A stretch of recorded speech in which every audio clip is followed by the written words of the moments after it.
Okay, so some breaking news has just come through from Scotland in regards to vaccine passports being authorised from the 1st of October. That'll be very interesting to see how that affects indoor sporting events such as the Elite League Ice Hockey, for example, where obviously it's an indoor arena. Um, Apologies, obviously, for not doing any videos over the last couple of months. I've had some personal issues to deal with, some health issues. I've had two motorcycle accidents and some other ongoing health issues. But yes, very interesting what's happening in Scotland. The Scottish Parliament has voted to bring in vaccine passports. Now, I mentioned that on the history boffin live stream that I just did. It comes into force from the 1st of October. That'll be very interesting to see how that affects crowds at sporting events and whether that is extended nationwide to the rest of the UK if there's vaccine passports for large sporting events and how that affects crowds. Now, since the last video that I did, the Rugby League World Cup has been postponed a year because Australia and New Zealand decided to pull out of the tournament, and that was very badly handled. However, it has been slotted in a time where it does not clash with the World Cup, so the BBC is still the sole broadcaster, and every match will be broadcast live on the BBC. So that is very, very interesting that has been agreed upon. Obviously, we've got the upcoming Winter Olympics in Beijing. Will that be without crowds like the Tokyo Olympics? And that's another interesting thing to note. Obviously, we've had the international break with World Cup qualifiers, and there's also a debate between FIFA and UEFA about hosting the World Cup every 2 years rather than every 4 years, and UEFA are staunchly against this. Obviously, we're still seeing the aftermath of the European Super League idea, which has led to a lot of players leaving clubs like Messi and Ronaldo going elsewhere. Ronaldo obviously ending up at Manchester United, Messi ending up at PSG.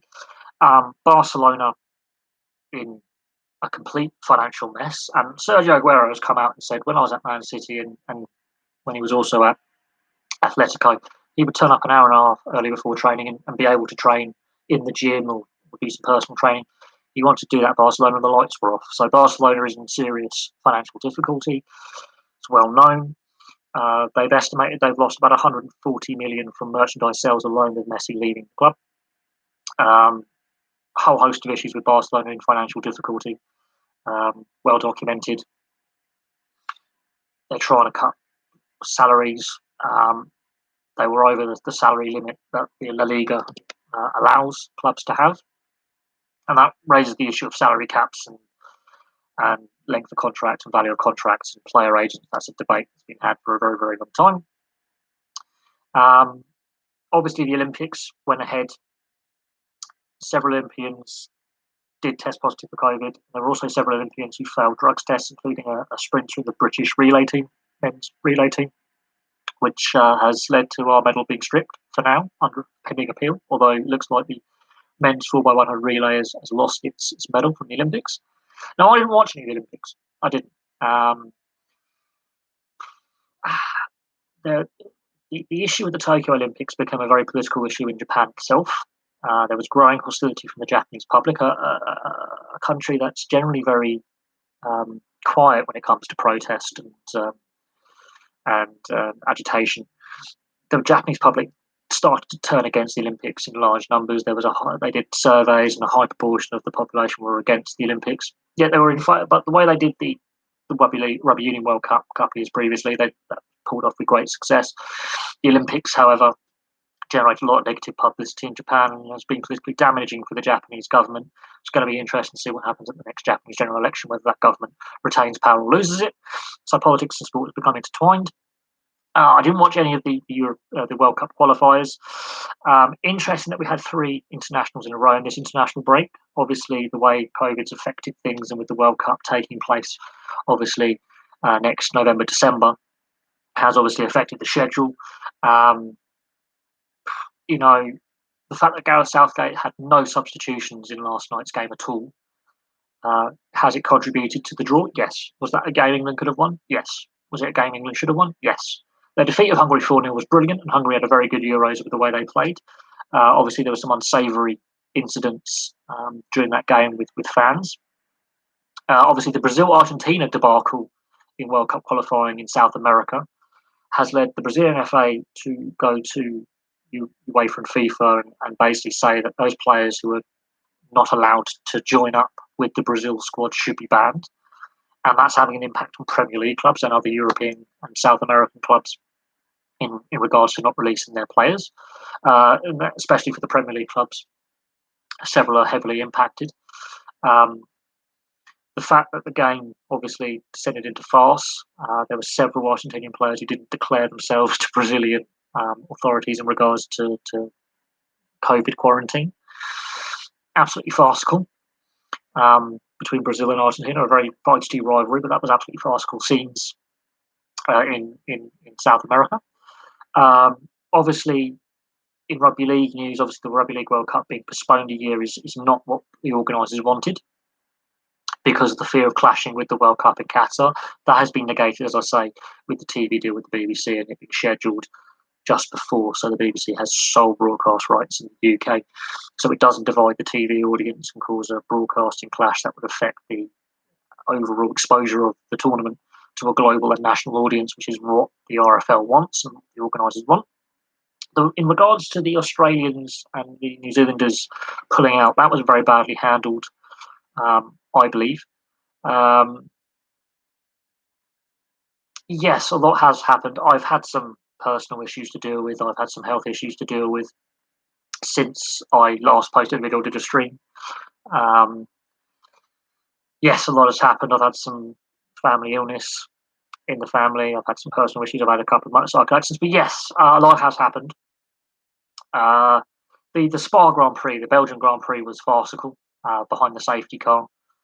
Russell's accident. The fact that Vettel was the first one on the scene rather than the stewards is concerning for me. That section, I've been watching old F1 videos where that section at Eau Rouge and up the hill used to have gravel tracks. What we saw with that GP2 driver dying in that section, was raised concerns about the safety barriers and the runoff. Now, I've watched a lot of NASCAR and in regards to when they do the road courses, and there's been some bad accidents on road courses as well. What is interesting is the NASCAR dealt with bad weather far better than the F1. I rewatched the race at Circuit of the Americas. There was very bad weather over that weekend. There were 3 races. You've got the Truck Series, the Xfinity, and the main NASCAR. They dealt with the weather conditions far better. They red flagged the main NASCAR race after a series of incidents on the back straight where poor visibility was a contributing factor to some serious accidents. The safety features of the cars meant there were no serious injuries to any drivers, which was good to see. They all cleared medical checks. They red flagged the race for about 25 minutes while they basically cleared the track of standing water to reduce spray, and then they continued the race in difficult conditions. The F1 side of things, I've seen the BMX in previous Olympics. I remember when it first came on the scene in 2004, 2008, and 2012, and at Rio, several bad accidents. I treat BMX as motocross without engines, basically. I'm a massive fan of motocross. I've seen some bad motocross accidents. Yes, they're going at higher speed, and yes, they have heavier vehicles to deal with. I didn't watch any Olympic events, but yeah, BMX is a dangerous event. Same with the Winter Olympics with the snowboarding, snowboard cross and ski cross. Very similar events. Very dangerous, high risk, high skill. A few inches offline and you are in serious trouble. And in previous years, I watched it, and I watched the X Games, and there's been some very serious injuries and serious accidents. But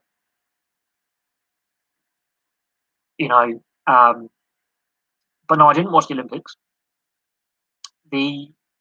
What is interesting is, yes, a lot of free transfers. So Ronaldo leaving Juventus and going to Man United, Messi going to PSG, and City missing out on both players. Very interesting. In regards to the Rugby League World Cup, very interesting how that developed over the last couple of months. I've been following the NRL very, very closely. Obviously, the final series start tomorrow, and the grand final has been played in Brisbane for the first time. It's not going to be in Sydney, and that's for COVID reasons. So, Suncorp Stadium has that event. The AFL's also been affected in regards to the COVID pandemic. The entire NRL has been moved to Queensland. The New Zealand Warriors will be playing on the Central Coast again next season, so that will they ever return to New Zealand to play? Will they be permanently transferred to Australia as a going concern? There's also debate about expansion in the NRL, and we're waiting to hear on the final decision of what the 17th team will be. In regards to the situation with UEFA nations not going to any World Cups if they push ahead, yes, there is a growing clash between UEFA, the wealthiest of the confederations, and where most of football's money is generated when it comes to club football and international football, and FIFA. FIFA are trying to come up with the idea of a World Cup every 2 years. I think that devalues the competition. They're already talking about expanding it. What happens with the regional competitions like the Euros, like the Copa America, like the Gold Cup in North and Central America? So yes, that's an ongoing thing. That's going to come to a head. I'll be following that very, very closely. I've sort of taken a step back from YouTube in recent weeks. I have had some health issues, be it mental and physical. I'm on medication at the moment. I can't work at the moment. So that is an interesting topic in regards to UEFA versus FIFA in the proposed moving of the World Cup to 2 years. A lot's going on in football governance over the last 18 months, 2 years, that have raised a lot of questions in regards to the reformatting of the Champions League that hasn't necessarily gone down well.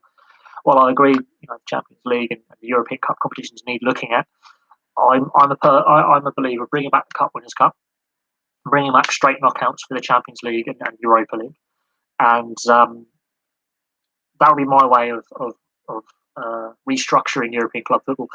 FIFA's plan is it's a money grab. I think it devalues the competition, and it will mean that there'll be no Confederations Cup, and then you would have to basically rejig the Euros in that other year. So it's just constant international football. Player welfare then becomes a thing. There's a reason why World Cup tournaments are every 4 years. You have a 2-year cycle with your regional tournament, and then you have your global tournament. There's a reason why Rugby League and Rugby Union have a World Cup every 4 years. Player welfare. There's a reason why the Olympics, especially the Winter Olympics, went from 2 to 4 years. Athlete welfare is one of the main big reasons behind it. And maximising sponsorship and TV revenue for your event. It means that infrastructure can be put in place. It means pathways can be put in place. And qualification can be done without clashing with too much with the schedule.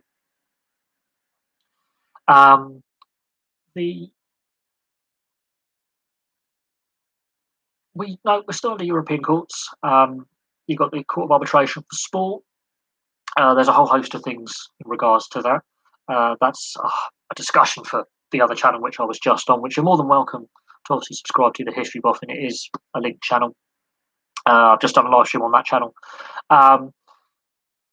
Southgate Ball. I raised concerns in the build-up to the Euros, saying that I have concerns about this team. We did get to the final, and in the final, game management let us down. We could have won that game by half-time, and then we allow the Italians to play their way. And I always said from the beginning, the Italians are my favourites. I was proven correct. If I placed a bet, I probably would have won a little bit of money. I think tactically Southgate gets it wrong, but the team has improved from where it was where he took over to where it is now. We are a far better team than what we were. It's the style of football that I'm not keen on. Now, I didn't watch any of the qualifiers against Hungary, Andorra, and Poland. The game against Poland, no substitutes used at all. His use of tactical substitutions and freshening up the lineup, for me, I do have. I'm not overly a fan of some of his style of play. It's a qualifier. It's not a tournament match. If he does that in the World Cup, then questions can be raised. I can't see him losing his job because we got to the final. However, the style of play he plays doesn't play to our strengths, which is fast counter-attack. If we play on a fast counter-attack, teams can't deal with us. The Andorra game, for example, if you're playing against a team, now this is what I read from the match reports, you're playing against a team that's going to be overly defensive, that doesn't have a lot of attacking prowess, and you get this in cup games. This is why I love the FA Cup, because you get that underdog, big dog, where they can just get that first goal and then they can just sit back. Don't pass the ball around aimlessly with no pace. You need intensity on the ball. You need to be fast and move quickly with runs off the ball. You need to move the defenders around, tire them out. You need to have fast-paced passing and fast-paced movement. And we didn't have that. And this is from what I read from the match reports.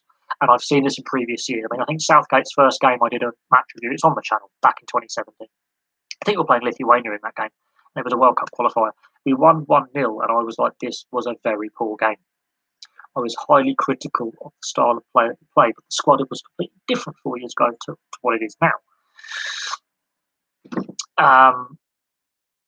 The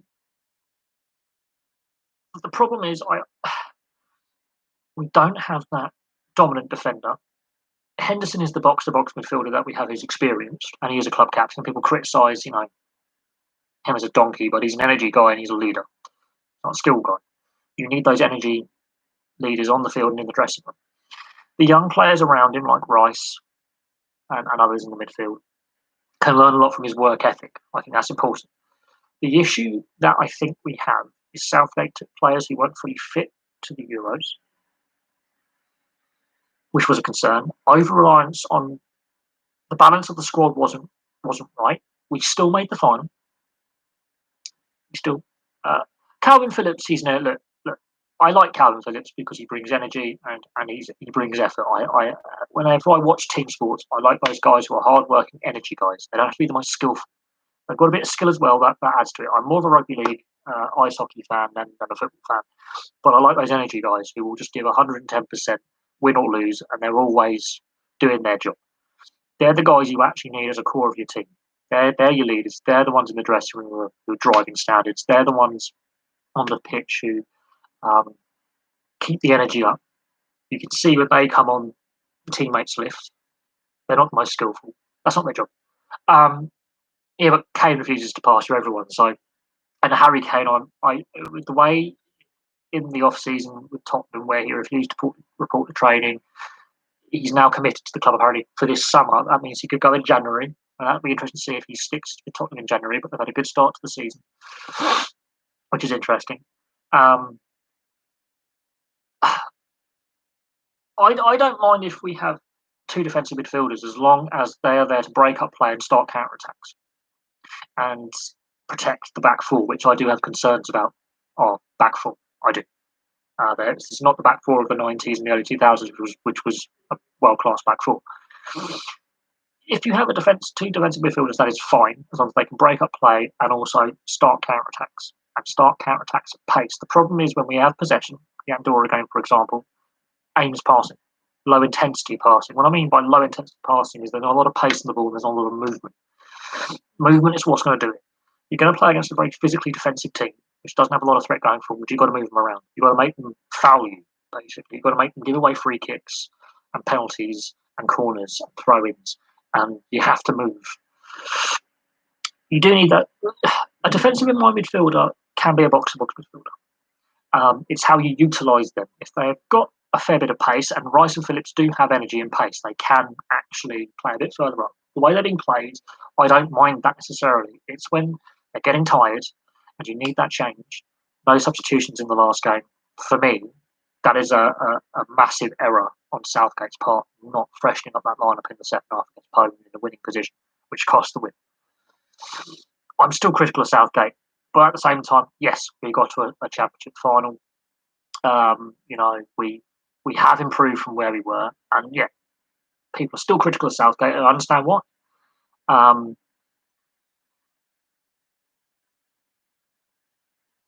It's the way Phillips is being utilised.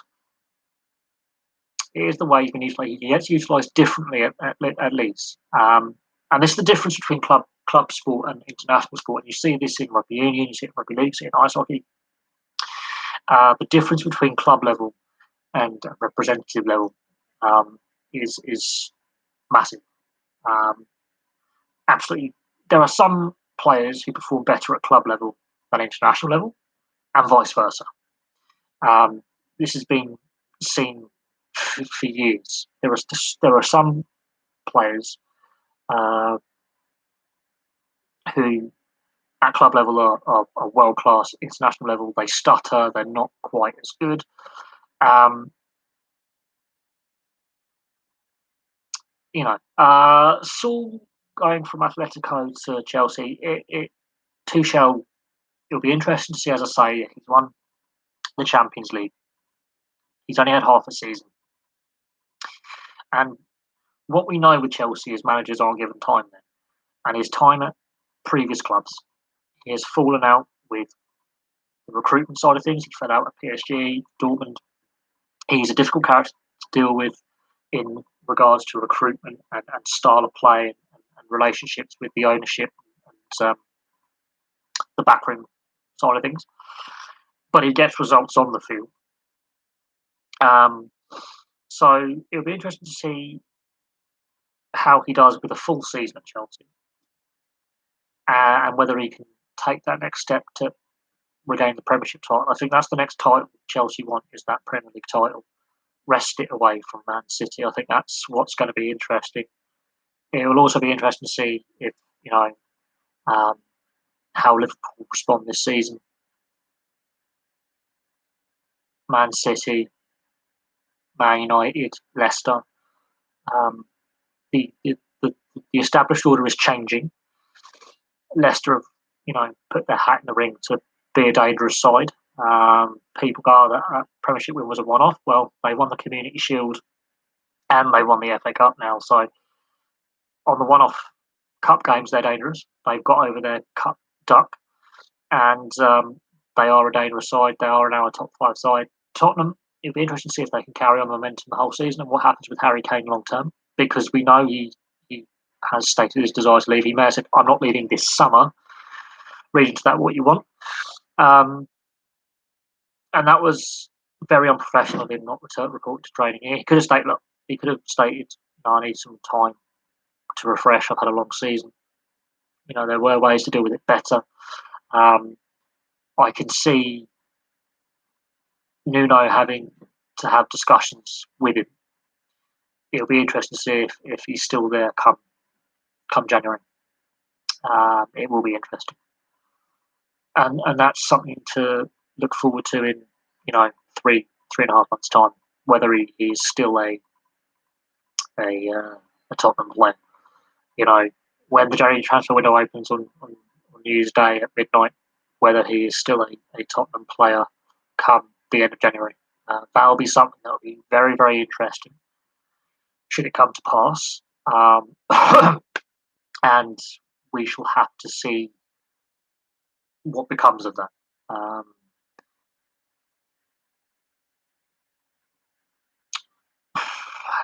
Again, that's all up in the air. Obviously, the relationship between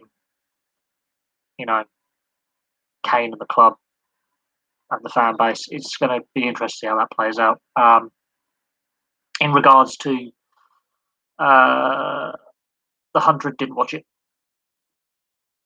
it. Looking at responses on social media, a lot of people were against it. I didn't watch it. I really tuned out the last couple of months. I've had a lot going on. Taking that step back was a personal thing. I seem to do it every year, though. I take a little bit of a break in August.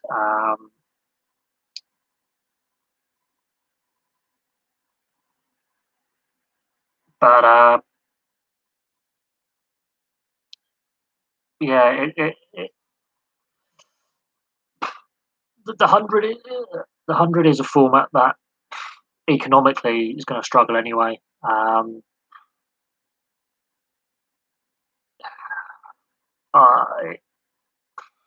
Not sold on it. I don't think a sport that is relying on gimmicks is a sport in trouble. And a lot of that is to do with the TV deal that the ECB have signed with Sky. I know I've heard about Livingston. I know exactly what he's all about. I've read up on him. I have seen highlights. The issue, I think, with the 100 is it's a confusing, flawed format that I don't think actually helps the game. Yeah, I took a little bit of time off. I'm not going to go into why I took time off. I needed it.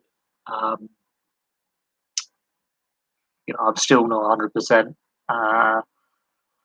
I've got a lot going on um, off work at the moment for health reasons. It's been a um, very tough couple of months. I'm not gonna lie.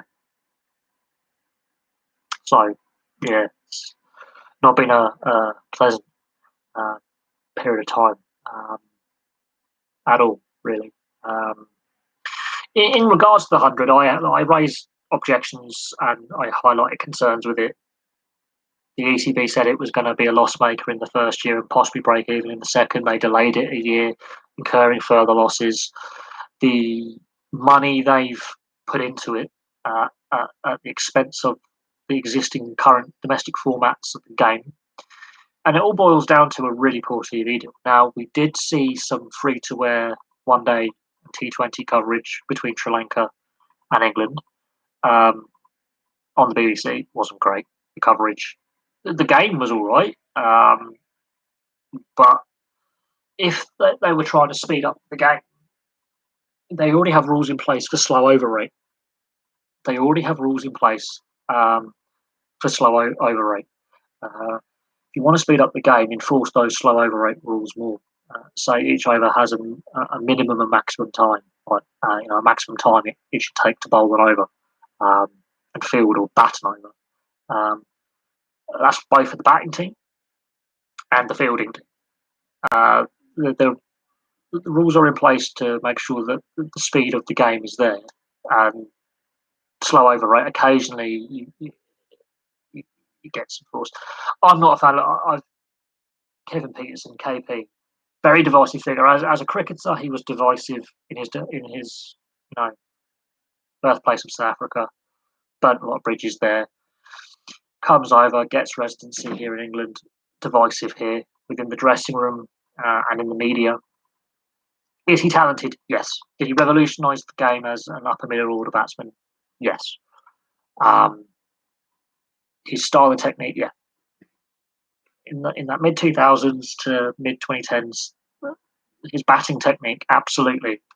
He was a part of a group of players who revolutionised batting technique and an aggressive front foot attacking play in short formats and test format. So in that regard, yes, brilliant player. Also highly divisive within the dressing room and within the cricketing community and the wider sporting community as a whole. Yes, he is exceptionally divisive. I wouldn't. I've not heard him commentate, thankfully. Personally, I'm not a fan of Kevin Pietersen. I as a player individually, he is talented, but at the same time, very erratic in the field, very erratic with the bat, could bowl a bit of spin. As a player, yeah, his performances could be erratic, but at the same time, the the issues within the dressing room that he caused and within the game, you do get characters like that who are mavericks in sport.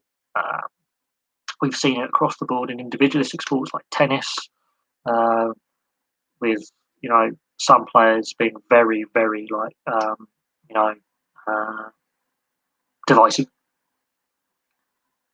We've seen it in team sports with high profile players who are mavericks, highly disruptive, big egos, exceptionally talented. And that's the way I'm going to describe Kevin Pietersen. He's a maverick. He's exceptionally talented, but also highly controversial and not necessarily. He just divides opinion. Was he instrumental in the 2005 Ashes series? Yes, very, very key in that winning series for the England team. Beyond that, after that, yes, that's where the issues started to spring up and questions were raised over his temperament, his personal relationships with teammates and opposition players, his temperament with the game. There's a reason why he didn't play for South Africa. My favourite football moment that I was in attendance for. That's a good one. Very. I just uh,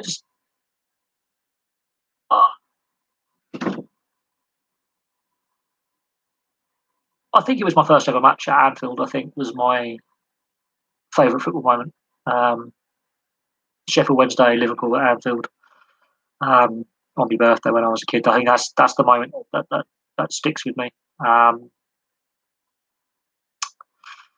Bloody cold day as well. That's the moment for me that sticks with me. It was my first ever game that I went to, and I've been to many sporting events, but that for me is my favourite one. A long time ago now, 25 years ago, I think. Um, Ian Rush was still playing. That's how long ago that was. I think it was Ian Rush's last season in professional football as well. So that's how far back I go when it comes to watching live matches. That's my favourite game. Simply, I didn't support either side, but it was my birthday treat, and went all the way to Anfield for a game. I tell you now, away days are exhausting, absolutely exhausting. I didn't get home till 1:30 in the morning. So let's say you're a fan of, let's say Brentford this season, it's their first season in the Premier League, playing away at Anfield. That'll be a similar journey, I think, for Brentford fans or Chelsea. I now have a lot more sympathy for away fans. A lot of sympathy. And I was a kid then, but yeah, I know what away days feel like. That was a very long day, I seem to remember. Very long day. And then I had to go to school on the Monday and I was still half asleep. So,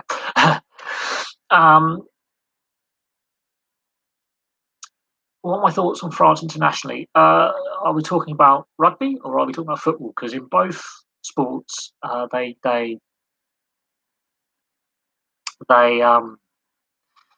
they promise much and deliver little, in my opinion. They have, on paper, the French rugby team should, on paper, if they play their best performance, they should be ranked number one in the world. Same with the football team. On paper, the talent they have, they should dominate. And then there's divisions within camp. Their away form, especially in rugby, isn't great. There's issues over selection. And I'm a massive fan of French rugby. Don't get me wrong, I love the style, especially the old laissez-faire kind of flair, power style, big forward pack, skillful backs with a bit of power, throw the ball around and have fun. But looking at both the French rugby team, the French football team, and I apply this to both sports, there is no cohesion. They have it's a collection of, especially the rugby team over the last 15, 20 years, it's been, we'll name the team day before the game, cobble a team together and hope they can play. There's a lack of cohesion, a lot of big egos. There doesn't seem to be a centralised direction going forward.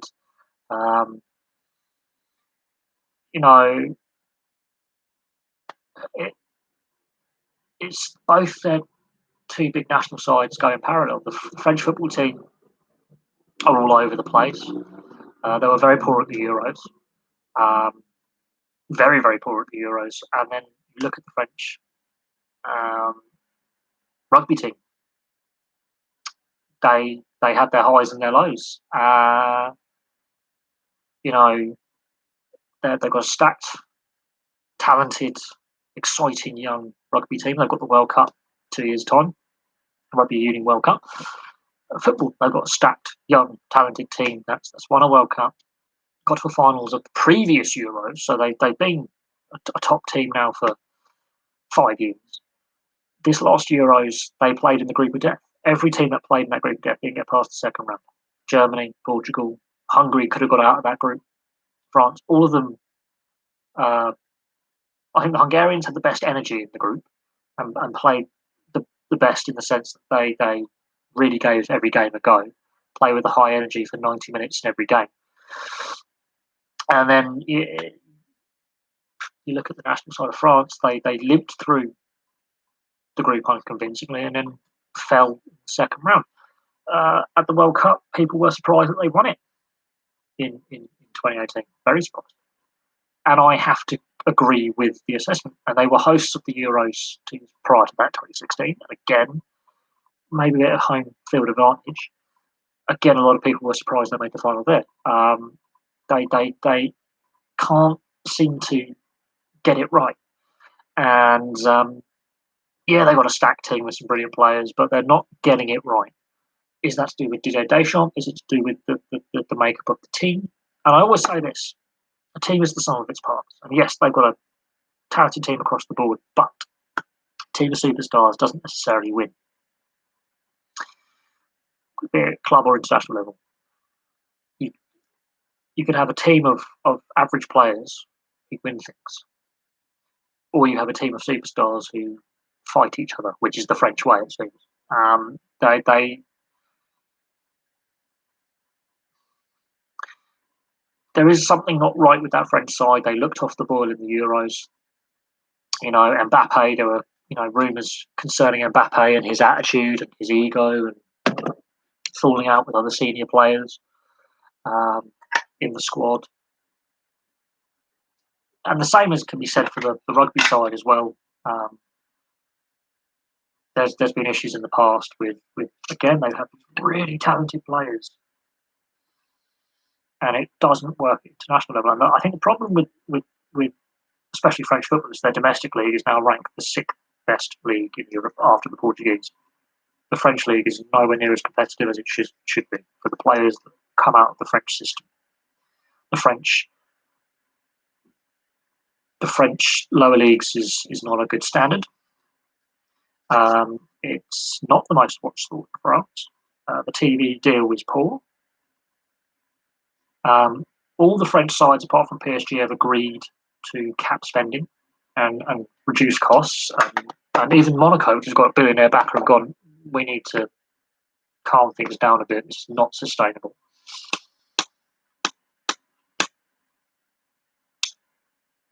I mean, Messi's wages is equivalent to the entire Lille team that won the league last season.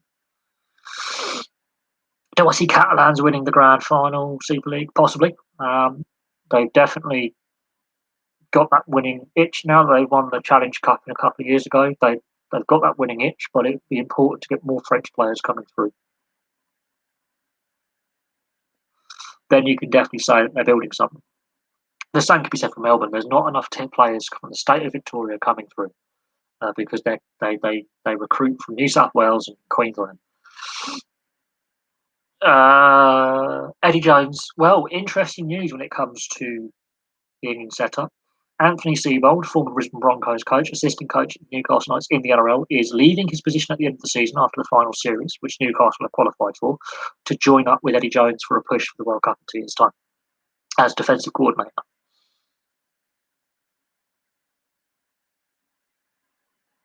So that's some interesting news on that front. There's been criticism of Eddie Jones for some time now.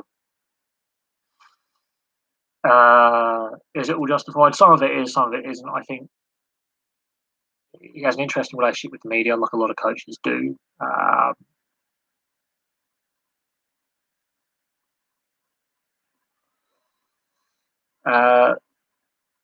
We'll see what happens. In regards to Messi, there's been a mass interest. I do believe that will create some interest, which I do think the French league does sorely need. However, obviously the Marseille-Nice game, which descended into a riot beginning of the season, negative press. So the French league is in an interesting situation. The TV deal isn't great. It's not the most watched sport in France.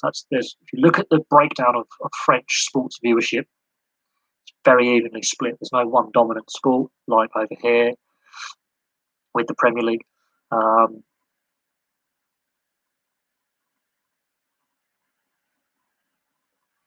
So it's interesting. I mean, there's been rumours linking Eddie Jones with a link to rugby league, and he's a big fan of rugby league. So it'll be interesting with Eddie Jones. He has used rugby league coaches before, Andy Farrell, for example. We'll see what happens with the England setup, and we'll see how Anthony Seibold adapts to his new role. But there's definitely a rugby league influence on rugby union. I think rugby union realised that the game needs to speed up.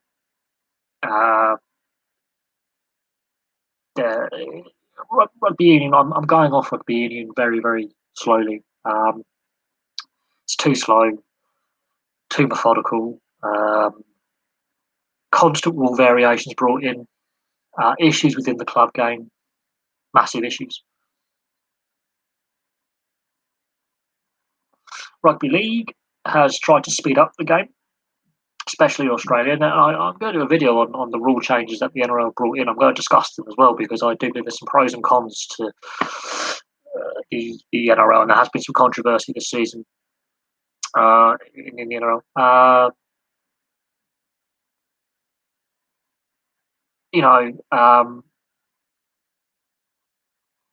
Maradona, that's an interesting question. Obviously, Maradona. Some people vote him as the best of all time. Others say Pele. People go Messi and Ronaldo and Figo and Zidane and all that.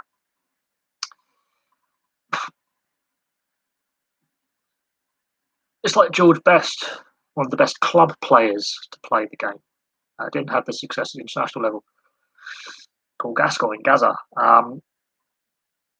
All three of them brilliant players.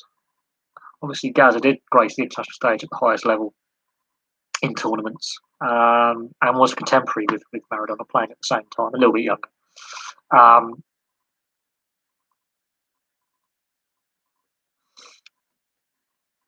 Imagine if Maradona had stayed sober the entire time.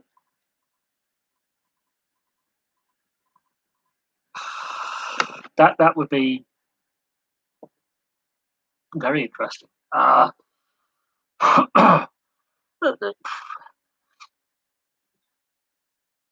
The issue with Maradona is he's a very complex character. There is no doubt in his ability, his skill, but he wasn't as prolific goal scorer as people think. His goal scoring record isn't as good as people realise. Same with Gazza. George Best, however, his goal scoring record, you look at it, and yes, it's a different era, and the game was different, the style of play was different, the quality of pitches, the equipment they used, balls being heavier, the boots being heavier, shin pads, the style of the way the game was played was different. So comparing players in eras is a difficult one. But if you're looking at it, yeah, Maradona, in my mind, at international level,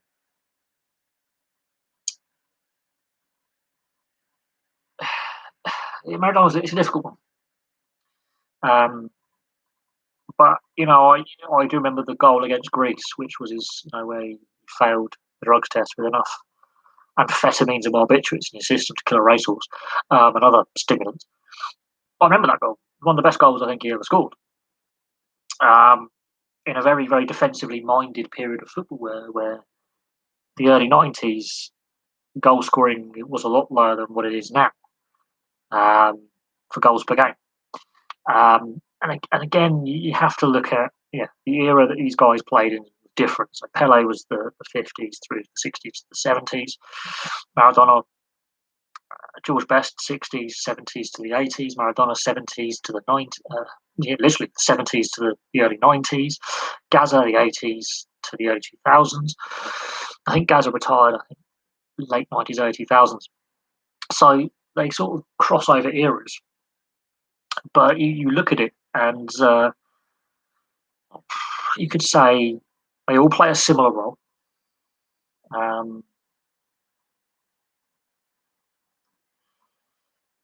But they all burst on the scene very, very young. They all, if you look at all four of those players, all of them, they all burst on the scene as 17-year-olds.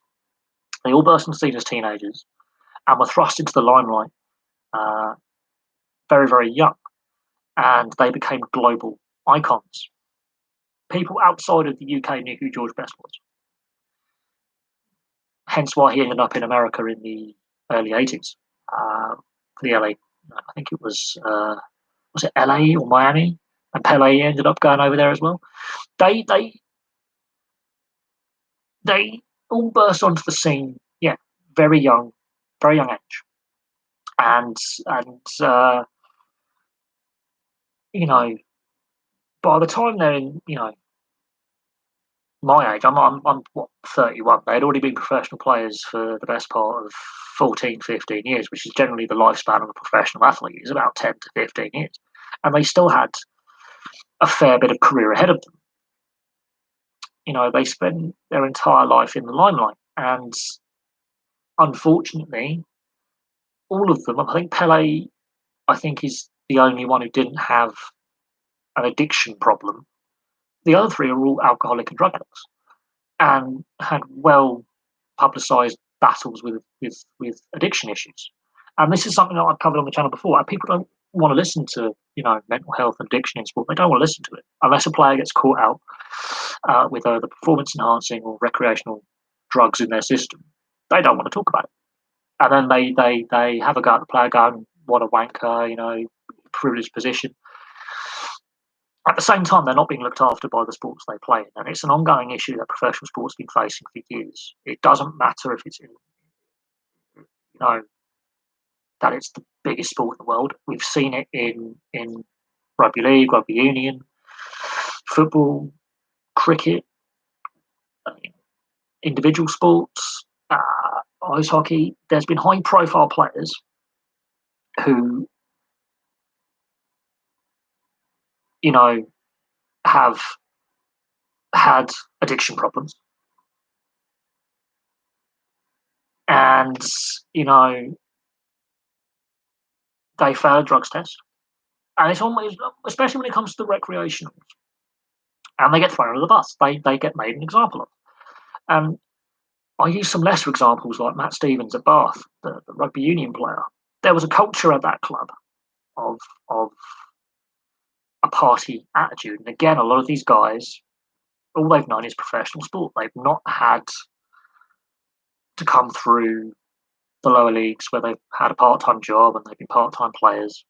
They've been professionals. They've been in the academy.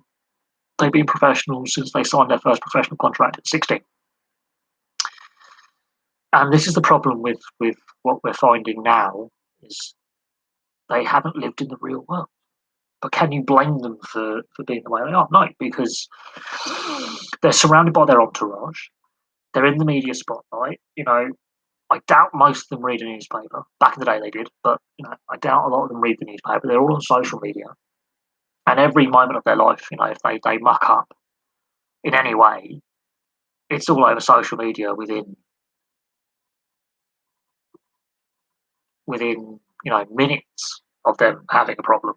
It's like the Ben Stokes incident outside that nightclub after the one day series, during the one day series against the West Indies with Alex Hales. Alex Hales, we know, has failed a drugs test to do with cocaine.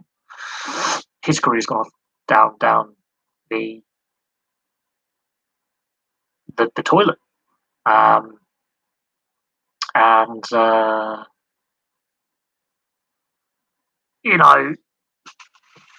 in regards to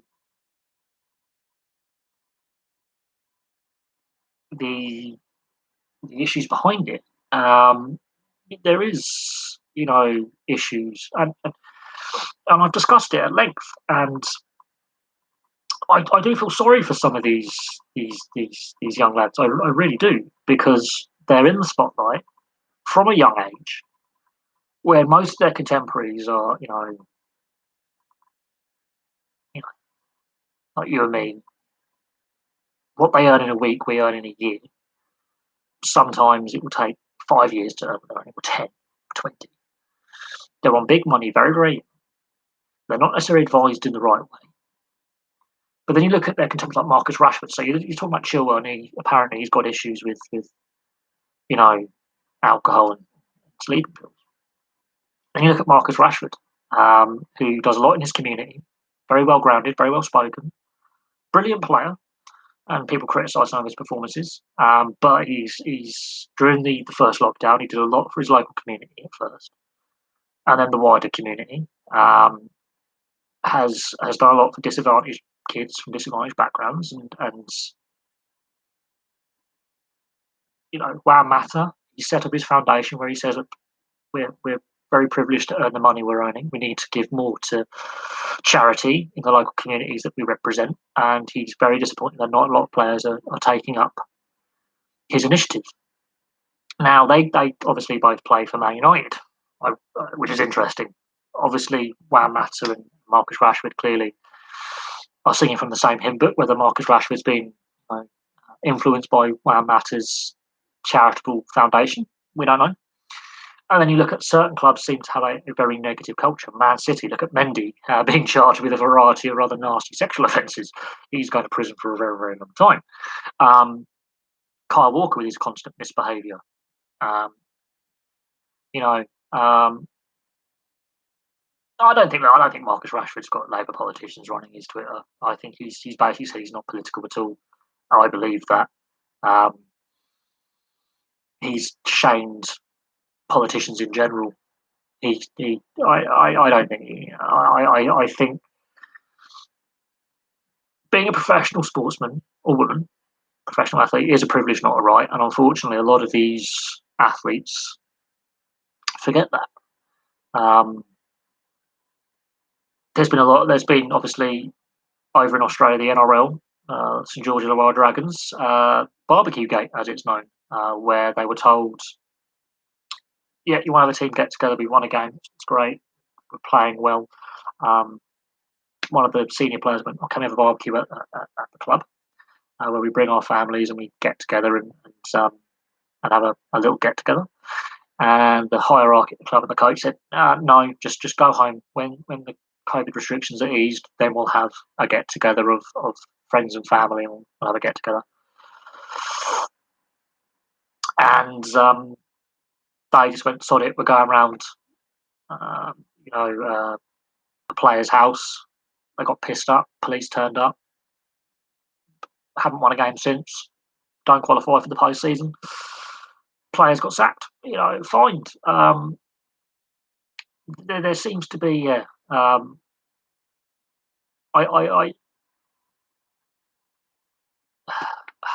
It's a difficult one. But when I did a video, it's gotta be about 2 3 years ago now. I couldn't sleep one night, and I was downstairs, whatever, my old house. And, I was feeling a bit down, and I mentioned Gaza, I mentioned Maradona, I mentioned George Best, I mentioned some other high-profile players. I said, "Enough's enough." Barely got any views for it. Barely any interest. And this was at a time where the channel was really growing hand over fist back in 2017, 2018, and people weren't interested in addiction and mental health when it came to professional sport. They're not interested. They're only interested when a player gets caught out. And yeah, I do feel a lot of sympathy for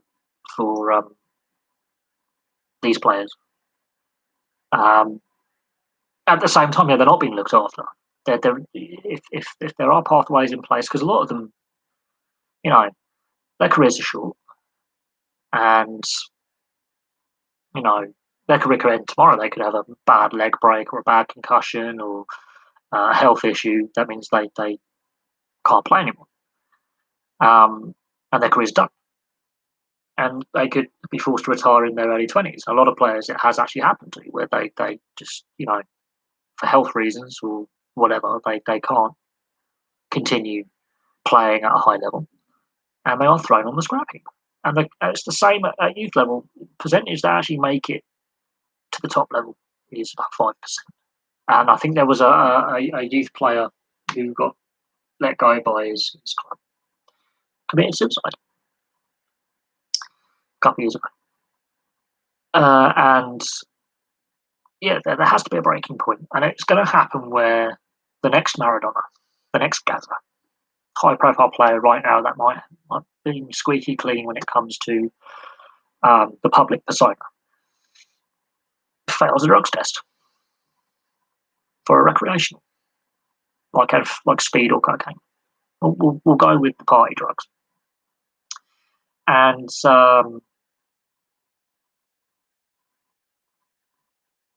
we'll see what happens. But professional football, professional rugby union, professional rugby league, you have these players who fail drugs tests. And it's pervasive, it's there, it's insidious, it is there, it's an ongoing issue that has not been um, sorted out. you know, for a very, very long time. It's an ongoing issue that's been ongoing for years. Yes, there was a young, I think it was a young football player, rugby league player, 17 years old, and there was a 12-year-old as well. There was a seven. Mm. Now, obviously, we saw with Christian Eriksen. Um, it turned out he wasn't vaccinated. Same condition that Daley Blind, former Ajax teammate, has got a little pacemaker thing. Same condition as Fabrice Wembanyama. He's got the pacemaker thing. Now, Daley Blind's still playing, although he has to have regular medical checkups. Um, my friend's stepdad has the same condition. It's a bacterial infection. And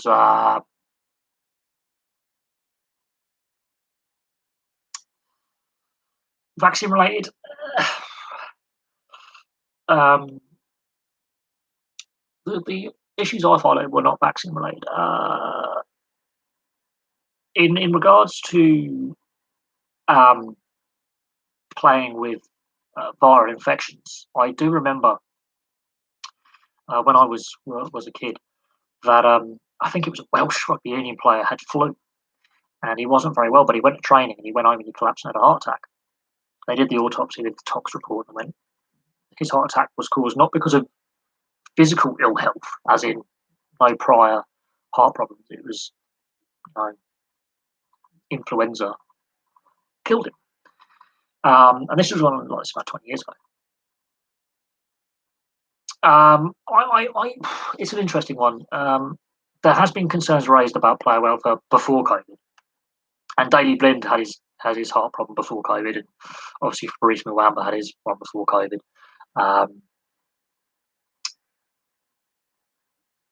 There's been several high profile. Now it's an interesting one. There was one in cycling that was doping related. It does raise questions: are we taxing these players too much? I mean, there was an NRL referee this season, Henry Perinara, who had to stand down from refereeing duties on the field to go to the bunker because he was diagnosed with a heart problem. And we saw it with Manuel Almunia when he was leaving Arsenal to go to Cagliari, or I think Watford to go to Cagliari on a free. And the Italians, their health screening is, when it comes to professional athletes, is second to none. Italy may get a lot of things wrong. When it comes to professional athletes going through the health screening, they find you have a heart problem, you're done. And it has actually reduced people dying. This is why Christian Eriksen will never play football ever again. And there was a club cricketer who died, heart attack, a couple months ago as well. So it is, it's an insurance thing, but they did bring in this law because there was a few high profile incidents, and it has drastically reduced the numbers of cardiac arrest, death, or those who survive massively. They're the only country to actually say if you've got a heart problem, you can't continue playing professional sport. They're the only, and part of doing insurance as well, but they're the only country globally saying, mate, you're done. Astori as well, yes, that's another one. Although he wasn't playing at the time, it was in his sleep, but it happened. I did a video on that as well. So there was Geerts, cyclist, died mid-race. So there's been a few high-profile incidents, depending on the sport you look at. It's not just football. Mental health. Look, I'm going to be brutally honest. There's two reasons why I haven't been doing videos for the last 3 months. Yes, I've had 2 serious motorcycle accidents. I'm still recovering. My right ankle still a bit not right. Still suffering the effects of concussion as well. Not going to lie, I did bash my head quite seriously off the road, and I buggered my helmet, and I went down the road about 120 metres. Bikes I haven't ridden since. But there has been some mental health issues that I've been dealing with before the accident that I haven't being honest with. I was going to do a video in regards to an update of why I haven't been posting, but I have been a bit unwell. Yeah, I've been dealing with some mental health issues. I'm on medication at the moment. I may not be able to go back to work indefinitely, and that is not something I take lightly. Yeah, I've not been very well at all. Um, I'm feeling a little bit better today, which is why I've done 2 live streams. Yesterday, didn't want to know about it. And yeah, it has been trivialised. And I think when it comes to professional athletes as well, I don't think they're looked after enough. And when they come out and they say, you know, that struggling with mental health, I do honestly believe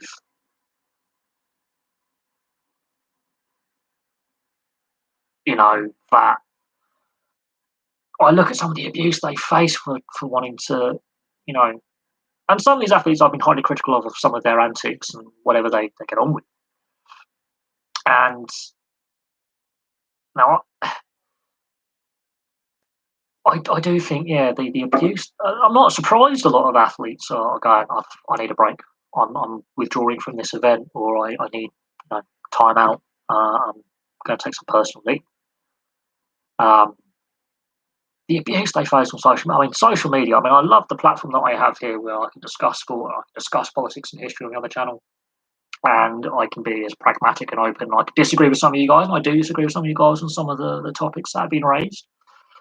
But I've had some very, very crappy comments. I've had death threats. I'm a YouTuber who hasn't even hit 1,000 subs. In fact, I lost subscribers since I last did a video. I've lost 6.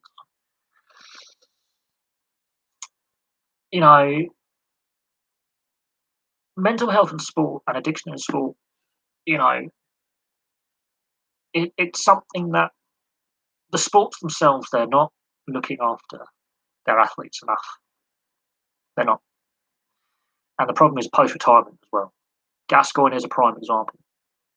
During his career, post-retirement, same with Maradona, same with George Best. The addiction issues they faced. Now, 2 of that, the 3 are now dead and died. I would say reasonably young.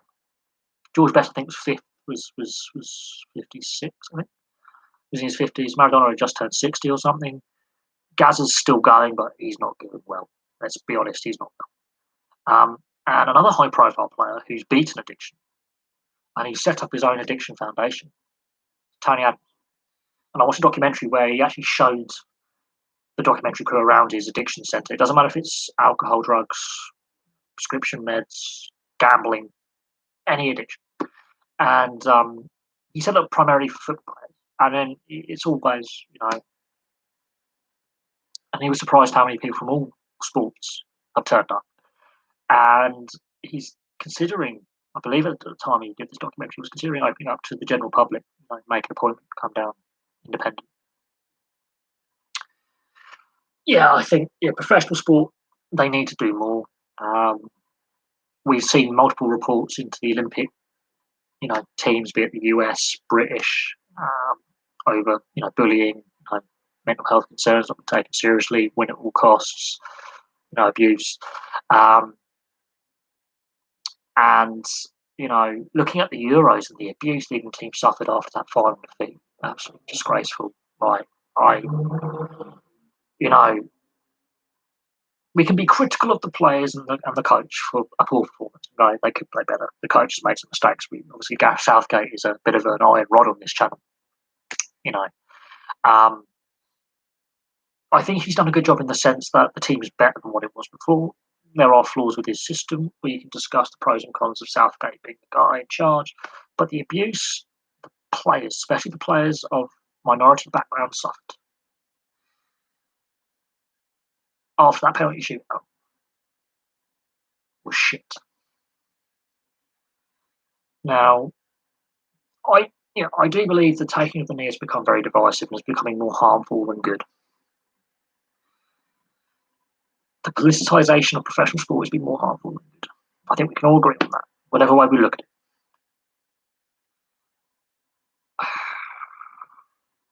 I think there are better ways to deal with discrimination and pathways than what is in place right now. It has to come from the grassroots, not from the top. And it's a top-down way of doing it. I think that is a problem. I think four people or 16 people have been found to have generated a lot of the crap in the UK, at least. Look at America. Just look at America. That's a cesspit of humanity. Um, the the the issue is, I think it's got to be the bottom up is where change comes from. A top down forced diversity is more divisive. If it comes from the bottom up, the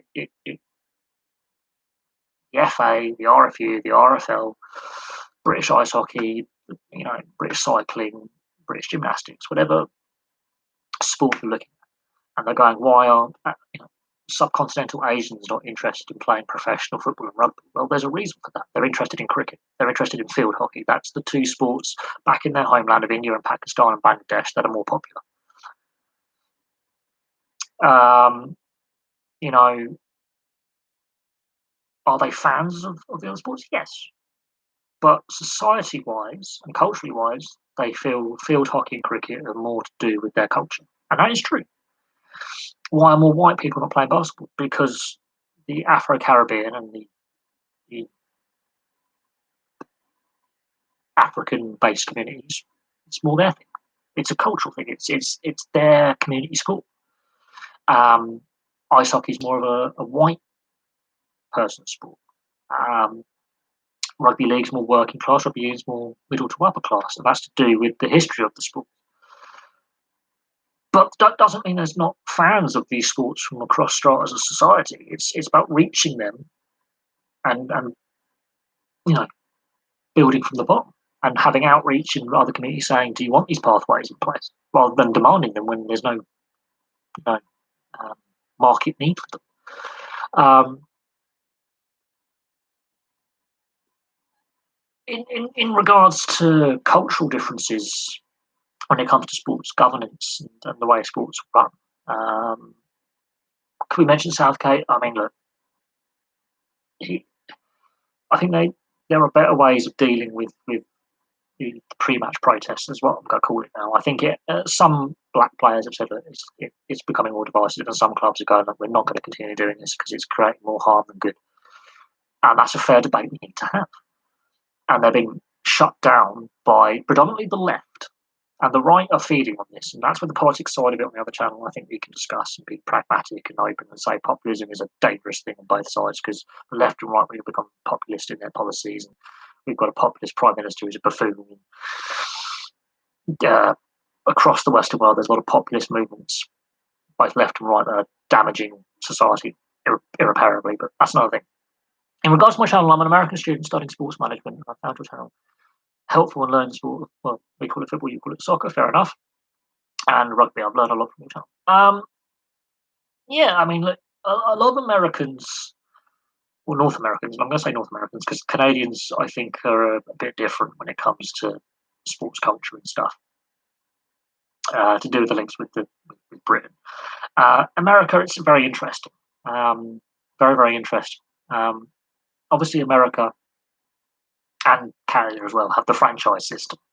We have the promotion relegation system.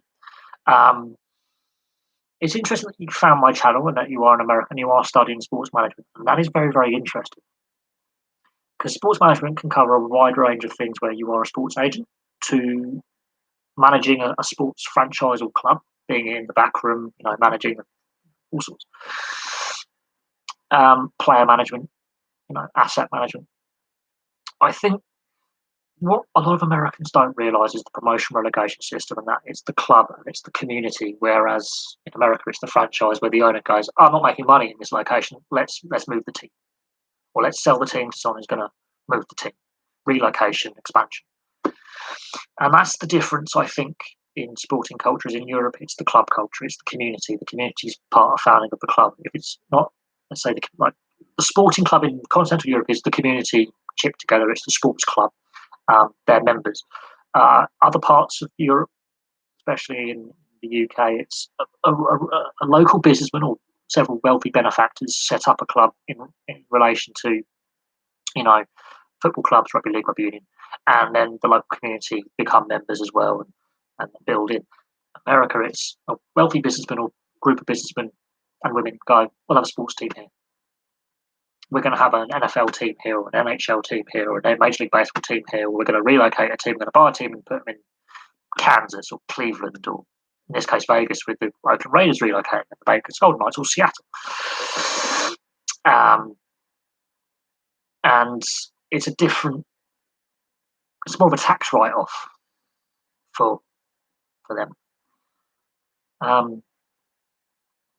And the American sporting fan base, they are very passionate about their sports. Don't get me wrong. But when they come over to Europe or South America and they view sport, they look at it. It's the sport and culture. We're tribal. When I say we're tribal, you've got rivalries, proper like the original six in the NHL, and certain rivalries between cities over in the US, Canada. Over here, we might have. I mean, London. I look at London, and we'll talk about association football is the best way to describe soccer, I suppose. And we look at how many professional clubs are in London.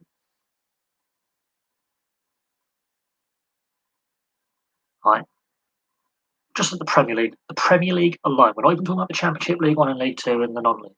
Premier League alone, Brentford, Chelsea, Arsenal, Tottenham, Crystal Palace, West Ham. 6 clubs in London alone. 6. And then you go to the lower leagues, you've got Charlton Athletic, you've got Fulham, Leyton Orient. Technically, Barnet is classed as a London club because it's in Greater London, even though it's Hertfordshire. Technically, Watford is on the outside. All right. We've got AFC Wimbledon. You know, it speaks volumes that you can actually have, I think, about 15, 16 professional clubs in Greater London when it comes to association football. 16 professional clubs. How many professional, teams? That's just one sport. How many professional teams, let's say in New York? Yankees, Mets, Jets, Rangers, Islanders, Dodgers, the old Brooklyn Dodgers. New York has less professional teams in a variety of sports than London with one sport. And New York is a bigger city, has less professional sports entities, right, than London with one sport. And we're talking all sports across the US and Canada. So you look at all the sports leagues, there are less professional sports teams in New York at the top level, or in, I think, any level, all levels. And then you look at London, and one sport is about equal. There's about 15 professional football teams in London. And you look over at New York, and not all of them are actually based in New York City themselves. They're actually based outside the city limits, but have the word New York or an area of New York in their name. There's less. It's ridiculous. Same with LA. LA's got a lot of sports teams. I class Anaheim as part of the greater LA area, even though it's in Anaheim Ducks. These are cities of a similar size, or not bigger than London, that actually have less professional sports teams. You couldn't make it up. Toronto, slightly smaller than London, less professional sports teams. And when you're looking at, it's because they're not in the Super League. The financial hit that rugby league has taken because of COVID is being fully felt. Look at the Lee Centurions; they've won one game all season.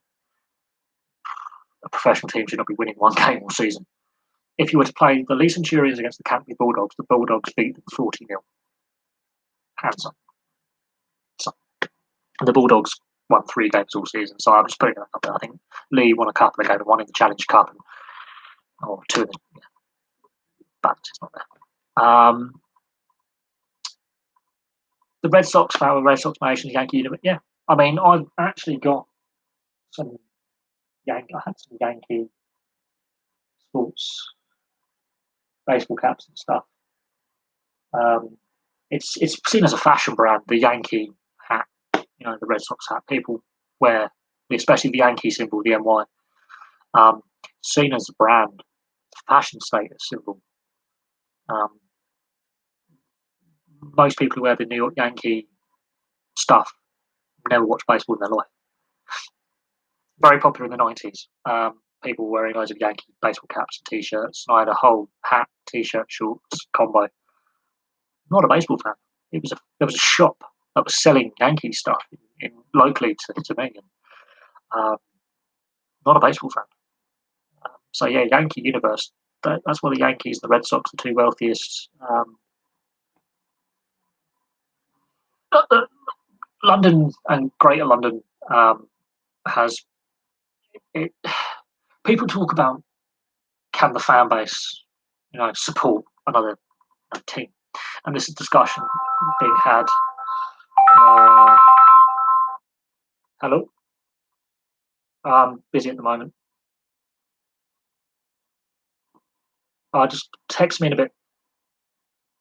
All right, mate.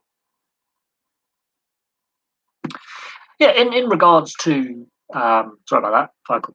In regards to can a city accept another fan base or support? This is the debate that the NHL, the NBA, the NFL, Major League Baseball has. Can a location support another fan base? Can it support another team? London proves that you can have multiple fan bases in one sport. It is doable. London is a sports city. The same with Manchester. You look at Manchester, or Greater Manchester, because there's other locations in Greater Manchester, the West Midlands, like Birmingham, Wolverhampton. Manchester and Birmingham and Liverpool can prove categorically you can have a multi-team city in the same sport. Categorically. Edinburgh, Glasgow, again, Dundee. Even Dundee's got 2 football clubs separated by a road. Dundee is not a big city, but it's the same. It's the same in Italy as well, with small to medium cities having more than one football club. Turin, Milan, Rome, all proved you can have more than one team in that location. Ice hockey, I think, is highly likely if an arena is built and there's funding. Leeds is a multi-sport city, although it is single teams, be it Leeds United in football, Leeds Rhinos in rugby league, Carnegie in rugby union, the Leeds ice hockey team. It's a one team, one sport kind of city, in the sense that it has one team in every sport at a professional level.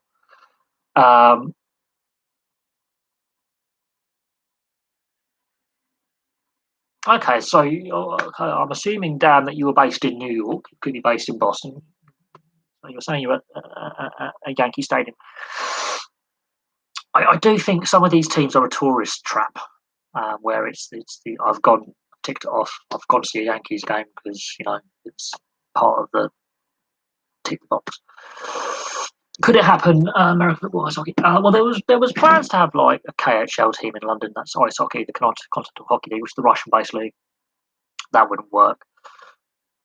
Obviously, the NFL. This is the topic, and I've been following this NFL team in London. A lot of videos on it, but a lot of effort into researching. When I had the whiteboard out, and my current apartment doesn't really set itself to get the whiteboard out and do that. I'll have to do a lot of rearranging and a lot of crap. I can't be asked. The debate about having an NFL team in London, the NFLPA, the Players Association, the Players Union, would vote against it. Okay. Obviously, the exchange rate, salaries, and technically to have a team in a location, the players would have to be resident, so the tax, much higher tax rate. Um, oh God, well you must live in Albany then. You must live middle of New York, so upstate's Albany, isn't it?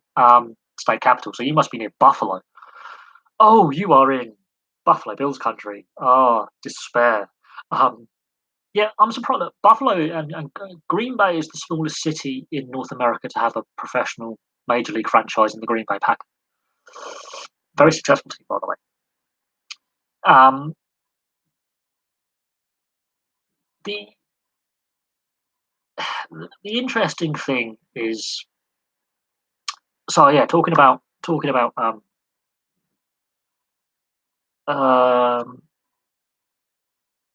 Albany, New York. Wow, it's a good one. I know my geography.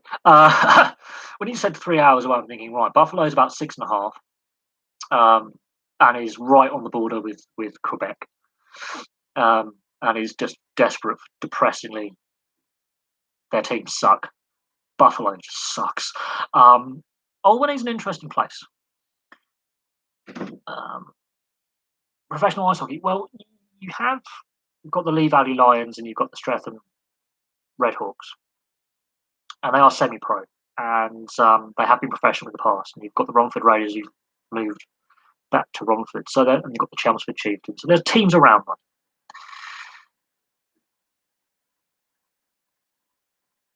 I honestly believe, with the diverse nature of London as a city, it could work. Um, there has been professional hockey in London in the past.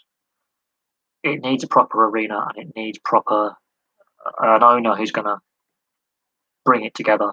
Um,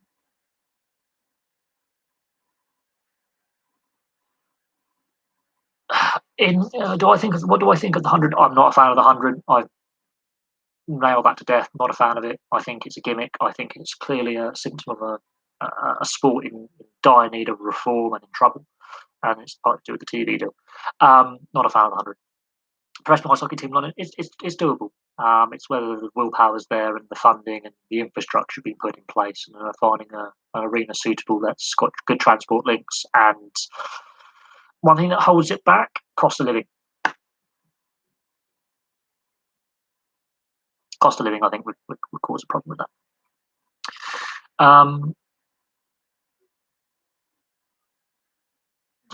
Now, Dan, you say you went to a Yankees Red Sox game, and you were saying the lack of knowledge, the quietness in the stadium. I'm assuming you obviously you're a massive sports fan. Otherwise, you wouldn't have trekked 3 hours to go into New York to watch the Yankees and the Red Sox, which for me, while it's one of the greatest sports rivalries and one of the oldest sports rivalries in professional sport, we have to agree on that. I wouldn't call that a day of fun. I would rather sit and watch paint dry. Sorry, that's my personal opinion on professional baseball. Well, it's a very historical sport and a very interesting sport to research some of the scandals and some of the player unrest and player strikes. And, the fact that there's no salary cap and it's a major league sport in the US with no salary cap, which is very interesting. And I have looked at it. Um, it's an interesting sport, very interesting sport. In regards to having a professional NFL team in London, that's been discussed. Um, but there's a lot of reasons why it won't happen, and the pandemic is one of them. I think that's really killed off having an overseas major league franchise in Europe. Um, yes, obviously you had the London Major League Baseball series that they delayed. They happened in 2019, I believe, or 2018. Um, yes, the CFL is back. I have seen some scores come through. I'm surprised the CFL has managed to survive, personally. Um, very, very surprised that the CFL managed to get through the last year and a half. It was on its knees last year. Uh, it's an odd numbered league as well, which doesn't help. It's only got 9 teams. The I think over half the league struggles to make money. Um, so there is issues with the CFL. The fact it's come back is a positive, but the financial hit it's taken is going to take a long time to overcome, and it's still on a rocky road. I don't think the CFL is fully out of the woods yet in regards to the health of the sport financially and where the sport's going. I'm very concerned about the direction the sport's gonna take. Major League Cricket, yeah, I'm not sure. You know, obviously we've got Major League Rugby, you've got Major League Soccer. The US is and Canada is starting to branch out into what I would call um, non-traditional sports. The CFL is a gate-driven league, so the fact that crowds are there is going to help. But the financial losses it's taken with not playing last season, um, and being a second sport in Canada by a long way, um, it's going to be interesting to see how the CFL recovers. It is going to be very interesting to see how the CFL recovers long term. Uh, in regards to um, the the um, the 100, I'm not a fan of it. I've been very clear. I'm not a fan of it. It's a gimmick in a sport that's clearly in trouble. I love baseball. I'm probably biased because I play at college. Fair enough, college level, NCAA. I like it. I wouldn't say it.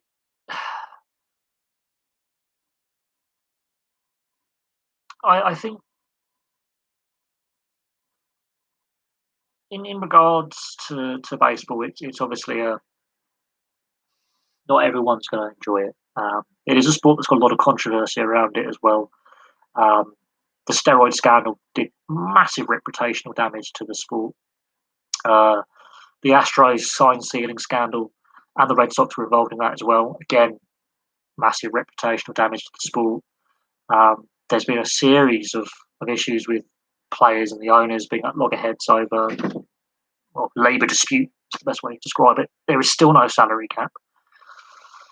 Um, So some teams can load up, and other teams will always be struggling in the poorer markets with the poorer owners to be as competitive. Um, don't get me wrong, I've watched a fair bit of baseball. I don't hate it as a sport. It's just not a sport that I will watch religiously. It's not a sport that I can get into. I'll casually watch it. I've done so in the past. I'm happy to do that, but there's it's a sport that's got a lot of baggage with it off the field, um, and it'll be interesting to see if they finally bring in a salary cap. But yeah, in regards to the Afghan cricket teams, with what's happened politically, it's going to be interesting. They fought so hard to get Test status a couple of years ago. It's going to be interesting to see what happens going forward with the Afghan cricket team. Some of them are eligible to play for other countries like Pakistan and England, but it's going to be interesting to see what happens. No, the Krays are nowhere near as bad as the Taliban. I'll tell you that. Not even close. I don't know what's going to happen to the Afghan cricket team and the Afghan governing body. So that's an interesting one. But yeah, baseball was at its peak because all the home runs and all the pitching and the ability of the fielders. But unfortunately, when it all came out, I think it was about 20, 25 years ago, and it's still more stuff coming out as well. Um, the reputational damage to the sport has been profound. It was a worst kept secret. We all knew that the players were juicing the ball, as it was known, and it was a badly kept secret. But at the same time, when it was officially out in the open, very few players were actually caught, abusing steroids. Ironically, that was what was really really interesting about the whole scandal. And it, it it does raise a lot of questions about, not just that sport, but a whole variety of other sports as well. Just sorting out my plug sockets. But yeah, the fans loved it because of all the home runs and all the great pitching and stuff. But yeah, when a sport's built upon deliberately cheating, you just baseball's got more issues than just the steroid scandal. Put it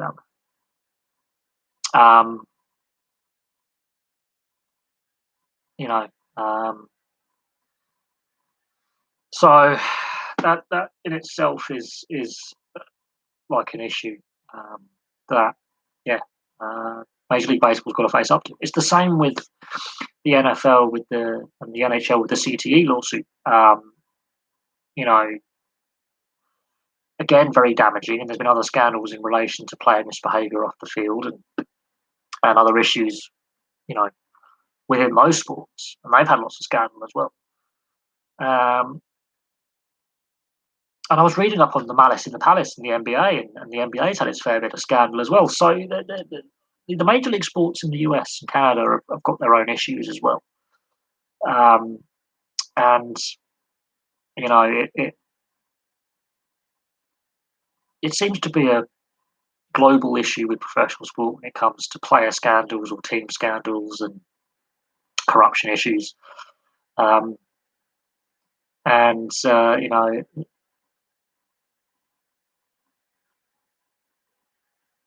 it's an interesting one. I think I don't know what, as I said, I don't know what happens with the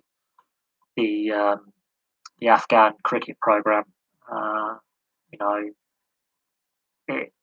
I wouldn't be surprised if a lot of the Afghan players switch their allegiance to Pakistan, and those that have dual nationality play for England or Australia or New Zealand if they have obviously emigrated and they qualify.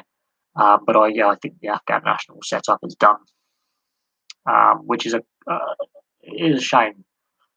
Complete is a terrible shame, but we're in this situation primarily. I'm going to sort out my bloody Wi-Fi little router. It's playing up. It is a shame.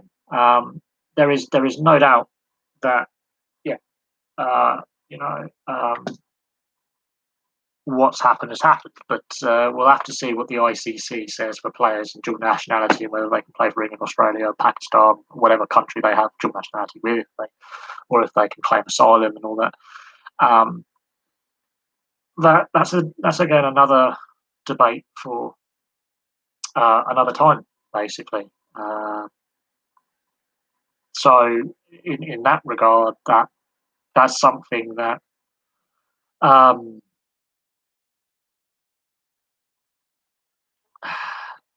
have to see what happens. In regard, international selection is another issue that we've covered when it comes to like rugby league, rugby union, international selection policy, and how that's dealt with.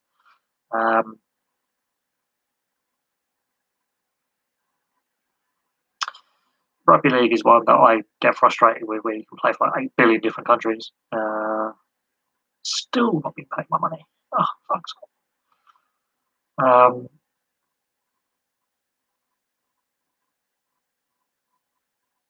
So yeah, in regards to God, my router has gone off, which is not good. There we go. Oh, it's reset itself. So in regards to the Afghan national team, we'll have to see what happens. We have to see if they can be a team in exile. But remember, the South Africans were banned from playing international sport for years, and we had the rebel tours, rugby union and cricket, in regards to South Africa under apartheid. So it'll be interesting to see what happens.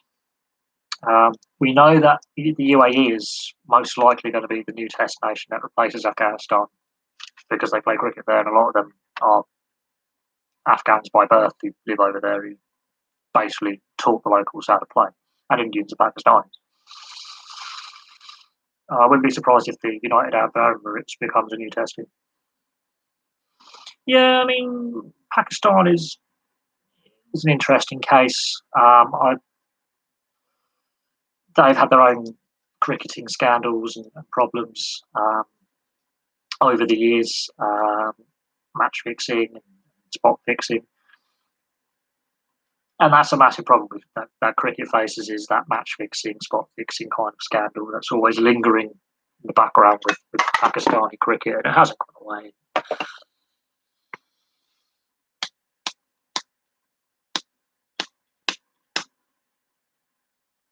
And that's an ongoing issue. And but yes, they are making progress in not just cricket with women, but women's sports in general. It's slow progress, but it's being made. Absolutely. Um,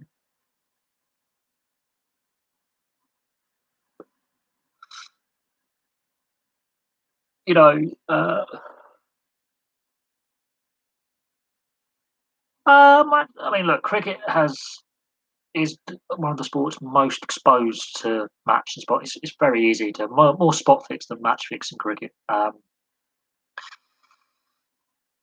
This is well known. I wouldn't say it's at more risk. Um, yeah, the Hansi Connie Centre. Uh, I would say the risk is always there. Um, we know that, yeah, several high profile incidents that have been caught. Um, you know, it it's something that we have to keep abreast of. Cricket is one of those sports most at risk and has been targeted by match fixers in the past. It's an ongoing issue that the ICC faces and cricket as a sport faces. It, uh, yeah, it's something that needs to be addressed both by the cricketing authorities and governments. Um, you know, um, it's one of those sports that at the lower levels of the professional game, there's not a lot of money.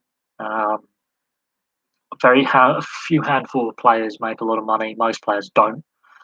It's not a professional sport that actually is awash with cash across the board, which is a problem. Oh, if my light runs out of gas, I'm going to cry.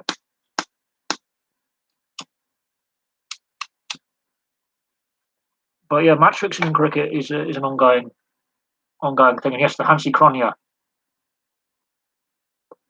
scandal I think was the big one, but it's not the only match fixing scandal that has blighted the game. Um, it's one of the most famous, and it brought it to international attention.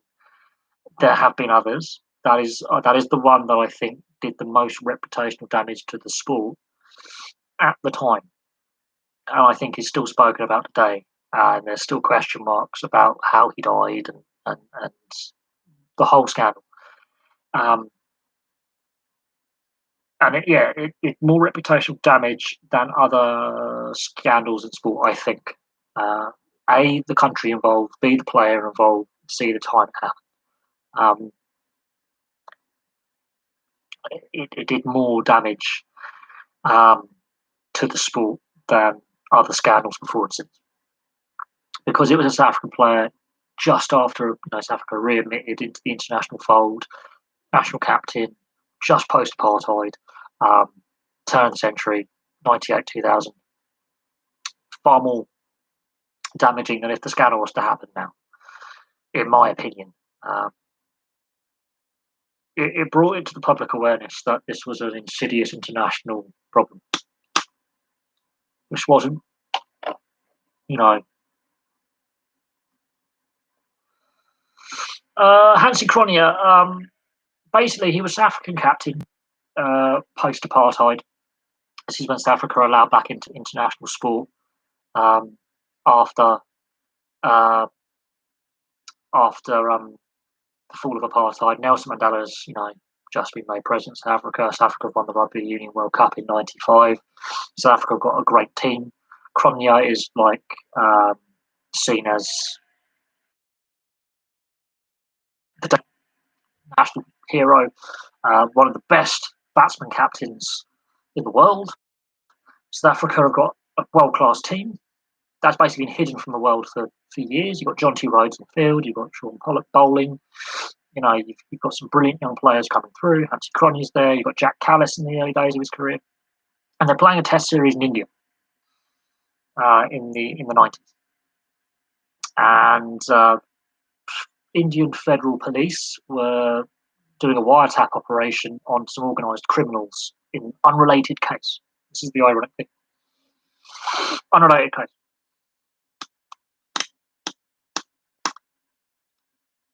Hansie Cronje's in a hotel in India. I think it was in Bombay, I think. Might be in Calcutta. And he's picked up on a wiretap in regards to this federal police investigation into organised crime, discussing match fixing. Picked up. Fast forward a year or so, I think it was in '96 he was picked up on the wiretap, maybe '97. '98 he goes before the South African Parliament and basically denies that he's been fixing matches. Denies it outright. It's broadcast live. It's a live parliamentary broadcast, similar to the British system we have here in the US system, where you have like Senate committees and parliamentary sittings here in the UK. And he denies the incident took place. That he was willing to take money to spot fix and match fix games and do stuff. It all came out later on, but it was true. He died in mysterious circumstances on a freight plane which crashed into a mountain 2 years later. He died in 2000. But it all came out in '98. He denied it. Later on, it was proven that, yes, he was willing to fix matches for this organised crime syndicate in India. So that was the one that was proven. Wouldn't surprise me if he had been doing it a while. He obviously was very intimately aware of these people. It wasn't as if he had, from the recordings, it wasn't as if he had never met them before.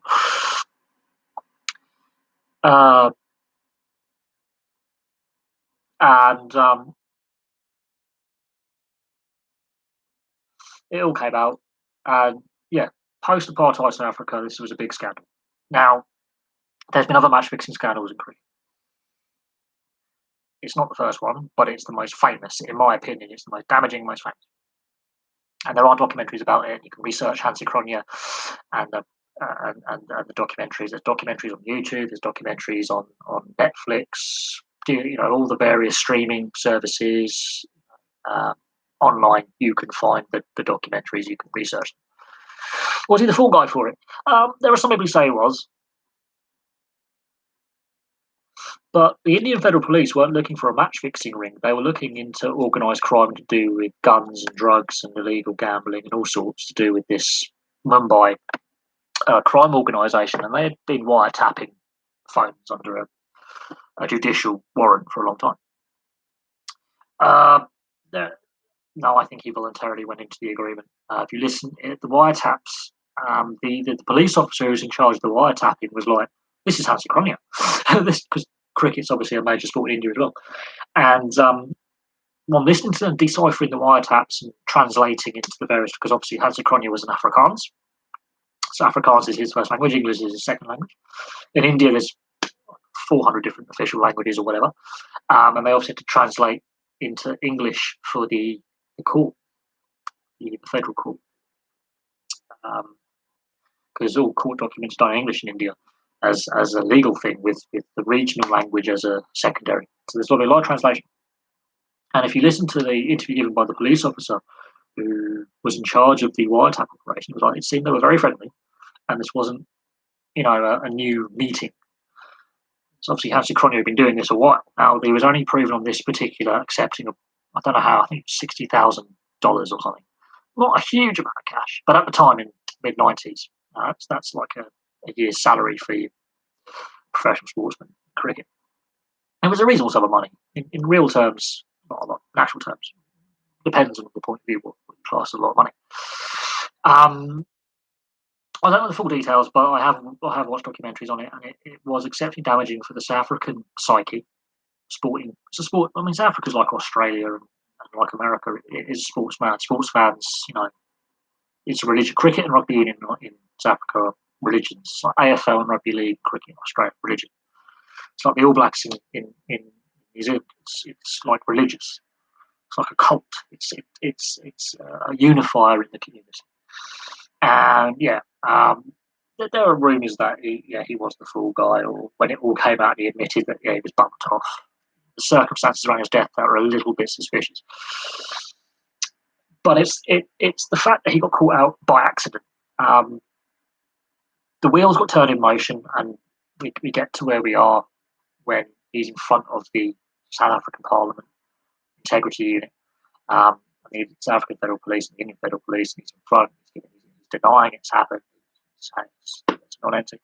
But he's not the first cricketer who's played a Test series in India who's been approached.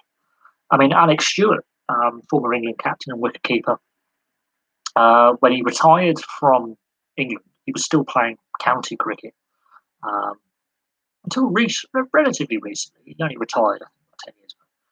And he was playing a 4-day county match. And he finished the day's play, or his day's training. And he's walking to his car in the car park. And this Indian businessman approaches him, strikes up a conversation. Obviously, Indians being cricket mad. And he goes, I've got a business proposition. Opens up the boot of the car and offered him, I think, a duffel bag, a sports bag full of cash. And tried to entice him to fix a match.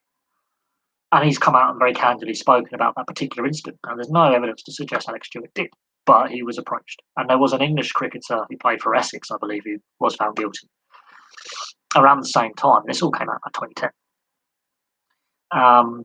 Sreesanth, Indian fast bowler, banned for life in prison, links to organised crime, deliberately bowling no balls. The Pakistan scandal with the no balls in 2011. There's been several IPL scandals. But for some reason, the Hansi Cronje incident is the biggest one because of who the player was, the nation involved, and the timing. Had this South African, let's say, it happened now with the current South African captain and the current with Faf de Klerk, for example, would it be the same? I think it would still send ripples through the South African sporting world, but I don't think it would have the same impact because we now know how corrupt South Africa has become since Mandela left prison and since the fall of apartheid. I think it would have the South African public of all communities be like, oh, another corruption scandal, here we go again. But 20 years ago, the Rainbow Nation mantra under Nelson Mandela and Mbeki, corruption wasn't as bad as it is now. And it definitely hit home harder because Mandela was meant to bring hope, Rainbow Nation, positivity, the end of a repressive minority regime, civil liberties, civil rights, growth, harmony, and it damaged it. But it'd be the same if there was a match fixing scandal in English football at the top level.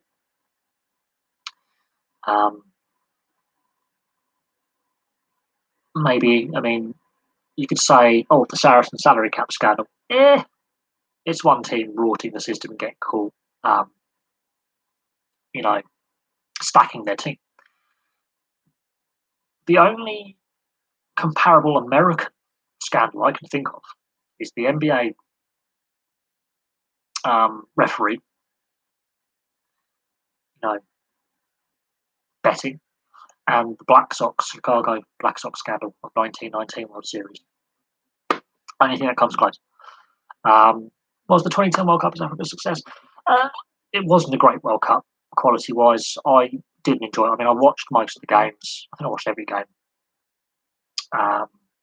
The final was played on my mate's birthday. Um, I would say quality wise on the field, it wasn't the best World Cup. It was an overly defensive World Cup. Um, Great that the tournament went to Africa for the first time. I think it was a positive in that sense. But yeah, it wasn't a great tournament. There's allegations of corruption there with fixing the games and backhanders. I wouldn't say it was a failure, but I wouldn't say it was the best World Cup we've ever seen. Quality, I don't think it comes close. I think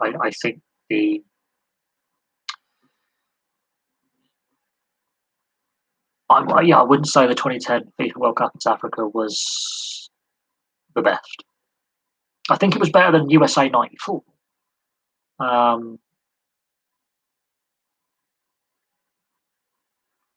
but I wouldn't say the South Africa World Cup was the best one. And I've watched every World Cup since USA '94, and every Euro since Euro '92. And my favourite tournaments, Euro '96. Loved that tournament. That was a brilliant tournament. I did enjoy the World Cup in Brazil, I have to admit. I obviously remember the France '98. And for me, out of all the tournaments I watched, I think that Euro 2008 and the 2010 2012 wasn't great either. The quality of play um, wasn't were the best tournaments for me. Um, not saying they were bad, but I think there were better tournaments for the spectacle and the speed of the game, the way the game was played. Same with looking at rugby union, rugby league World Cups as well. I think there's been some good tournaments and some bad tournaments and some tournaments where I'm like, okay. Yeah, no, players are still doing it now. Um, the betting companies have a red flag system. So if legitimate bets in place that are dodgy in the sense that, there's a fixed scoreline, it doesn't matter if it's cricket or whatever sport we're looking at here, they will look at betting patterns on those teams previously, and they'll look at the form book as well, and the head-to-head between the teams historically, because that has a bearing, because some teams have a bogey team where they're not so good against, and other teams raise their game in a local derby match where form goes out the window. So I like to say Liverpool-Everton. Liverpool and Everton might both be having really poor seasons, but they might both play really well. Okay. But the betting companies do have the red flag system. When they see suspicious betting patterns for a specific outcome that is highly unlikely. Or there's a sudden surge of betting for, let's say, a 3-1 with 2 yellow cards and a red card in the last 5 minutes and 2 goals scored after a certain point. They do have these things in place. Well, I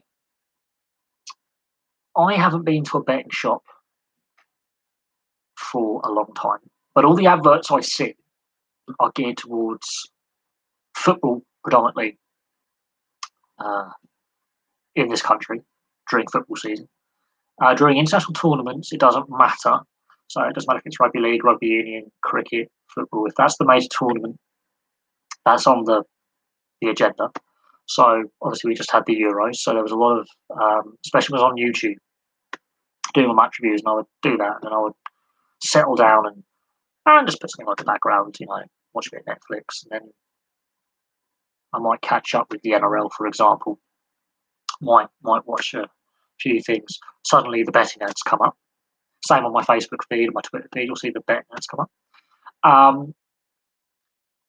In Australia, it's the AFL and the NRL as the team sports. Over here, it's football predominantly on the accumulators. But you can go to betting shop and you can, I can't see why you can't bet on Sussex beating Essex, by innings and 45 runs, for example. I'm just pulling that up the top of my head. Or Middlesex playing Surrey in, a 4-day match or a T20 or a 1-day. I can't see why you can't bet on that. I don't think it's the most popular. I think horse racing, the greyhounds, and football are the biggest in the bookmakers. Online is a different kettle of fish because you can choose whatever sport you want. And, that in itself,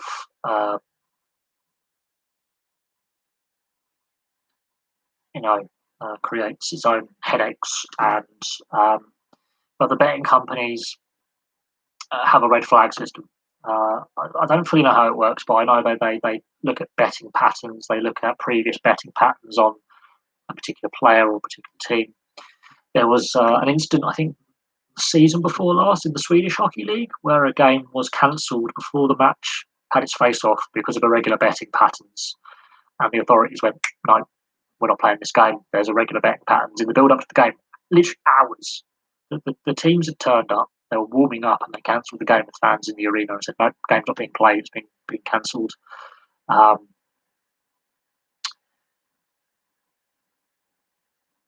yeah, I mean, like, I've heard of like players deliberately getting booked for a variety of reasons. Obviously, we've seen um, what happened with Brazil and Argentina, and the embarrassing scenes in Brazil. Um, Brazilian FA are now basically challenging the FA to ban players who weren't released from their clubs for international duty because they weren't injured, and they were selected to play. So there's a lot. I've seen various. I mean, that in itself could construe a spot fix.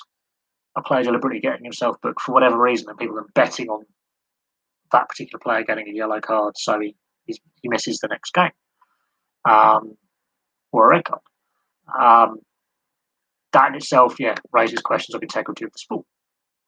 And we've seen. I mean, you look at sports scandals. You go on. Let's go Wikipedia, for example, and you look at sports scandals. Football is ridiculous, absolutely ridiculous. The amount of betting scandals and match fixing scandals that um, football's had um, is absolutely shambolic, and it's an ongoing thing. Um, in regards to the list of players, I think there's about 7 or 8 players. I think Man City, Liverpool, Man United are most affected in the Premier League. I think a few other clubs are. I think Villa are as well. I think Wolves. Um, it's interesting that the Argentinian FA haven't forced this issue, and other FAs haven't. And it's to do with red list countries. So the fact we had like 3 qualifiers in European football, uh, you know, it's interesting. I mean, crikey, this time next year we're gearing up for the Rugby League World Cup and the Football World Cup, and basically that's 3 months solid of sport. Basically, 3 months solid from early October through November to December. Um, you know, that means the rugby league season has to be shifted forward slightly. So, Australia and New Zealand, I don't know if they'll start their season a little bit earlier for the fact that the Rugby League World Cup has had to be moved forward slightly in the year than what it would have been had it been played this year, because the grand final was in the first weekend in October. I think they've shifted it forward a week or two to slot it in, which is going to affect the Super League and the NRL in readjusting their seasons. Uh, you know, it and yeah, I mean, fixture congestion, player welfare. That means the NRL players and the Super League players will only have a couple of weeks to rest and recuperate before going into international camp and then starting to play World Cup. In the Football World Cup side of things, um, same thing applies. It disrupts the European season. The season has to shut down, which then gives an advantage to those leagues that um, play what we will class our summer, in the sense that their players, if they are selected, will be more rested. The Olympics, the NHL have allowed players to go to the Olympics, which means the NHL season has to shut down in February. which affects their season, and again, player welfare. Yeah, I don't know. It, the whole thing. I mean, this is bear in mind, FIFA want to have the World Cup every 2 years. Look at the carnage we've had with you know the last few days in Brazil. Um, and we're having the discussion earlier in the lodge about player welfare and mental health. You know, careers being shortened and injuries, and you know, um, yeah. I mean, we're allowing fans in, in Europe at the moment, but Scotland has now come out and said it's going to have vaccine pass from the 1st of October. Now, I'm going to quickly read up on this because I don't know if that corresponds to um, outdoor sporting events, but I know it affects ice hockey and basketball, indoor netball, and things like that. Let's have a look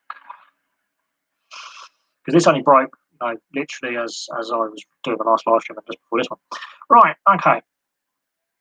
All other large events. So Scotland to launch vaccine passports on the 1st of October. People in Scotland will need proof they've been fully vaccinated before they can enter nightclubs and many large events. Wow. So the Conservative Party, Labour, and the Lib Dems have all opposed, which is interesting. And bear in mind, the SNP, I think, have a working majority of one. So if any SNP members vote against that, it would fail. This is but this is interesting because obviously, outdoor large events, that's football, that's rugby. Um,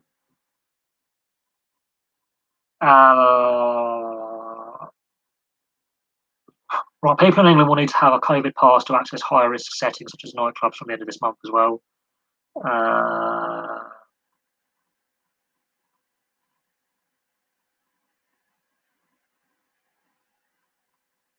So yeah, any event of any nature over 10,000 people, so that's football, that's rugby. Major sporting events, football.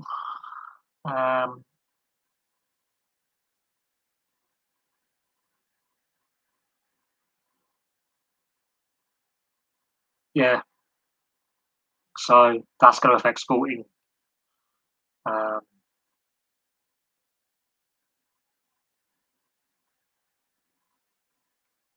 yeah, so there you go. And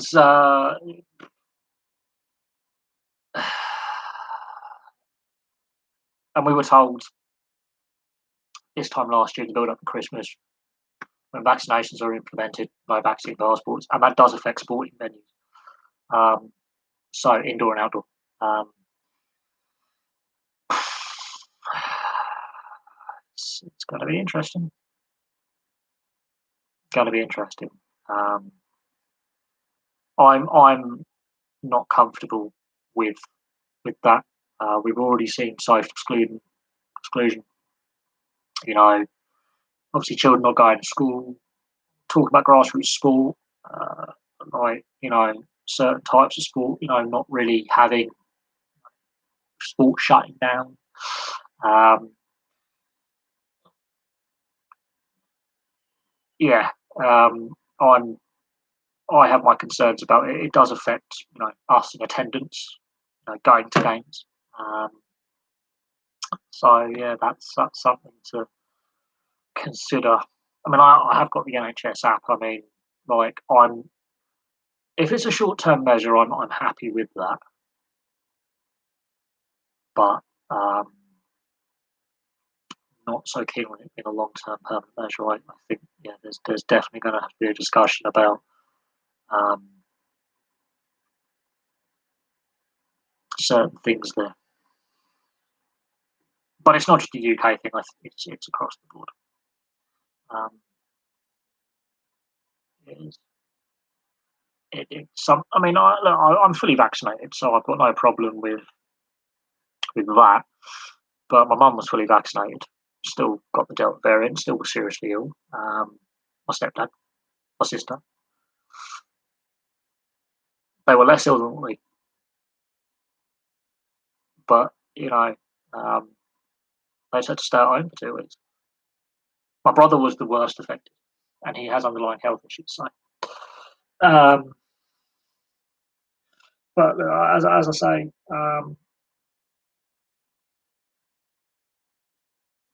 it is what it is, and we'll just have to see how it plays out. Um, it does affect sporting venues. I think that's one of the reasons why, yeah, the Rugby League World Cup was postponed a year. The Australian ARL Commission stated their concerns about the COVID protocols in place. The players wanted to go.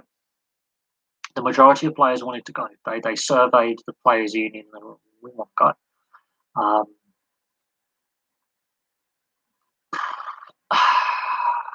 To be honest, I can't. I can't. I was going to buy tickets for some of the games at the Emirates with my now ex partner.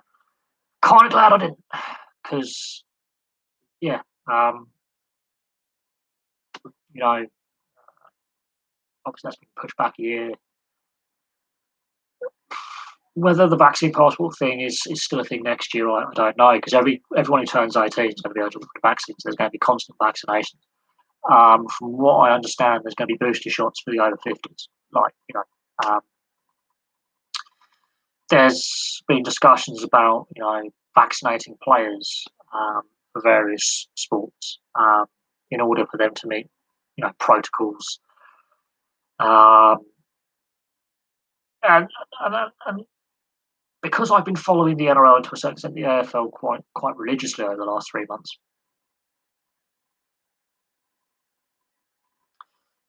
the way they dealt with relocation and the fact that only a couple of games were postponed a day, they had to rearrange a couple of fixtures. They have done an amazing piece of logistical work in the NRL season not being shut down. The grand final is going to be full capacity in Brisbane, which is amazing. But the infection rate in Melbourne and Sydney is still in the hundreds. It's not stupid. It's not ridiculous like it has been in let's say Brazil or parts of North America or at times here.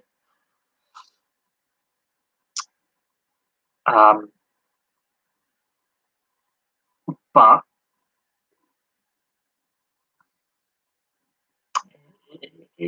it could have been dealt with better in Australia. There's no denying that. It could have been dealt with a lot better in Australia. But it is what it is. Well, I think that the issue with Australia is their vaccination program. I have followed this as well because, yeah, I'm a massive NRL fan. I occasionally watch the AFL as well. Their vaccination program is a mess. I've been following that as well since the start of the year. Well behind the curveball. Uptake with the Pfizer vaccine.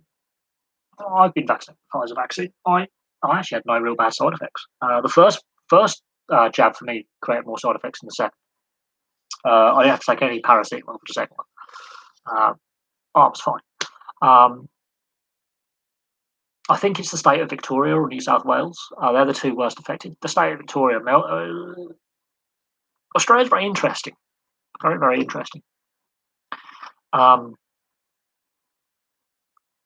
Western Australia, South Australia, the Northern Territory, Tasmania, pretty unaffected. Handful of cases. Literally handful of cases. New South Wales has only been the last couple of months that Sydney's got out of hand a little bit. Queensland, not too bad. But the state of Victoria, and that's the city of Melbourne, that's been a mess. I think it's on its seventh lockdown. Very interesting how that's been handled. I don't think they ever fully got the lockdown right. I don't think it was ever fully under control. And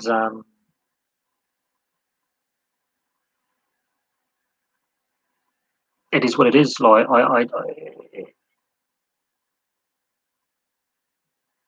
like I think the state. I mean, I've been following it since day one. I mean, I remember when I was in my old flat. If you remember my old flat, well, I was living on the sofa bed. Um, Back in December 2019, getting from work, and I'll just catch up with sport.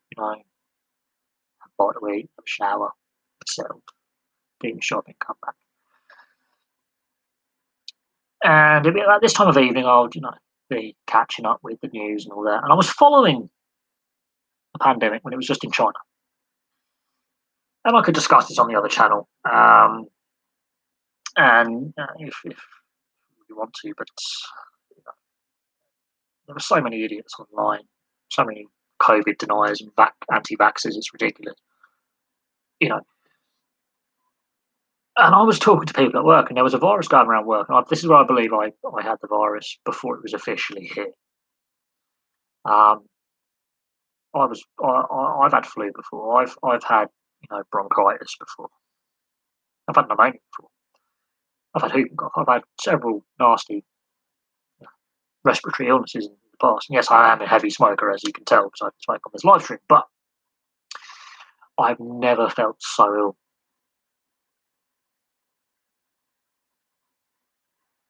I've never felt so ill. And and I was talking to people at my old depot, and I was discussing. And I was like, "Have you seen China? It's getting worse." And I was showing them, and I get the phone out. I said, "Look at this. This is Syria." And I was ill. I was still at work, but and then I was telling people, "This is serious stuff. Like this is no joke." And as January came along, turned into February, I think the media had a big part to play with it. Big part.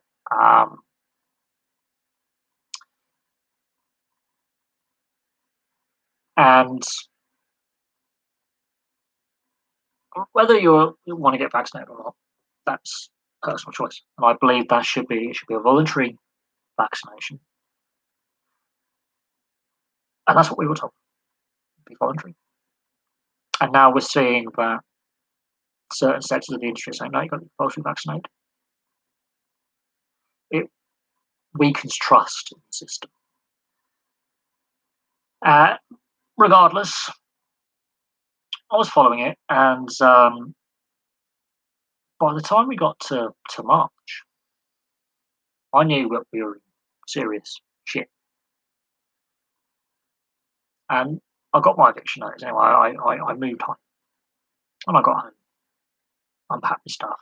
Some of my stuff actually hasn't been unpacked; it's still in the boxes it was in when I moved in October 2019. Some stuff hasn't actually been unpacked in 2 years.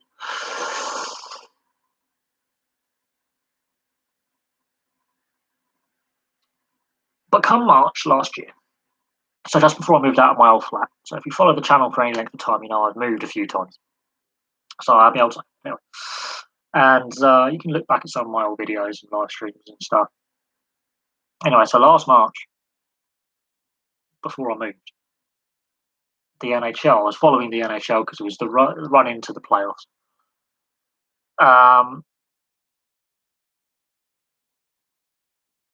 And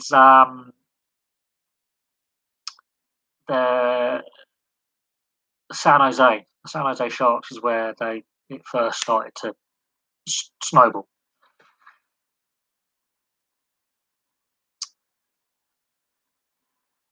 And and it went from there. Right, so I will get back to talking about the vaccine and sport. But yes, I'm back. I didn't die, nearly did. A couple of motorcycle accidents, a few health issues that I've been dealing with, a few personal issues I've been dealing with. I will do another video updating on you on what's been going on soon. There's a lot to discuss, and some of it is very personal, and there's a reason why I've taken some time. Hi, Austin, watching at school. I don't know where you are. I'm assuming you are overseas, not in the UK. I'm okay. Thank you for asking. Um, yeah, I just had to take a break. Yeah, there's been a bit of a since yeah, the middle of June. Actually, before then, I was having some issues, but physical health. I've had a couple of motorcycle accidents and a couple of concussions. I've had some issues with my medication. I did collapse the other week. You can't really see on this, but I've actually broken my nose. My nose is a bit, as you can see the lump there. It's a bit wonky. I've had to have some blood tests, heart scans, um, uh, blood pressure, a lot of stuff. I've had some issues with my medication. I've had a couple of motorcycle accidents. Lucky, uh, touch wood, that they weren't more serious than what they were. Um, so yeah, I've had a bit of a not a great time. Um, hasn't been a great time, not gonna lie.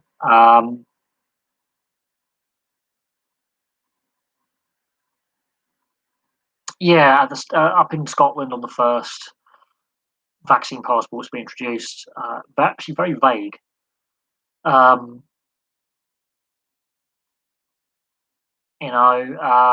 Same here. No plans in Wales and Northern Ireland. I can see some opposition to this, and there have been some government on the government benches, and I can discuss this on the other channel in regards to vaccine passports. I will do a video on that. Did a live stream discussing it as well. Um, I can definitely see if it's a temporary measure until more of the population is vaccinated, then that's fine. If it becomes a permanent measure, I have concerns. It's a civil liberties thing. While I believe in public health being a priority, and this is uncertain times, I can categorically say that long term, there, yeah, there's going to be problems. There will be unrest over it. Hopefully, it's a temporary measure, but I fear it's not. Now, I'm double vaccinated. I've got the app. Um, oh, don't say Demolition Man. The remake was terrible. Demolition Man, the original, wasn't a great film. Let's not kid ourselves. But the remake was awful. Um, ah, God, it's on Netflix, by the way. So if you are in the UK, Demolition Man is on the UK Netflix, the original, with Sandra Bullock. Um,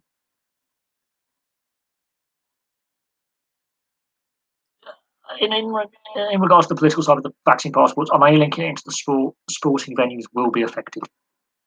So it'd be interesting to see how that plays out. And we've already had warnings from industry leaders saying that this is going to kill us. So yes, in response to Austin, I am doing okay. Where are you from? In response to the proof of vaccination, just get the app. All you got to do is get the app, put your national health number in, show them at the door, they'll let you in. You won't have to wear a mask then, but you know, track and trace failed. I have very little faith in the whole system, but that's again another issue for the other chat. I'm trying to keep this on sport, but yes, it does affect sport with vaccine passports in large venues, so sports arenas, be it indoors or outdoors, over 10,000 people in Scotland. Um, so I believe ice hockey should be fine. If that applies to England, I think the Sheffield Arena and the Nottingham Arena, when it comes to ice hockey, will be affected. If Northern Ireland bring it in, that'd be the Belfast SSE Arena. If you're an ice hockey fan, um, if it's an outdoor thing, that'll be every stadium you can think of will be affected. Apart from, I would think, a couple of lower league grounds if we're going by 10,000.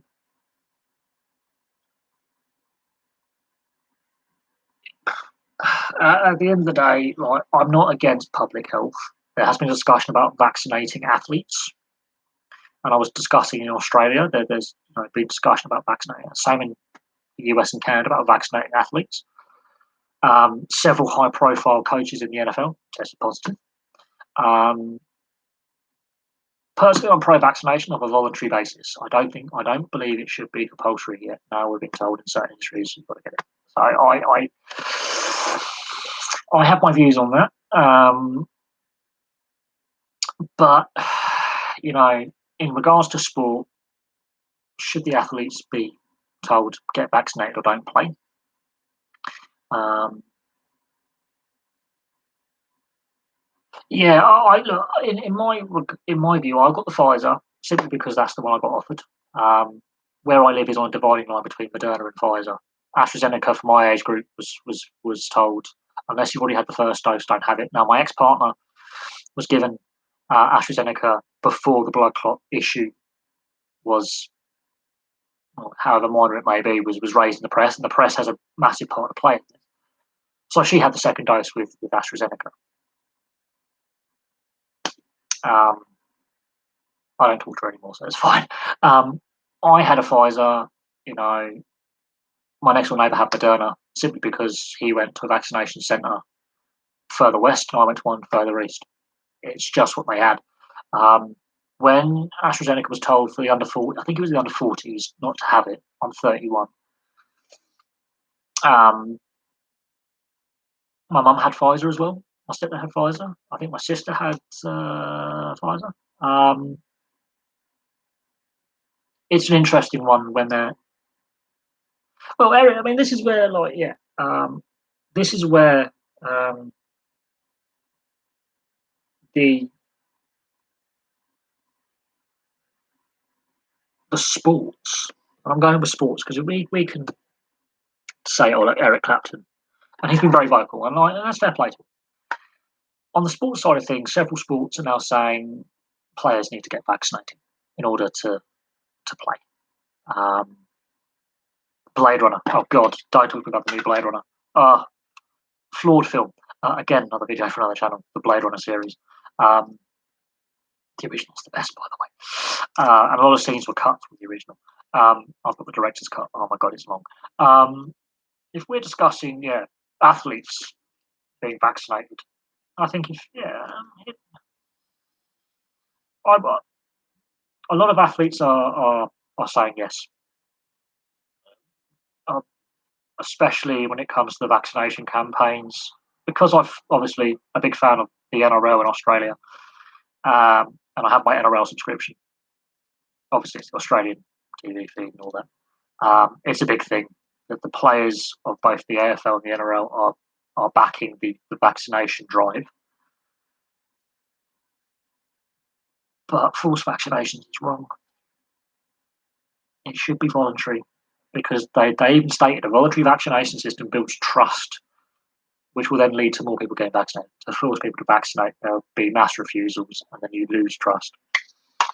Yes, I did see Cam Newton getting cut by the Patriots. My next door neighbour will be far more interested. My next door neighbour Adam's more interested in NFL than I am. People speculating. This is dangerous. This is the danger of social media and unspecified reports. And this is what I don't like with the trial by social media. Oh, well, I know about Bryce Cartwright and last year where he refused to get a flu jab when last season was rejingled and he was, I forget who he was playing for Gold Coast. He refused to get back, cost him his job at cost him his contract at Gold Coast, but it was a bad contract. Parramatta pick him up, give him a second chance, or a third chance, because obviously Penrith let him go. It's more his wife who's the problem. Bryce Cartwright, he's a very talented player. There's no doubt on that. He was one of, I think, about 5 players who refused to get vaccinated. A couple of them were for religious grounds. And one of them, I think 1 or 2 were to do with they had bad reactions to the flu shot and had health issues, which is fine.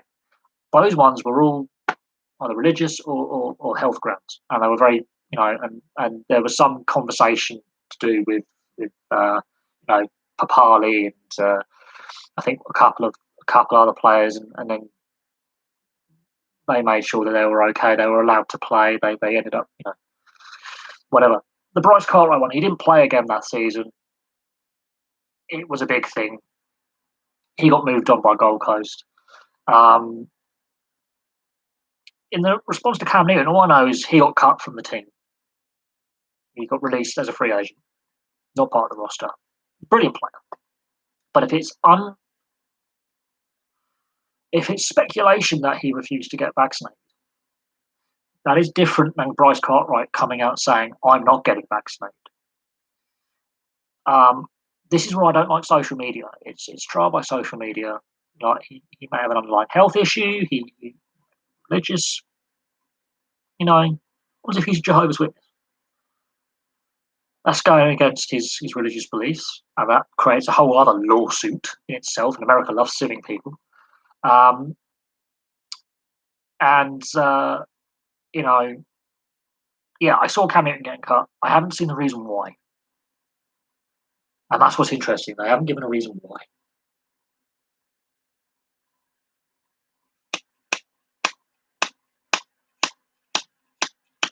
Oh, bloody lighter. Well,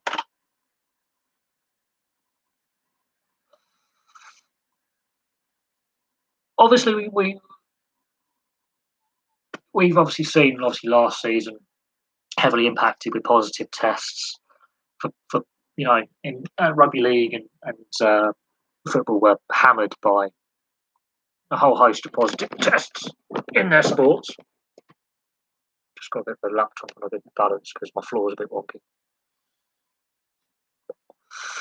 Um, the rugby league and football seasons were hammered by COVID last year. Absolutely hammered. So this time last year, yeah, it was starting to become problematic. And over Christmas, it became a disaster. And the non-league and the lower leagues were decimated. No doubt on that. Now,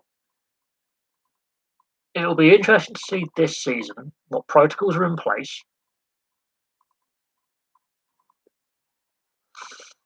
in regards to vaccinations, whether they're voluntary or compulsory. Now, I'm assuming all players should have been offered the vaccine, first or second dose by this point. Um, whether they have been told it's compulsory or not is another thing, but they should have been offered the vaccine by this point. Um, so that's interesting. Now,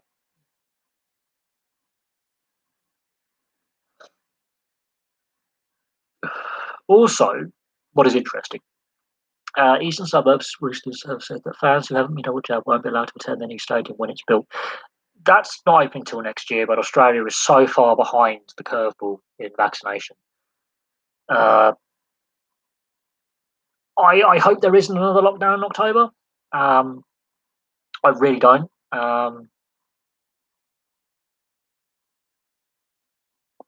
Especially if they're bringing in the COVID passport thing. I find that very interesting. If they're bringing forward this COVID passport scheme at the beginning of October, why at the end of October with no lockdown? It makes no sense, and it would completely decimate the entertainment and sports industries, especially at smaller venues, and for those teams that operate on a hand to mouth basis, so fan attendance. It would make no logical sense.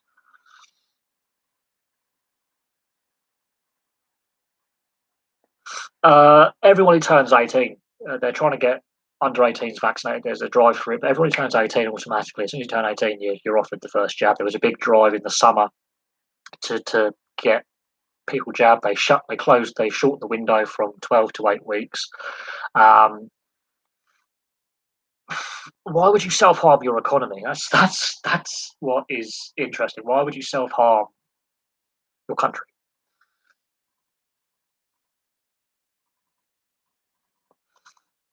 No one in their right mind would make their country poorer deliberately. Um, Brexit's one thing, but when Brexit happened, they were still talking about trade deals with non-EU partners and trying to open up to global trade, which makes some logical sense. I'm not a fan of Brexit, but why would you deliberately make a country poorer? But that's another discussion for the other channel. How it affects sport is, yeah, if there is another lockdown, will sport continue? One. Also, it'll be interesting to see I mean, everyone's medical and legal should be doctor patient, doctor confidentiality, legal confidentiality. So it'll be interesting, uh, well, we can criticise a lot of governments, not just ours. The Italian government was pretty bad. The Spanish government was pretty bad from the get go. We weren't the only ones. And then it was a scramble for the vaccination program. The US was shambolic. Australia, in the beginning, and New Zealand were very, very good. Australia now has just become shambolic. But again, that's a discussion for the other channel. Um, and again, it's something that, in hindsight, yeah, a lot of governments got wrong.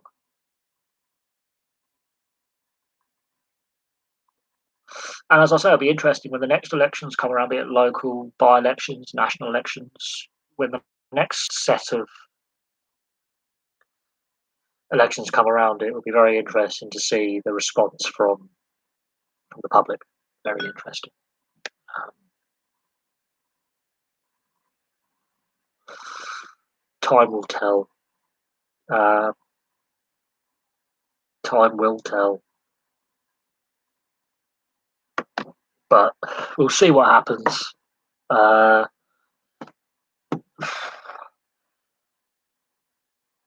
Oh, if election, I mean, even during both world wars, elections were allowed. By-elections were held. They didn't suspend the political process, um, and the political process wasn't suspended. Even during the Spanish flu pandemic, the political process was not suspended. So historically, that's a very dangerous thing. I mean, they delayed elections for a year; they still took place. Um, so that's something they've got to be very careful about. In the future, we can look back and laugh at the double standards. You can go to the gym, but not the pub. You can go to Asda or shopping centres, but going for a coffee was day. Oh, look, I've worked so. I mean, this is the longest I've been out of work since the start of the pandemic. I mean, I'm signed off medically, so technically I'm still employed. Um, obviously, I've got to deal with a lot of doctors and hospitals and bits and pieces. And in regards to my mental health side of things, I made reference to that when I was dealing,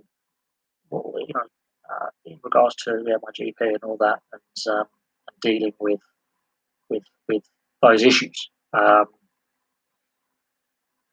Now,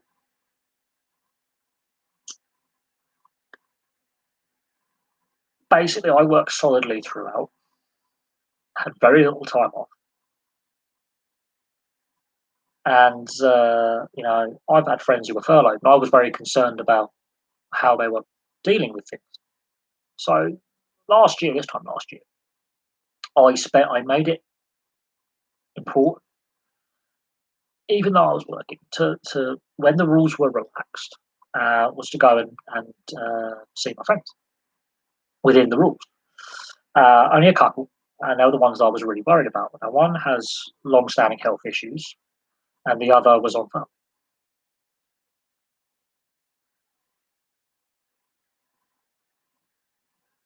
And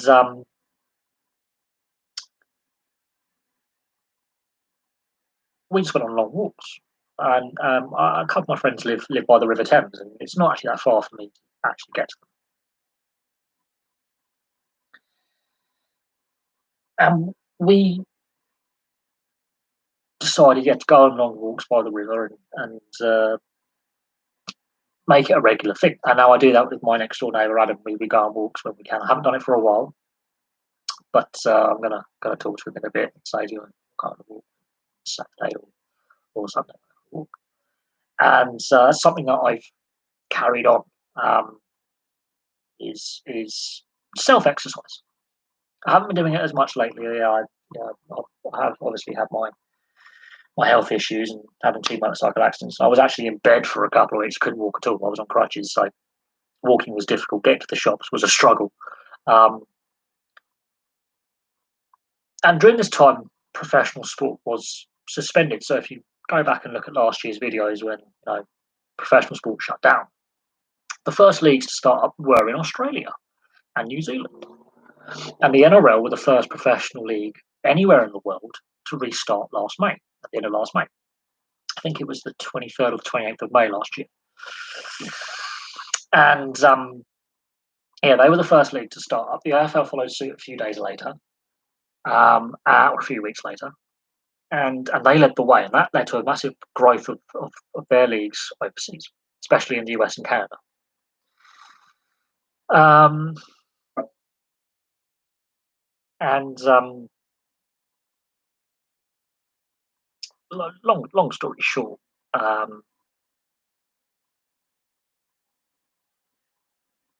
the way last summer played out, this year feels weird. Basically, it feels very strange. Um, this time last year, I lost my job at my last depot and got let go. And mental health had a part to play in that, and my physical health had a part to play in that. And I was out of work 3 weeks, and then I was very quickly back in employment. No issues. Unfortunately, we had the tier system come into place, and then another lockdown. And yeah, that did have an impact on mental health. And this is something that I one of the reasons why I haven't um, done any videos recently. I basically stopped functioning, and yeah, if we go into another lockdown, I have concerns about sport, which is what this channel's about. We can discuss if there's another lockdown on the other channel. If it comes to pass next month, we do go into another lockdown. Something we can discuss on the other channel. But if they're bringing in vaccine passports, that will affect sporting venues. I can't see another lockdown coming. It's just the history buffing. Um, it's just the history buffing. That's it. Uh, that's my other channel. I'll just put it in the chat for you. Let's see if my chat's going to work. Uh,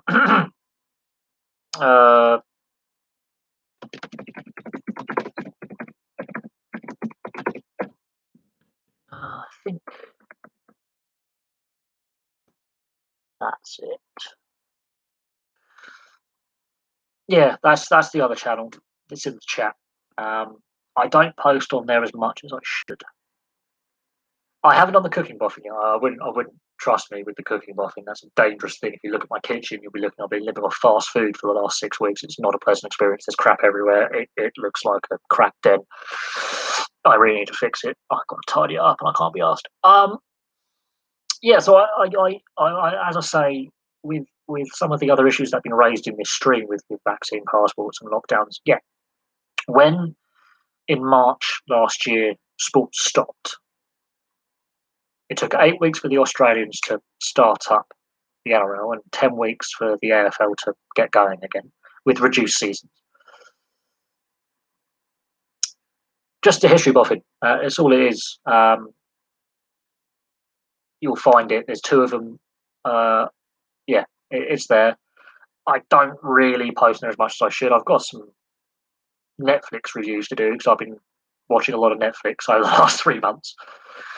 I did enjoy the Witcher series. I watched it back in June. I did it in a night. I'm looking forward to the next series, which should be released in October, possibly December. So a friend of mine's let me use her Netflix on a guest account. So I've got that. I'll sort out my own account when I'm back in work full time. Yeah, there's no space. Um, I started that up, the second channel up, just because I thought, hang on a second, I've got to, you know, it was after the World Cup in 2018, and there was not a lot of sport at the time, apart from the NRL that I was watching. And I decided to do some history videos. There's some video series that I haven't finished that I just allowed to lapse. I was looking at kings and queens of England at the time, and I got, I think, to King Stephen or Henry II or something, and I just stopped. And, something I want to get going again.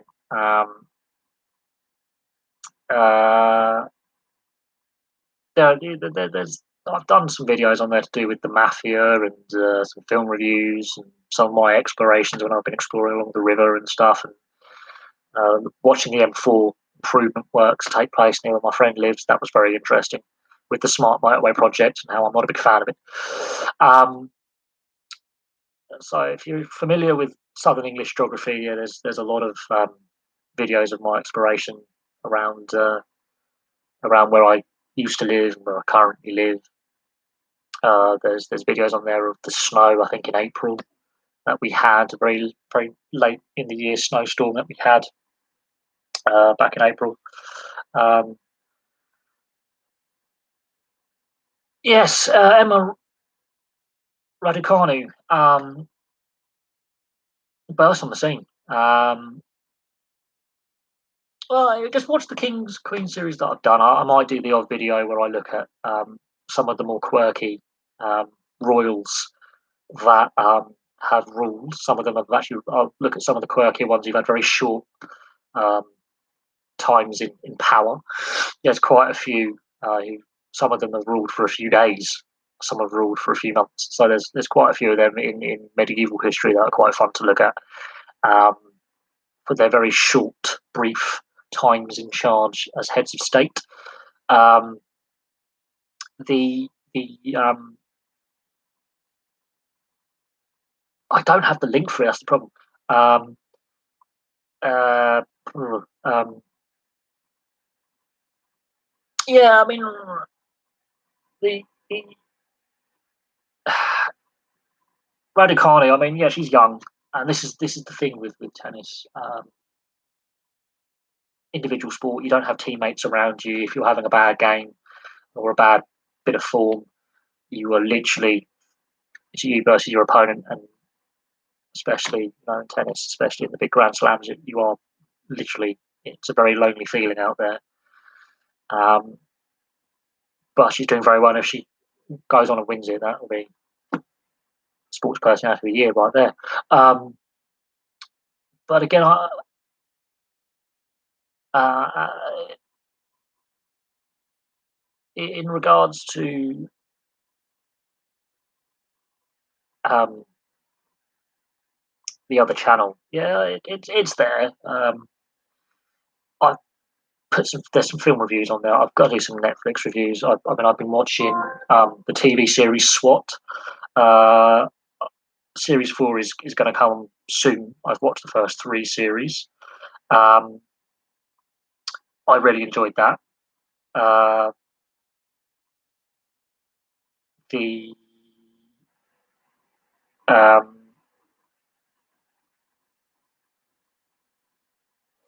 the the I watched the Aaron Hernandez documentary, the NFL player who did some uh,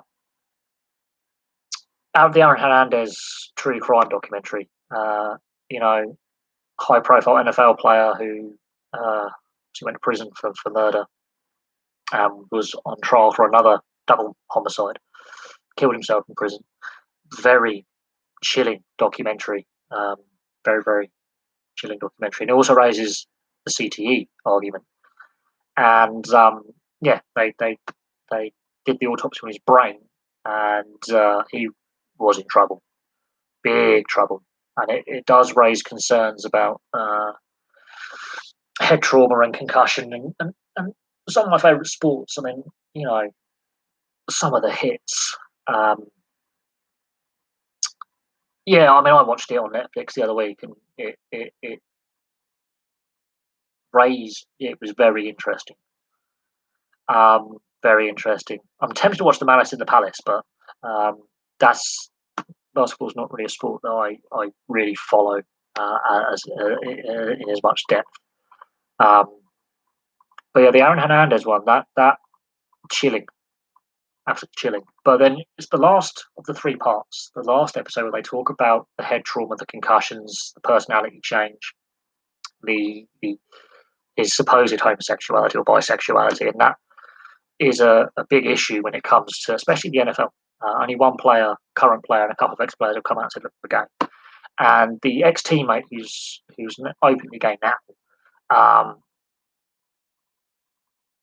um, went to the psychologist because he was very depressed I know he feels being suicidal and depressed, and basically was close to killing himself. And he went to the league psychologist that they refer players to, and he basically said, "Yeah, I'm feeling not worth living." Mentioned his sexuality, and he went, "Am I?" Because of patient doctor confidentiality, obviously they can't name other players, but he went, "Am I the first player to say that I'm gay?" And the psych went, "Nah, not even the second." She went, "There's about 20 or 30 in the league that have come, you know, to have meetings with me and my colleagues." And that is chilling, you know, um, absolutely chilling that there's a reason why players don't say, come out and say, I'm gay, I'm bisexual in the men's side of the game. Women's sport, plenty of female athletes are out of the closet and proud and have no issues. The men's side of it, it's and then people wonder why, you know, players have mental health issues and addiction problems. And there's still massive discrimination in sport. But yeah, the Hernandez documentary is chilling. Absolutely, I've never seen anything like it.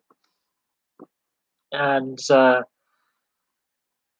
incident down in Florida is the one that sums up a lot of the problems that a lot of these athletes have. They get on the big stage very very young, and all they've known is you know they're on elite pathways, and that they're going to be, you know, yeah, and that's the thing. But it's an interesting one how, you know, how that all played out. There are not many good rugby league YouTubers out there. There's a couple, but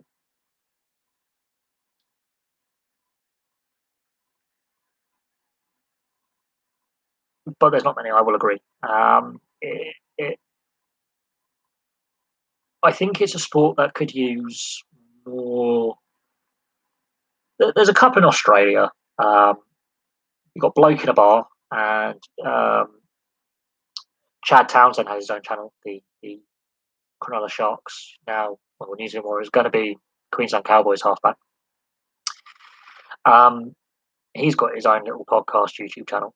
But they're ex-players and current players. I think, yeah, there is a lack of YouTubers who deal in rugby league.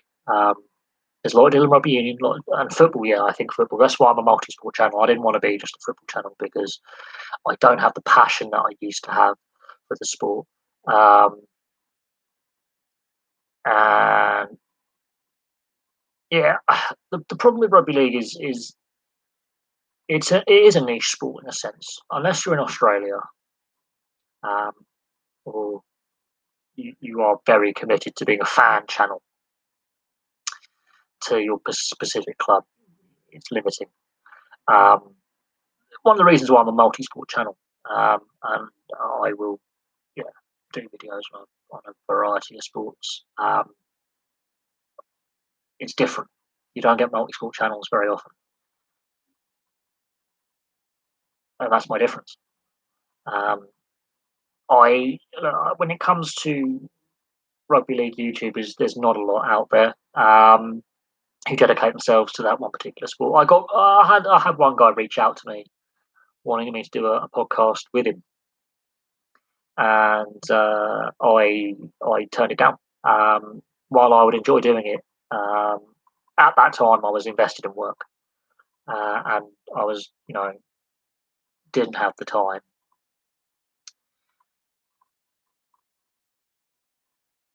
Maybe I should have taken him up on my offer, maybe, but I don't follow the Super League. I only follow the NRL, really. So you know,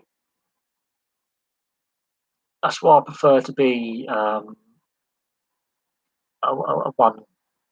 I prefer to cover multiple sports. You broaden your, you know,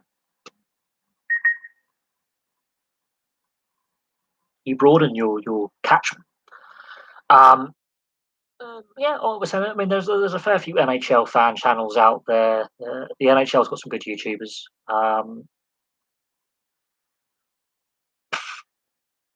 The Magic Weekend. I know again around the Super League both do the Magic Weekend.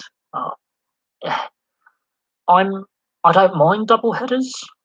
It's whether the stadium or stadiums they're using with the pitch can hold up. And I've been watching the NRL the last few months when they've been moved to Queensland, and with the restrictions when they had to relocate games in the Rockham, some of the smaller grounds, yeah, Seabus Super Stadium, when it rains, it doesn't drain as well as it should. Suncorp gets cut up quite badly. Even the Queensland, North Queensland Cowboys Stadium, Queensland Bank Stadium, the surface cuts up. Suncorp is bad for cutting up. The Seabus Super Stadium where the Gold Coast Titans play, when it rains there, that pitch struggles.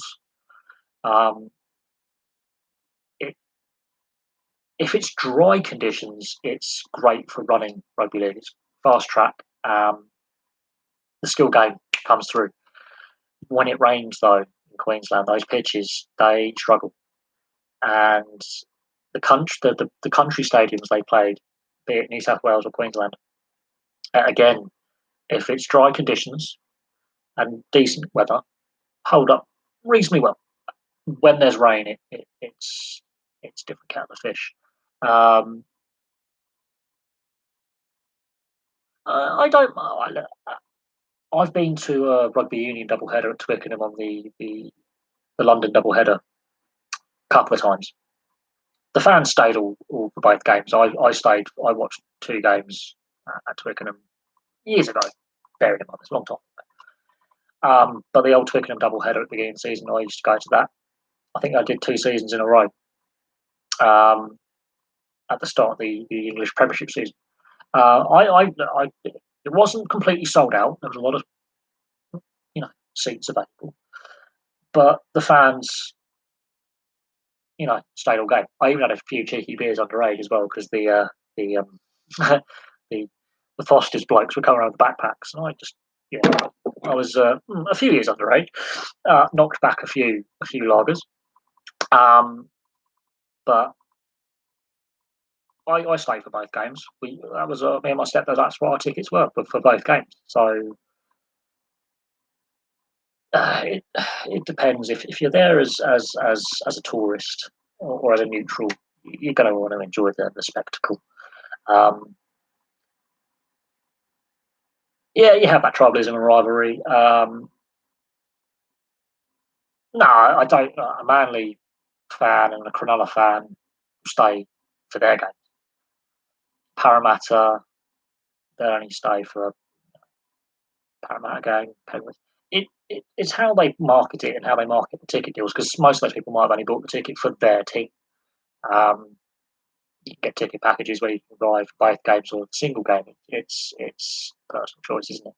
But I've been to double headers and the fans of all the clubs stayed, and there were fans for every club in the Premiership at that Twickenham double header, even the non-London based clubs. So it all depends on what ticket package you buy, and if you want to waste half your money on not staying for the second game. I think if you're going for like a Magic Weekend or a double header, you're paying for that, but you can get ticket packages where you stay for the one game.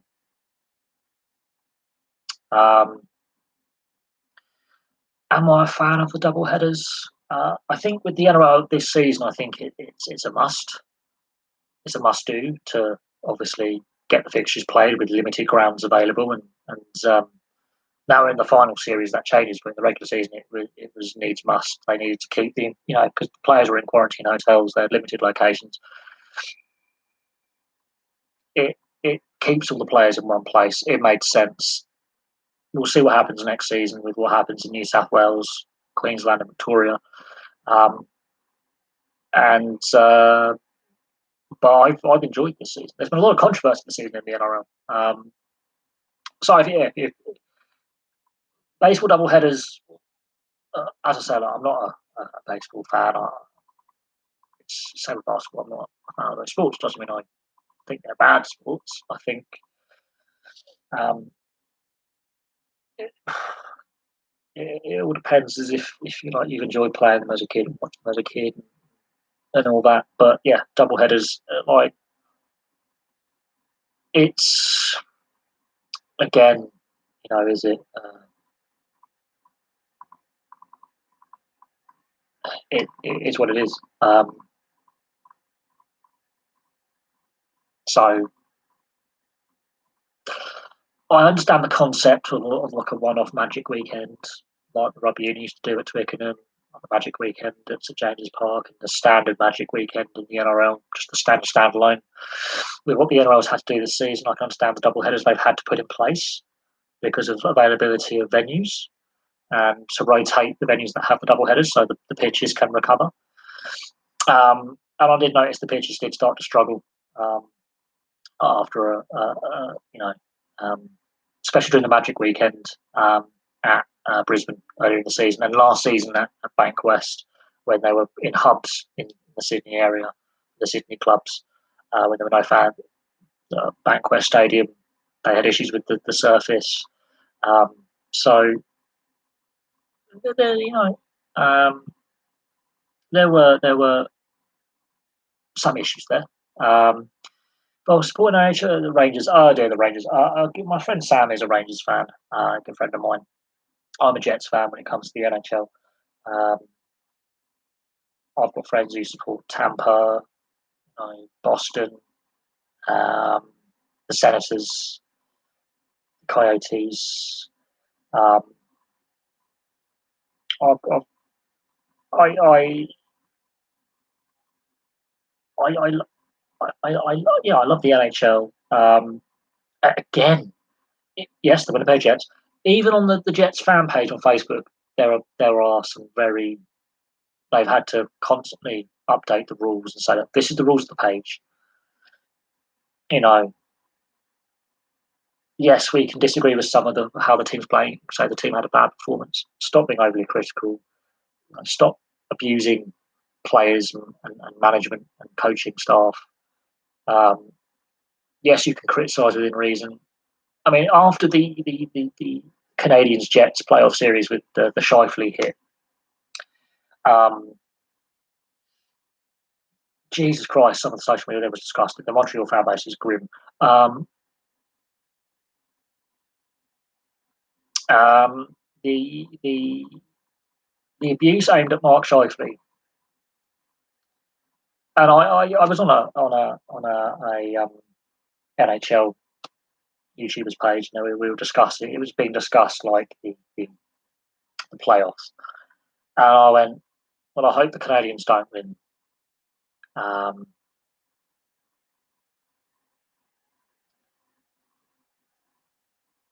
Not because they're a bad team, the fan base. It's a minority, I will admit, but their fan base is toxic. And the reason why I said I didn't want them to win, they didn't in the end, was the behaviour they had shown to not only Mark Scheifele, and I will admit it was a controversial hit, it was a 50-50, but he got suspended and it's fair, I believe. Um, it was the abuse not only he faced, but the threats towards his family were disgraceful. And I can't forgive that. And it's not just an isolated incident.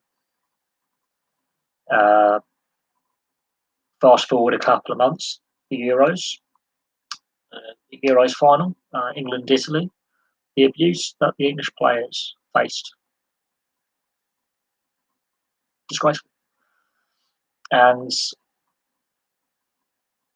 fast forward to last month, the last weekend, 2 weeks ago, the Roosters versus the Rabbitohs, and the Joey Manu high shot by Latrell Mitchell, which basically destroyed his face. Let's not lie. He's lucky to still have sight in his right eye and that his head isn't completely ripped off. The incident itself should have been a straight send off. There is no debating on that. Henry Perenara in the bunker got it wrong.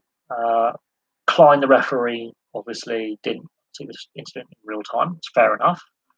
Um, He was advised by the bunker official 10 minutes, it's not his fault. That was the advice he was given. Um, the the the headshot, yeah. There's the debate whether it was intentional, reckless, or accidental. It doesn't matter. He deserved to be suspended. He deserved to be sent from the field. It's what came out on social media afterwards. The death threats not only he, but his partner and his family were facing. Disgraceful.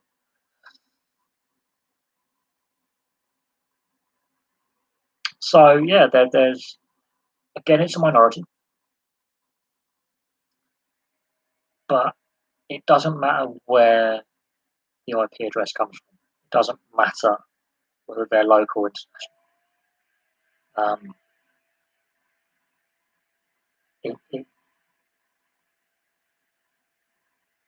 It's not right. And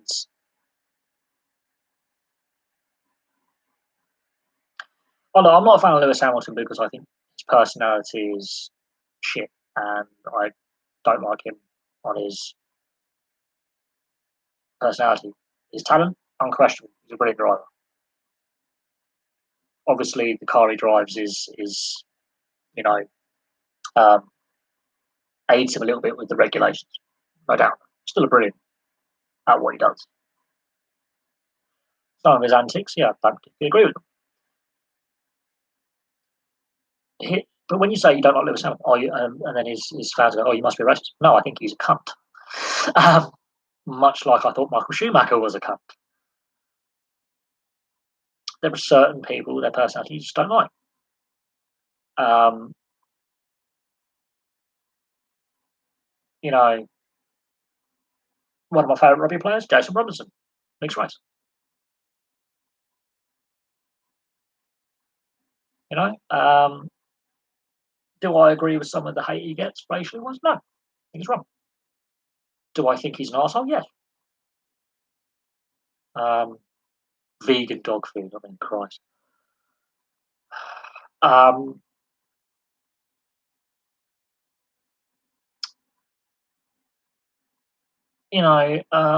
and yeah, people say, "Oh, the Dutch is the most liberal society in Europe." My God, it is racist as hell. Trust me, it's got a nasty far right there. Um, there is an undercurrent in Holland, mostly in Rotterdam and Amsterdam, the big cities, but there is a nasty undercurrent in Holland.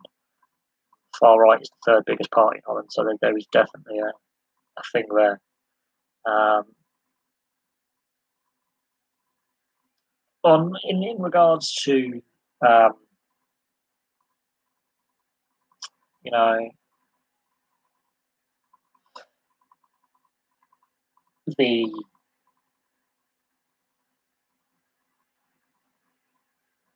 social media and sport, not social media in general, yeah, um,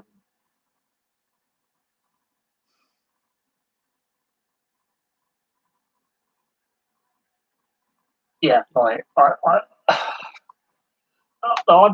I've discussed in the past, certain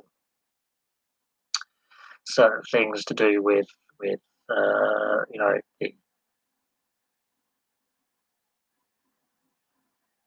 the uh, issues. I mean, yeah, I'm not a fan of Lewis Hamilton for his personality. His ability is unquestionable.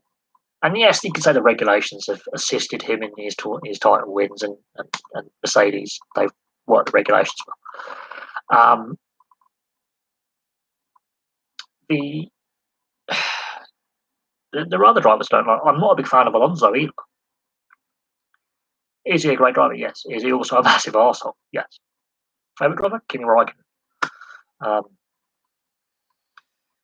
you know, uh,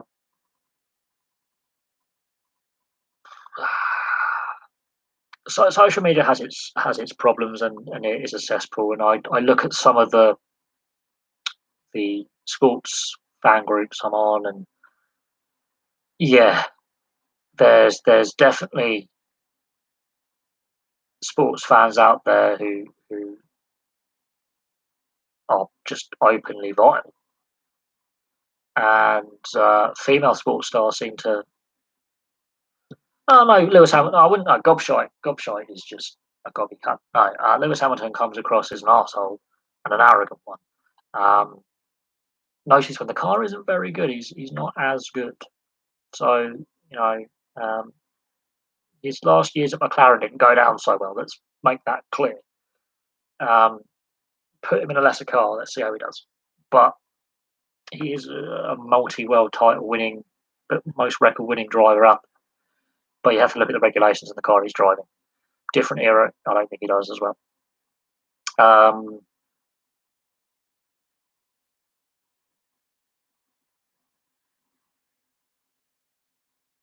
but there's a type of arrogance where you know you're the best, and there's a type of arrogance where you are an entitled prick, and unfortunately, he's the latter. That's my personal opinion on Lewis Hamilton. The colour of his skin's got nothing to do with it. I think he's an arsehole. Talented arsehole. Um, personally. Oh, English insults are brilliant. Um, Australian ones are even better. Colloquial, local. You've got to listen to some of the slang from the regions of England. I mean, this is what a lot of Americans don't get. When we call someone a bin dipper, it's basically regional abuse for someone from Liverpool. When we call someone a dingle, it's someone from Burnley. Um, Bumpkin, West Country. Um, Scrubber, that's a nasty one. Um, Scab, that's more of a trade union thing to do with the coal mines. Um,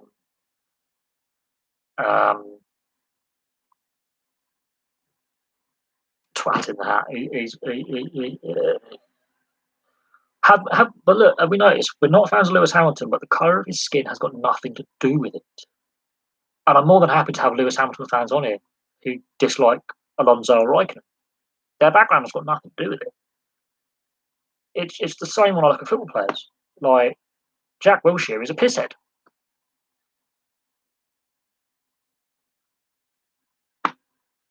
Carl Walker, cokehead. Marcus Rashford, upstanding member of his community. Not once is their background being mentioned. One's white, one's mixed race, one's black. So, you know,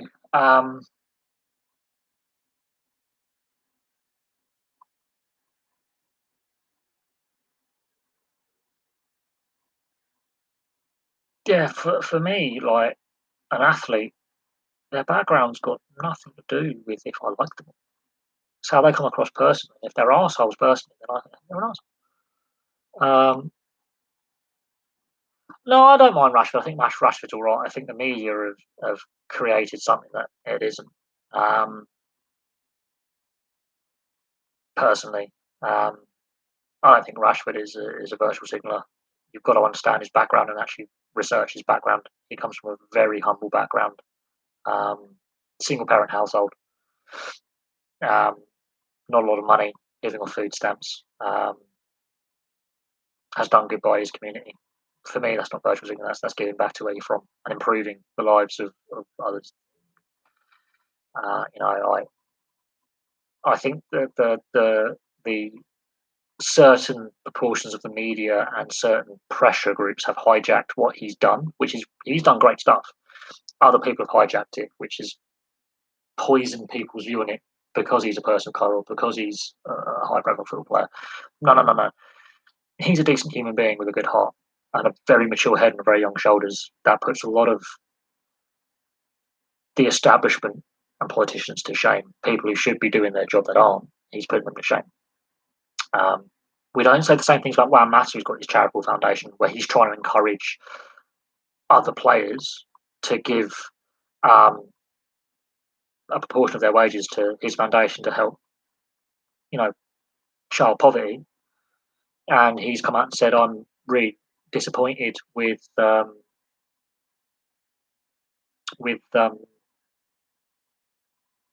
lack of uptake, and that is something that he's no one's picking up on that. Is it because he's white and not British? They're both trying to do charitable things. One's getting, you know, the left wing media lapping him up, and the other one not interested. It's white guy, not interested. So the media have a part to play in it, and Juan Mata has been very open in saying he's very disappointed by the lack of uptake by other professional athletes and football players, but he's opened it up to other high profile, well paid athletes. Very disappointed in the lack of uptake. Marcus Rashford, what started out as just helping out in his local community with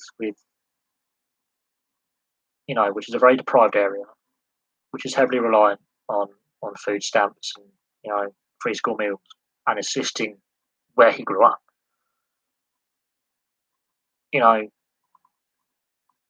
He's done good stuff.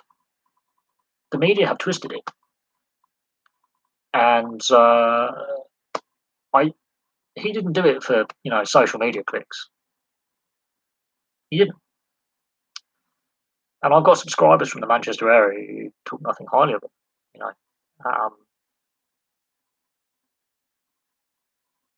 Tony Adams with his foundation in regards to addiction and mental health barely gets mentioned in the piercing press. And this is a guy who very famously was pissed half the time he was playing. He was sober by the time Wenger came to Arsenal, but he very famously battled alcoholism. Very famously battled it, and he decided to help others. And you can argue he's not a very good football manager. He's not, but as a person off the field, he's done a lot, and again doesn't get the recognition he deserves for helping others through what should be a much more talked about issue, an issue that I've dealt with, addiction.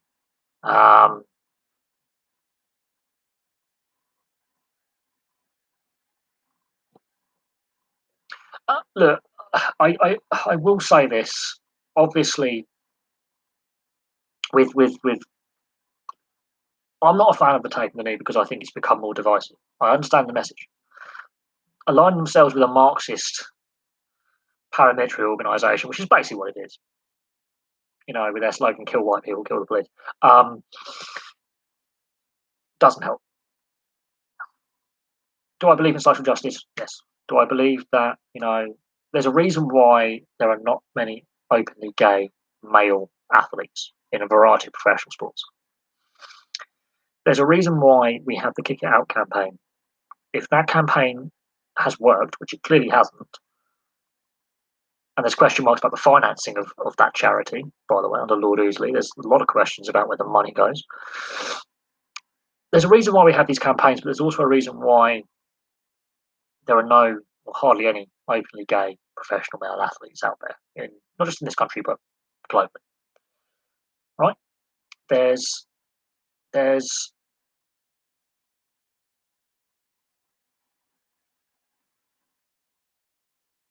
oh look, I mean, yeah, that is just poking the bear, expecting that is something that the FA needs to look at and go, right, we need to protect our players, because the Hungarian fans are known to be quite vile and like throwing missiles and rioting. They're not nice.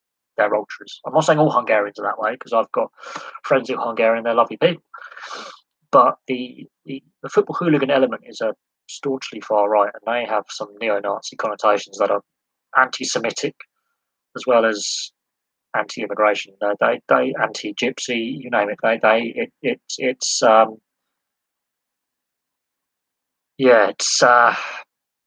It's a powder keg waiting to go wrong, and that's again a political discussion that I would like to keep out of this channel. And unfortunately, it's getting more and more difficult to separate politics and professional sport. More and more difficult, and unfortunately, while I understand fighting against all discrimination, sexism, homophobia, racism, discrimination based on ability,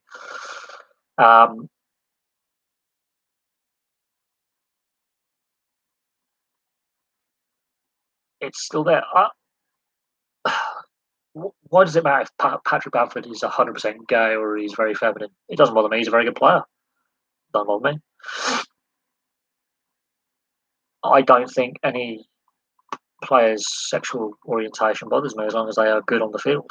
As long as they can play the sport at a high level and entertain, doesn't bother me. It really doesn't bother me. That for me has got no. I mean, no interest to me. It's like I.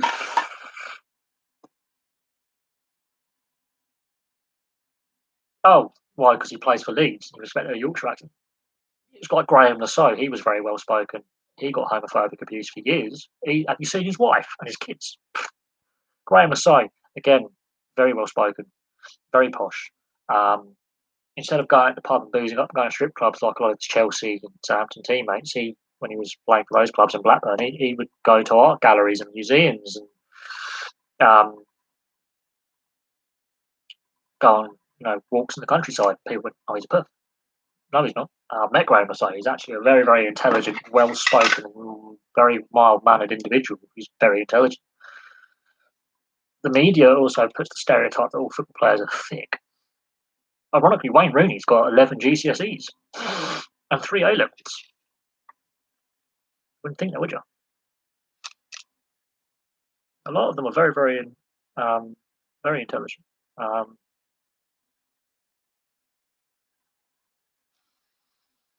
um, so you know,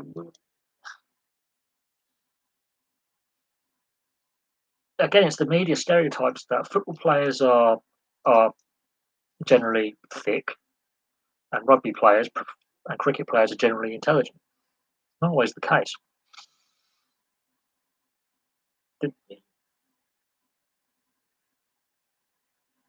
It's not always the case. Oh no, I'm not a fan of forced diversity in anything. I think it has to come naturally. It has to come from the grassroots. It has to go upwards. And it's forced from the top down. Look at the division. Look at the comment section. Look at the debate.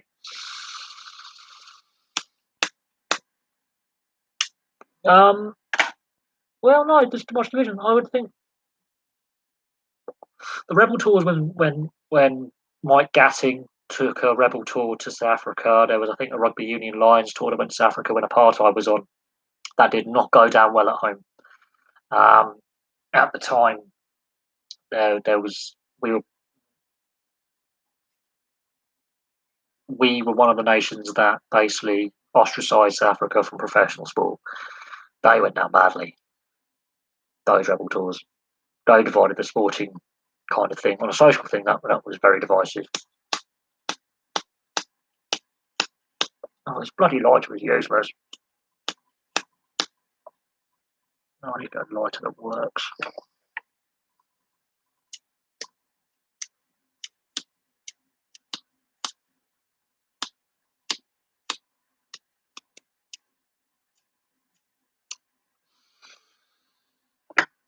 I need to find a lighter that has gas.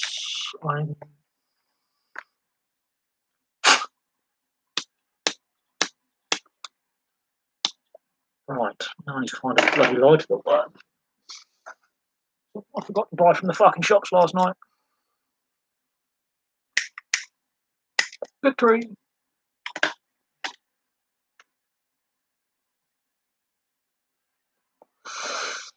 Well, look, I do believe in combating. Did Maradona have much money? I don't know.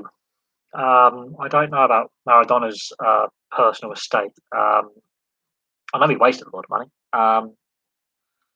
Again, not sure he was actually that wealthy by the end. Um,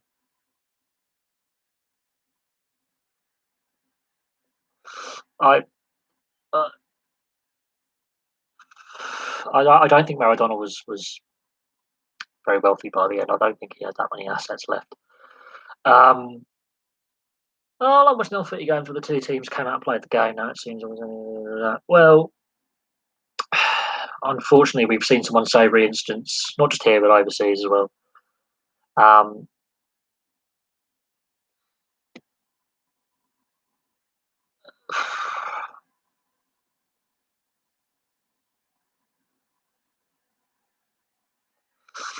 so yeah, like there's been some very unsavoury incidents, and it, it's it, it's all about brand, isn't it? It's all about image. Sports becomes such a big economy um, these days that it's all about the brand. Um, yeah, Maradona's he's a fascinating character. Obviously, his documentary is on Netflix. I think in the US, I think it's on Discovery Plus. He's one of those characters that is very interesting to read about, watch documentaries about. Um, Very complex character. Um, Very very complex character. But he's not the only character the sport's ever had.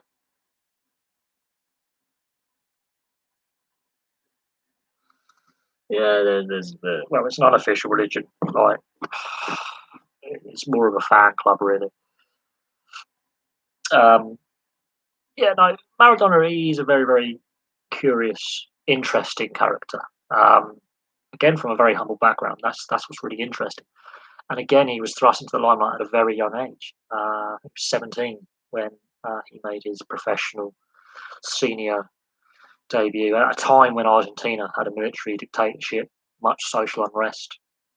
Um, Being a member of a trade union was illegal.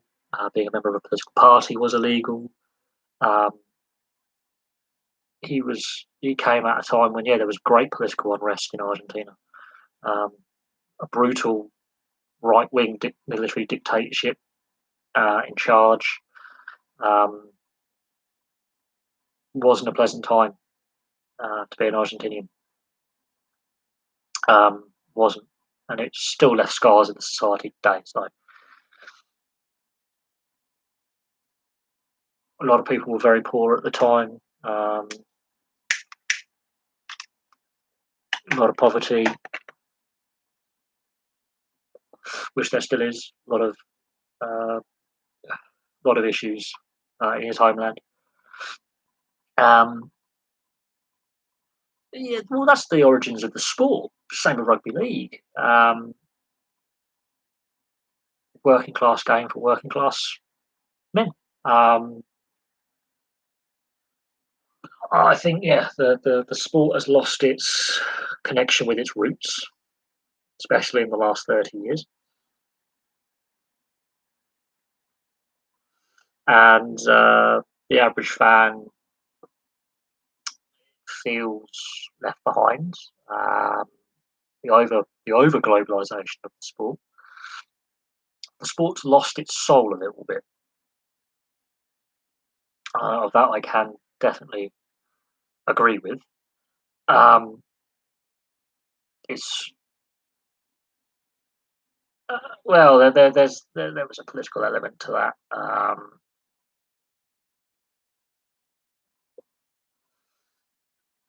That's by the by. I mean, the fans were fighting in the stands in the quarterfinal. It was a very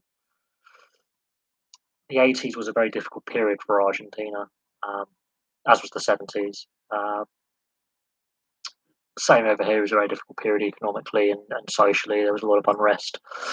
Um, Very difficult time for both nations for different reasons.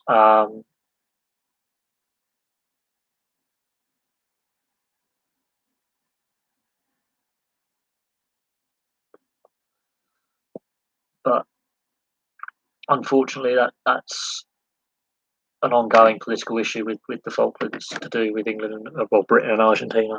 That's never been fully resolved, and continues to create debate and division to this day. And you know, yeah, the hand of God is one of the most infamous moments in professional sport. You know, Terry Butcher said even, you know, he would still never shake his hand, but, you know, uh, not in 86, they were civilian government by 86, 82 and 78 when they hosted the World Cup. They played that World Cup in 82 in Spain on the backdrop of the Falklands War. And England and Argentina both were there. The team struggled as a result. There was a lot of um,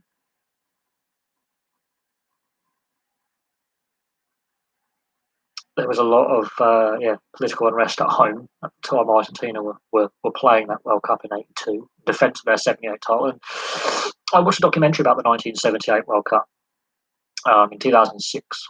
There was a series of documentaries on the World Cups from the first World Cup in 1930 to the 2002 World Cup in Japan and Korea. And they were going through each World Cup in turn, the build up to the tournament in 2006 in Germany.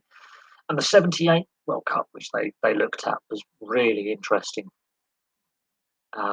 Really interesting. The main the main naval base was by I can't remember which stadium it was, um, and prisoners in there, political prisoners, were hearing all the cheers, and they didn't know what was going on. Turned out it was the World Cup final. The backdrop of that World Cup very similar in regards to the two Mexico World Cups as well. With 1970, there was a military dictatorship in Mexico. Backdrop of the Olympics in '68, there was a military dictatorship in Mexico at the time. Yeah, it's the further south you go, the more pro Falklands we want them back. Is that Top Gear special where they go to Patagonia? The further south they went, the more hostile it became. Yeah, Mexico got the '86 World Cup because of what happened in Colombia. Yugoslavia were kicked out of Euro '92 because of the Yugoslav wars and were replaced by Denmark. Yeah, I mean, yeah, they were meant to have the World Cup in Colombia and it didn't happen because of the situation in Colombia in the '80s. And this is the situation. This is the world the '80s. As I discussed on the live stream on the other channel, we were discussing, you know, the Cold War and stuff, and this is what was going on at the time, where sport was used as a political tool. And yeah, the you have to look at the backdrop of the tournaments from Chile in '62 all the way through to '86 in Mexico, and then the World Cup in Italy and Italia '90. There was the backdrop of the Years of Lead, which is a period of 30 years of brutal unrest in Italy, political and mafia unrest. And the backdrop of that period, some of the best football ever played, with the backdrop of brutal dictatorships, political unrest, and social unrest across the world, not just in South America, but in Europe as well. And then you get World Cup '94 in the USA. And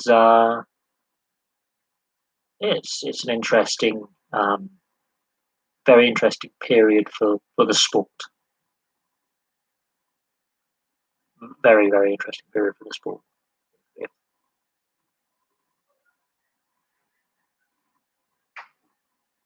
if I'm honest. And yeah, I mean,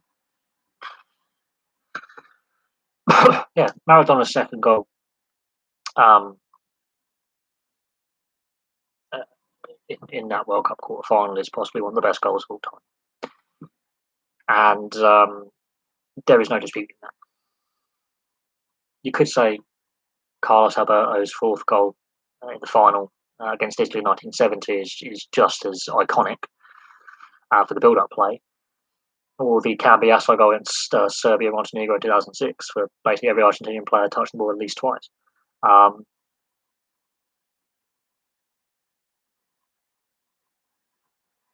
they are iconic moments um, in the sport's history. And yeah, you could say that, is that the best goal of all time? Highly likely.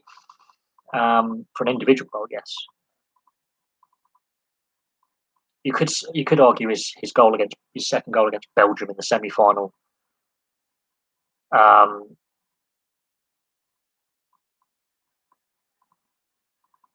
is better, but we'll see. Do we think there's going to be real problems out in Qatar for this World Cup? We know there's going to be fan zones. Um, I can't see anyone being stupid enough to cause problems out there.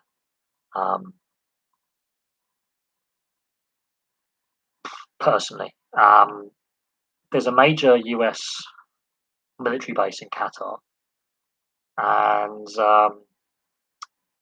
from what I can gather, because they're in an Islamic country, they're not allowed to drink. So that's an interesting question in regards to fan behaviour. The Russia World Cup went off pretty peacefully, all be told. The Euros, apart from a few incidents in stadiums, went off pretty peacefully. But then you go back to France in 2016, and that was not pleasant for anyone, because it wasn't just us misbehaving; there was a whole host of nations misbehaving. Yes, yeah, Qatar won the World Cup by corrupt means. We know that. The question marks as soon as it was awarded. People were like, why is a country with not a great footballing history, with basically a desert, getting the tournament? No major sporting history in Qatar. Questions were raised as soon as they were awarded it. And so, yeah, those questions were raised at the time, and haven't gone away. It'll be interesting. It's over a year away. As we've seen, a lot can happen in a week. Um, so it will be interesting to see, like, how many fans, overseas fans, go, how many tickets are sold, and what.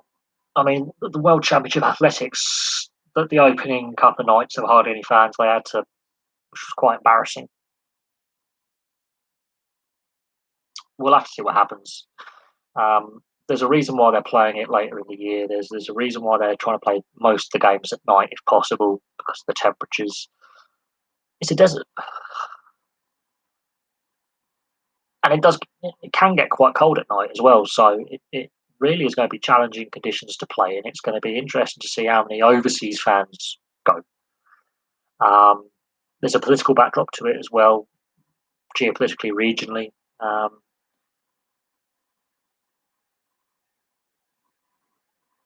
The whole FIFA wanting to have the World Cup every 2 years, that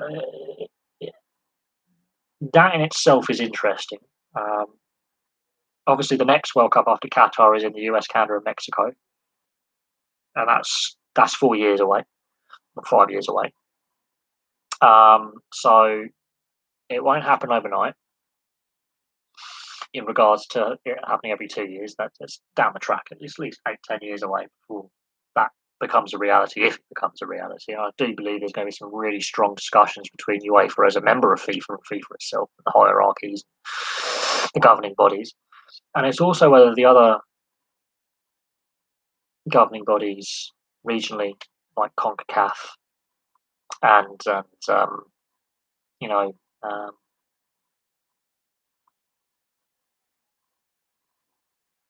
will also be in favour of a 2 year World Cup cycle, because they have their own 4 year cycles for their regional tournaments. Apart from Africa, which has the Africa Cup of Nations every 2 years. and it's about fitting that in the logistics. So yeah, they want to expand the World Cup from 32. I think they're expanding it for this World Cup. Not so keen on that. It makes sense for the next World Cup to have a larger tournament because you've got three host nations. Does it dilute the tournament? I think the expanded Euros was okay. Um, the issue I have is UEFA as a whole are against it, um, and you know, it will be interesting to see. Oh, comfy. It will be interesting to see uh, how things work out.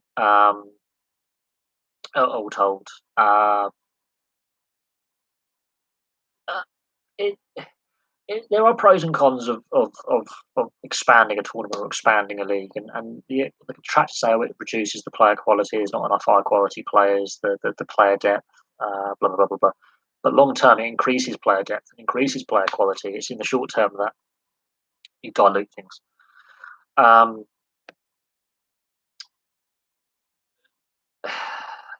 it, I think the way I have my reservations about the World Cup next year. I do, um, but I'm not the only one. I will have to see how it plays out. We'll have to see what the viewership figures are like and the quality of the event. Um, Personally, I'm the Rugby League World Cup. I should be gearing up for that right now, doing some previews. Um, it's been delayed a year, um, and that could benefit some teams and it could hinder others. Uh, they've had to rejig that World Cup so it doesn't clash with the football one, and that is the problem. Is you know we'll have to see what happens. I have concerns with the 2 year cycle. Um, the only sports where a short cycle works is the World Championship ice hockey every year, and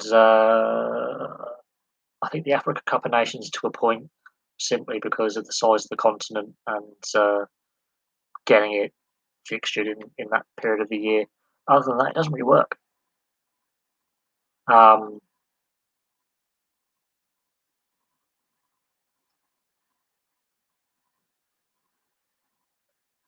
Again, Rugby League World Cup is about growing the game, growing the reach of the game, improving the quality of the game, um, growing the game into new markets. That's what this Rugby League World Cup's about, and the previous ones were about. Um,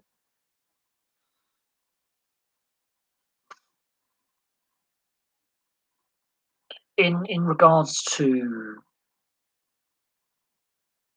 teams make the World Cup shouldn't be there, well, they've qualified by right. They've gone through the qualification process. There's a reason why the US didn't make the last World Cup. It's because they weren't good enough. Um, and you know, I've got, I think 32 teams for the World Cup is the best format. Personally, I think any bigger than that, it starts to become problematic in getting it done in the time frame required. Uh, and yeah, like I remember the Euros was 16 teams, and I can actually remember. I think it was 12 teams at one point. I think I remember the World Cup was 24 teams. So I've been alive long enough to see the formats change. It's getting weird saying I've been alive long enough to see the formats change. So yeah, I mean, you could.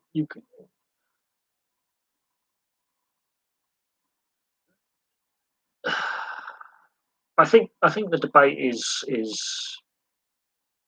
you know you could say is is expand the tournament, dilute the product. There are some pretty world class players who play for nations that under the old 32 team rule wouldn't qualify. So we get to see more players, and they get a seat on the world stage, which I think grows the game. But football's really good at the global game. I think other sports like rugby league and rugby union and cricket, I think, are the ones that you want to expand the reach of the game and grow it to new non-traditional markets. So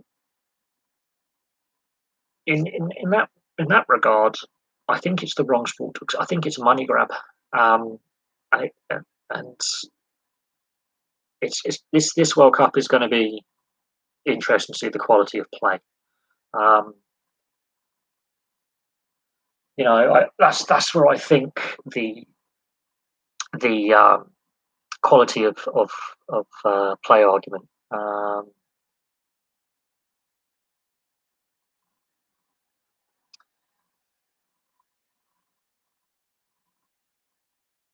I mean, I'm more interested. I'm more interested in the quality of play in the Qatar World Cup than anything else. Um, I think it's heat fatigue is going to have a massive impact. The conditions are going to have a massive impact, and we'll just have to see how it is as a tournament. I think it's going to be a slow paced tournament. I think the games will have a lot of pace to them. I think the players will be exhausted by the heat. It's not going to be humid. It's just going to be bloody hot. Um, I think that the time of year it's taking place could throw players off.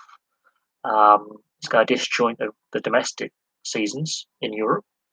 Admittedly, some of them already have, most. I think all of us now have a winter break at some point, so that's going to adjust the winter break and reschedule games around that. But it's going to affect the the logistics between seasons. It's going to affect the FA Cup. It's going to affect the League Cup. It's going to affect the Champions League, the Europa League, the domestic cup competitions in the European leagues. Um, they're not indoor. They stay air conditioned. They're still outdoor stadiums. They still have air getting in there. Um, well, we've seen in I've seen in rugby league and I've seen in rugby union and football before water breaks. Um, um, I've seen them done. The temperature has to hit a certain temperature before that happens. We saw that, I think, in the 2018 World Cup. We saw it, I think, at this Euros. There were one or two water breaks brought in. We saw it at the Women's World Cup, 2019. Water breaks are a thing. Um, they will institute water breaks. The temperature has to hit a minimum temperature, I think, of 30, is it 34 degrees, 36 degrees? I think it has to hit a minimum temperature for a water break to be instituted. We've seen it in rugby league and rugby union. Um, we see that regularly. Um, so I can see water breaks being a thing. Um, but as someone who's done pre-season training at this time of year for rugby, when the pitches are baked in the sun over the summer, and I remember doing that at school, and the pitches were solid, as in you had to train in trainers, um, and it was still high 20s, low 30s, even as a 15, 16-year-old. Yeah, no water breaks. Had to have them. Um,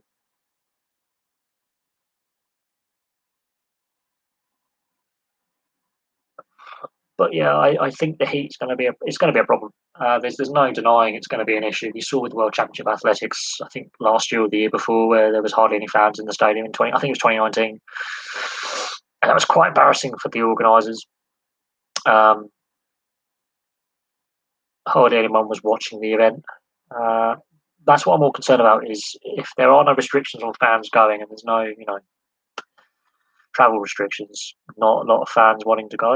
Um, and Qatar's got a population of like about 1.5 million people. It hasn't got the infrastructure in place to have, you know, all that. There's a lot of questions.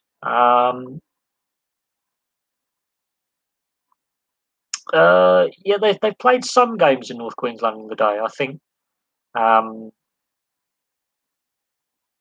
it depends what time of the year you're playing the games. But I do believe the old Cowboys they eventually had to switch the games to the night because player welfare was even back in the mid 90s was concerned they had to play night games, which I think actually then helps the home team. But um, they occasionally play games in the day, and of course with the whole tournament, the NRL being in Queensland at the moment, they've been.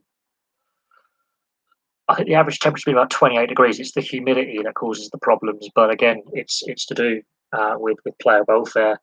But I've been watching the NRL for years now, and even the nighttime games, the humidity is still very, very high. And Is that advantage to North Queensland? Look at they've been playing the last 3 years. They've been pretty hopeless the last 3, 4 seasons. So I think that advantage is gone now. It does have an impact. It's going to cost a lot to go out there. It's not cheap to go to Dubai. It's not cheap to go to Qatar. It's not cheap to go to Bahrain. It's expensive to fly out to these countries. Um, it's not a cheap little holiday. Um, so again, that's pricing out fans who are of more poorer means. It's the best way to describe it. If you are of less economic means, especially with what's happened the last year and a half, 2 years, a lot of people have got their savings are gone, no savings. People are on reduced incomes. It's pricing out the poorer fans. So it's a tournament that has a lot of negatives to it, and we haven't even got playing quality yet. Like what's the quality of football going to be like?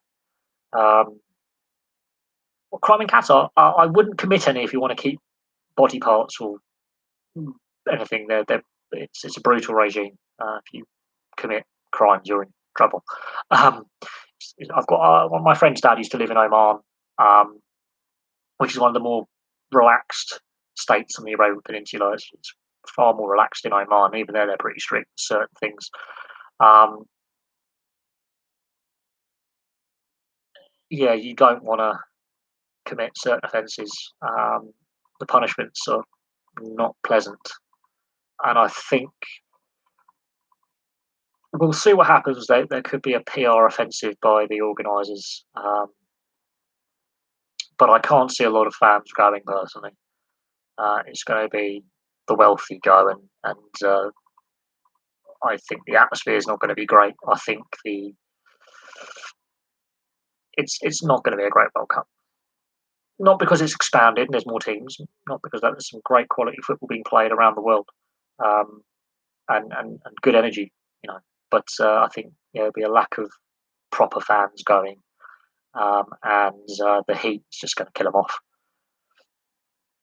Look, we saw it this year's Euros with the Pan-European tournament. How some countries, like Scotland, it was like 16 degrees and wet and rainy at Hampden Park, but then one of the games at Wembley, it was like 32, 33 degrees. I think in the England Croatia game, it was quite hot and draining.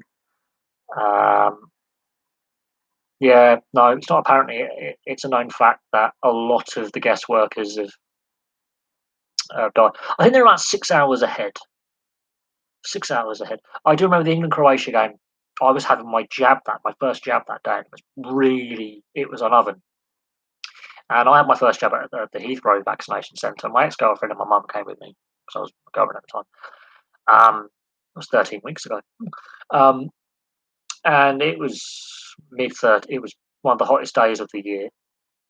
And I had 2 weeks off. And my ex partner, my God, she was complaining about the heat and humidity. She didn't cope very well with it.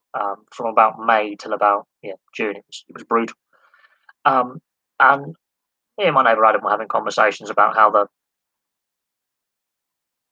the conditions would vary from stadium to stadium. And when Christian Eriksen collapsed, it was about 17 degrees in Denmark. It was an evening game. It was a 5 o'clock kickoff, so 6 o'clock their time. And because Copenhagen's on the coast, and it's quite a sheltered city as well from various things. And people were already on social media going, "Oh, it's got to be the heat. It's got to be the heat. Got to be the heat." So not heat exhaustion. My neighbour even said, "It's got to be heat exhaustion." No, it's only 17 degrees. Heat exhaustion. It might have been a warm day earlier, but it's not hot at pitch side. It's low 20s, high 10s. would say it was heat exhaustion. Obviously, Transpiley had the bacterial infection, the cardiomyosis or whatever it's called. But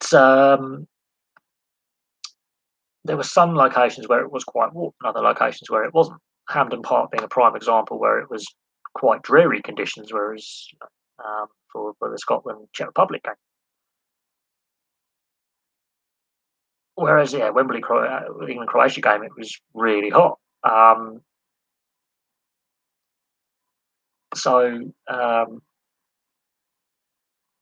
Yeah, I mean, I'm just outside London. I'm 40 miles outside central London, where I live in central Berkshire. What's the temperature now? It's not too hot now. It's 18 degrees outside. It's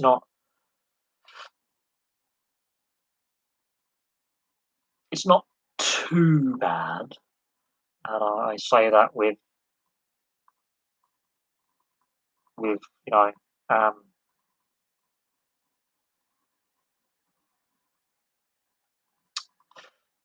But beginning of this week, it was high 20s, low 30s, Monday, Tuesday. So it rained yesterday, and when I went to the shops last night, my God, it was humid. About 20 degrees, but I was definitely sweating, not gonna lie.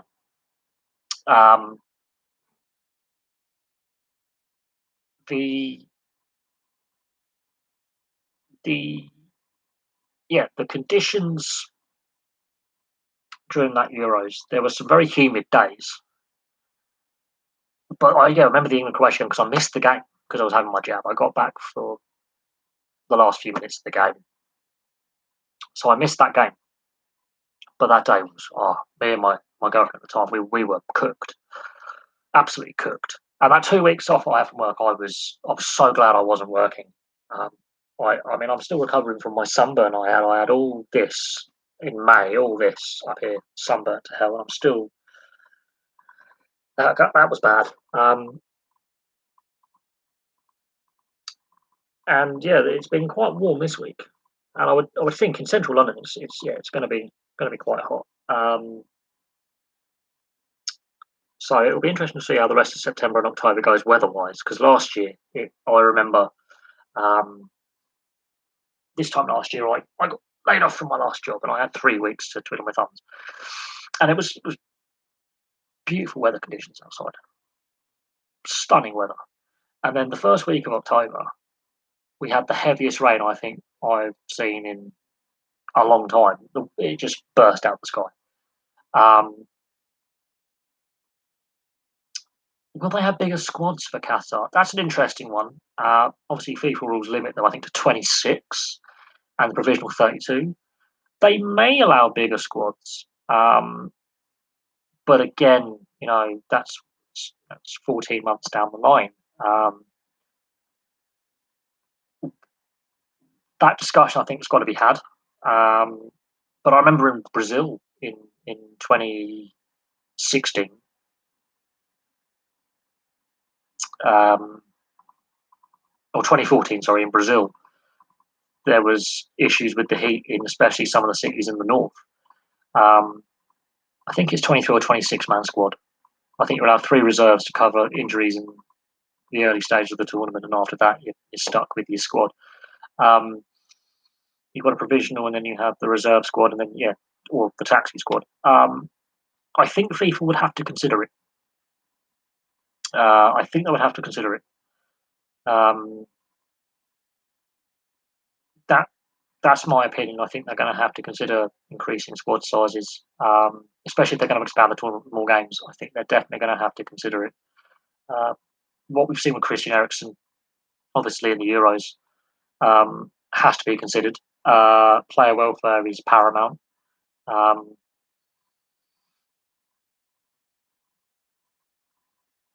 I mean, other sports have raised squad sizes before. Rugby league and rugby union, when it comes to World Cups and short turnarounds, they've raised concerns about squad size. It has to be considered. Absolutely, 110%. If you're going to go to a country like that, you have to consider increasing the squad size. Even if it's 3 extra players, just for player welfare, because you know coaches are going to rotate their squads. You know that's going to happen. I would think I would think, yeah, squad sizes are going to be increased. So, in my opinion, yes, I can see increased squad size, even if it's only 3 extra players or 5 extra players. I can see that um, being done. I can't see how they can't do that. But of course, we haven't qualified yet. Other nations haven't qualified yet. I'll have to have a look at how the tournament is formatted. I think that's a discussion that rightly needs to be had. Um, I'm not. I don't know. I mean, as I say, that there's a lot to happen between. Yeah. I think group squad sizes were increased for the World Championships ice hockey. Partly because a lot of players hadn't had a lot of game time as well. A lot of the players had disrupted seasons or hadn't played at all. So the risk of injury, fitness levels, again. Um, so yeah, player welfare has to be a massive consideration. Um, Massive consideration that has to be taken into account. Um, and this has been discussed at multiple sports, to do with player welfare and the amount of load players are taking, and you know, rugby union is trying to cap the amount of games players can play. Rugby league hasn't gone down that stage yet because of the interchange bench and elite 30-man squads with whatever. But rugby union's now capping the amount of games players can play. Um, and looking at some of the players who were playing at the Euros, they looked exhausted in the group stages. Harry Kane being an example, and a lot of these guys have played a lot of football, a lot of games. Um, because not only you've got your regular season, you've got your cup games, domestic and European Cup games. So yeah, some of the players across the Euros, they look shattered, and part of that was to do with a shortened off season. Before the start of last season, they had a shortened off season because they finished off the season before. I mean, the Champions League final last year was played in August, at a time when the regular season was going to start. They skipped the winter break. Players looked dead on their feet, which made for entertaining football because mistakes happen and the games are very open. And there were a lot of very open games, very entertaining games. But some players weren't fully fit. Other players just looked out on their feet, done in the group stages. We hadn't even got to the knockout stage of the tournament. They looked absolutely exhausted. So yes, with the refiguring of the European season for this World Cup coming up next year, that's going to be interesting to see how that affects things, because the World Cup takes place and then you've got the January transfer window. So it's going to be interesting to see how they fixture those games afterwards and how many players are injured, the fatigue, the rest they're going to have to recuperate after coming back from the tournament. Um,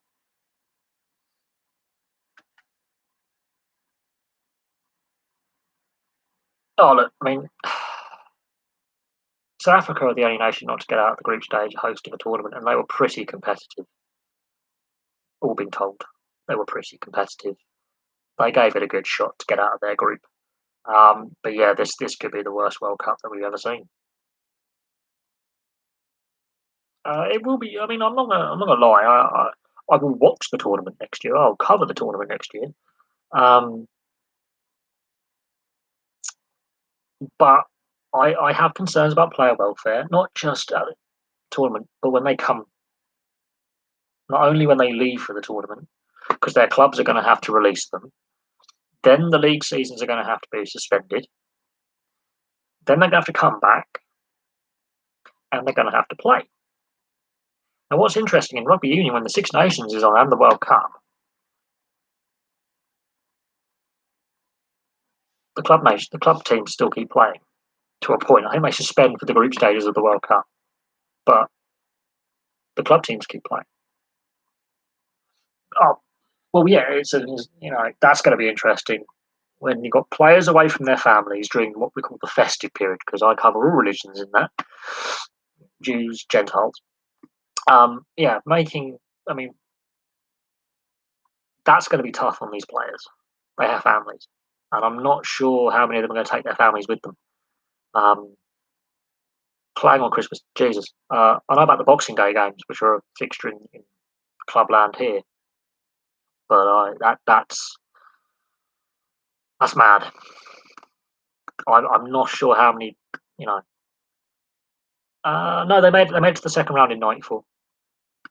They made it to the second round in '94. They weren't expected to, but they did. Um,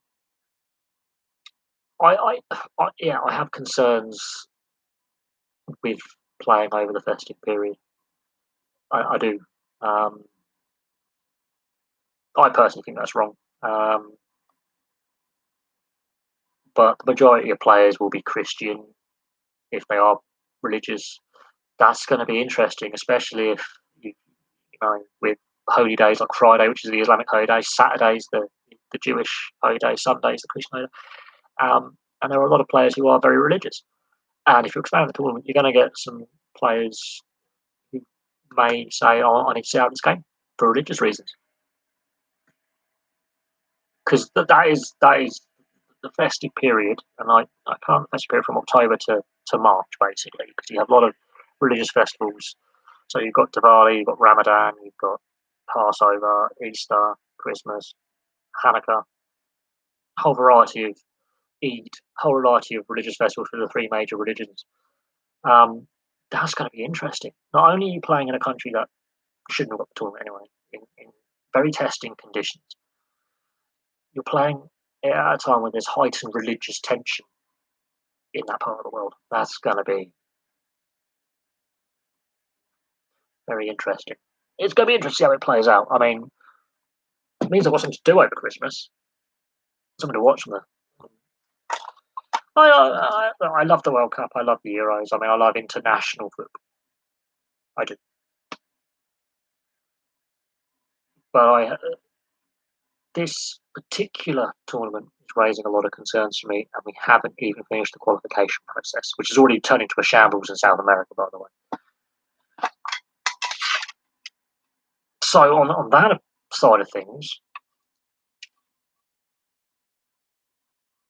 you know, yeah, I have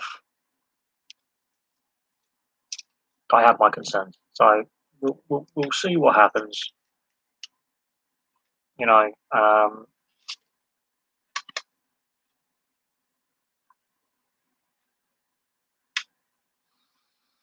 and yeah, we'll just see how it all plays out. We'll see what happens, and you know, go from there. Really, I mean,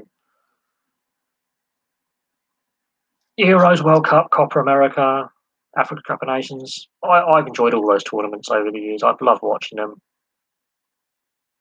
I like international football because you get some really interesting matchups. You see some players that you wouldn't normally see. Um, they put themselves in the transfer window. A player makes a name for himself out of a smaller nation. Um, and yeah, it is what it is. But but yeah, I mean, this is under the Blatter era, and the problem is FIFA over many, many, many, many, many years went down this road of corruption, and it was a slow process. It didn't happen overnight. It took a long time to get to this point. That light is fucked. Isn't it? Whoa! It took a long time to get to this point. It didn't happen overnight.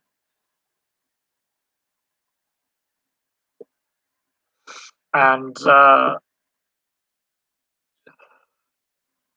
and we end up where we get a World Cup in a country that shouldn't have it, with not a major sport in history, with a very dubious human rights record currently, not in the past, currently.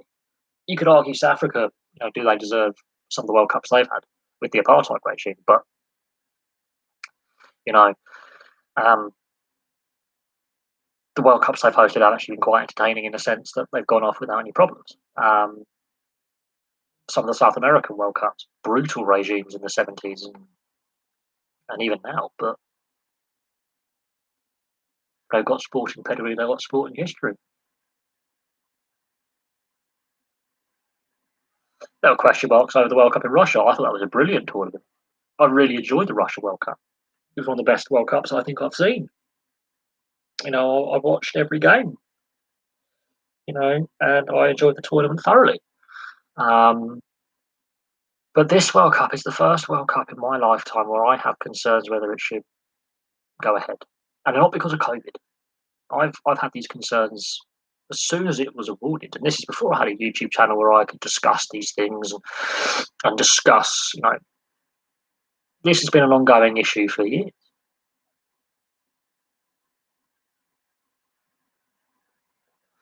and rightly so. We're having discussions about, well, should Qatar continue to host it? Should the tournament be moved to another country? FIFA ain't going to move it. They've signed all these contractual agreements. They're not going to postpone it by a year. They've already moved it to a non-traditional time of year to fit it in, to avoid the worst of the heat.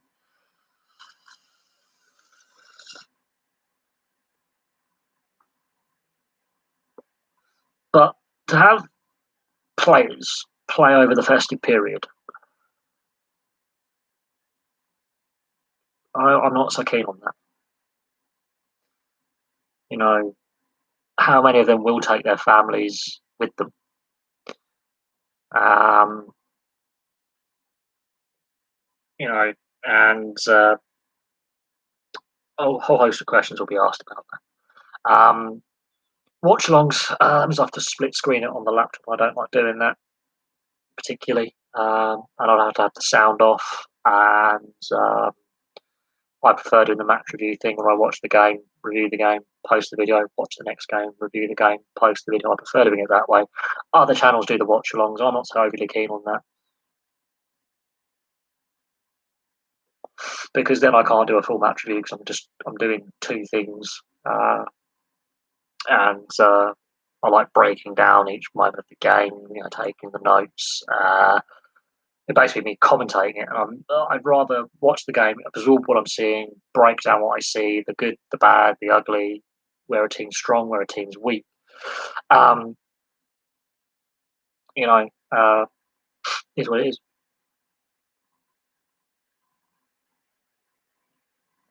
Yeah, San Marino is an interesting thing. It's the oldest nation in the world. Oldest nation in the world. 3rd century AD. It's been an independent republic since the 3rd century AD. Yeah, I mean, it's a year away. I mean, like a lot can happen between now and November next year. I mean, it's 14 months away before the tournament kicks off. Like I say, a lot can happen in that time. Um, you know, we can't. I mean, we were discussing earlier about possible lockdown in October this year. You know, we've seen the Rugby League World Cup be postponed a year, which is what the organisers didn't want because of the financial issues it would cause for the sport, and it was the option they wanted the least. Um, we just don't know what will happen.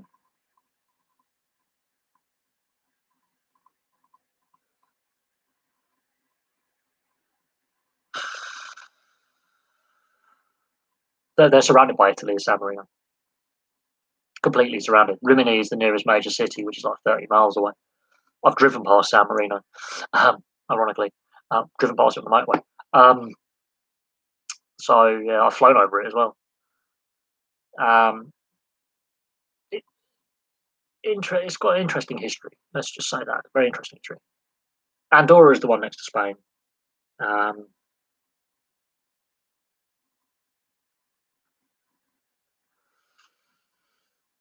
I mean, I've flown over Liechtenstein as well. Managed to get lost in Luxembourg, which is kind of interesting because that's not a big country. It's reasonably sized. Um, But yeah, I mean, the looking at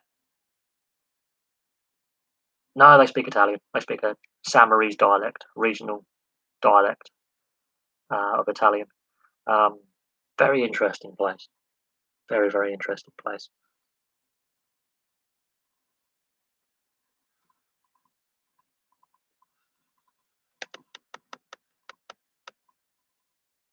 Yeah, there's been sports documentaries about San Marino in the past. But let me get comfy.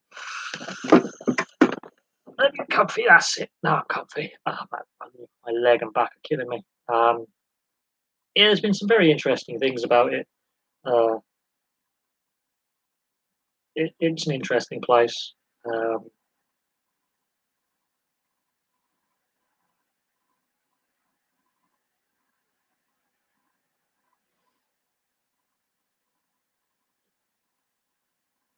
yes, the goal. Gordon Taylor's last game in charge. Um, Graham Taylor's last game. Um,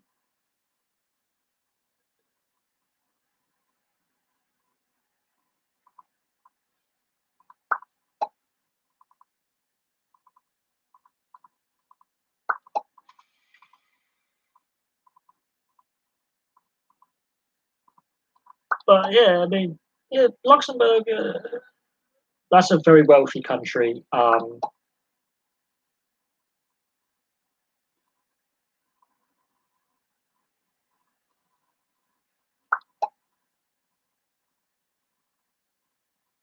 Very, very interesting place. A lot of expats. They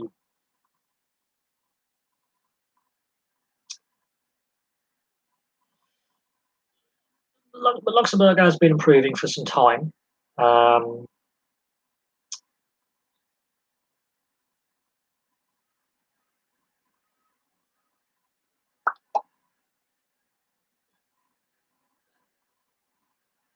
uh, it's what it is, though, isn't it? I mean, just checking the socials. Nothing interesting happening there. Um,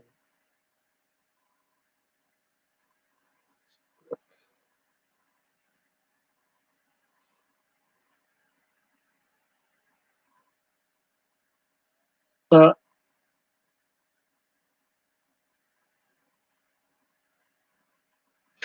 I mean, it is what it is. I mean,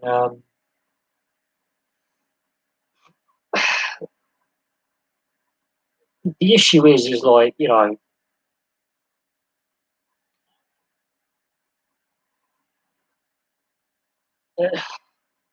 should they be allowed to qualify for the qualifying tournament? Well, yes, because some of the other small nations like Andorra and Liechtenstein have won games, and they actually some of their best players do play in some high professional leagues, um, and have made progress, and they haven't.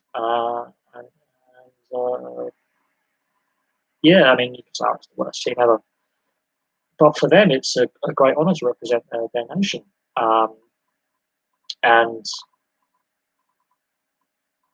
it's become a bit of an online meme, hasn't it? It's become a bit of a running gag in the footballing world. But you've all got to start somewhere. I mean, it takes that one or two players to actually reach a high professional level for the national side to.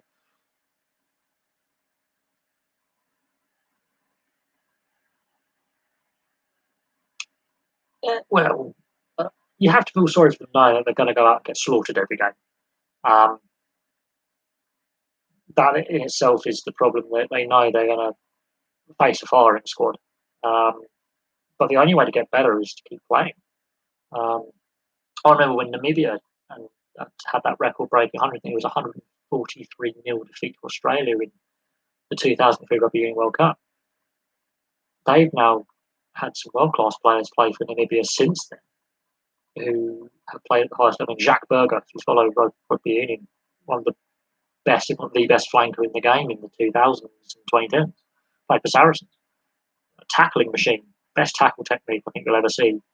Um, and he spoke very candidly before the 2011 World Cup, going, "Well, we have low expectations. We just want to be competitive, put ourselves on the world stage, highlight our qualities, and hopefully some of our players get picked up by some of the top professional clubs in Europe and the Southern Hemisphere, and we can improve and grow the game." And they've done that. Japan getting to a quarter final, whereas in '95 they were the ones on the back end of a record-breaking defeat to the All Blacks at the time. So it is doable as a smaller nation in the sense of the sport they're entering improving. Um, you know, the fact that Liechtenstein and Luxembourg and Andorra can actually win games. Luxembourg and Liechtenstein are far ahead of Andorra. Andorra is far ahead of um, San Marino. It takes that one or two good players to actually get noticed by a professional club in the European leagues and give them game time, and then it grows the game. And Liechtenstein and Luxembourg have had some players play in the top leagues in Europe. So there's the difference. I think. Oh,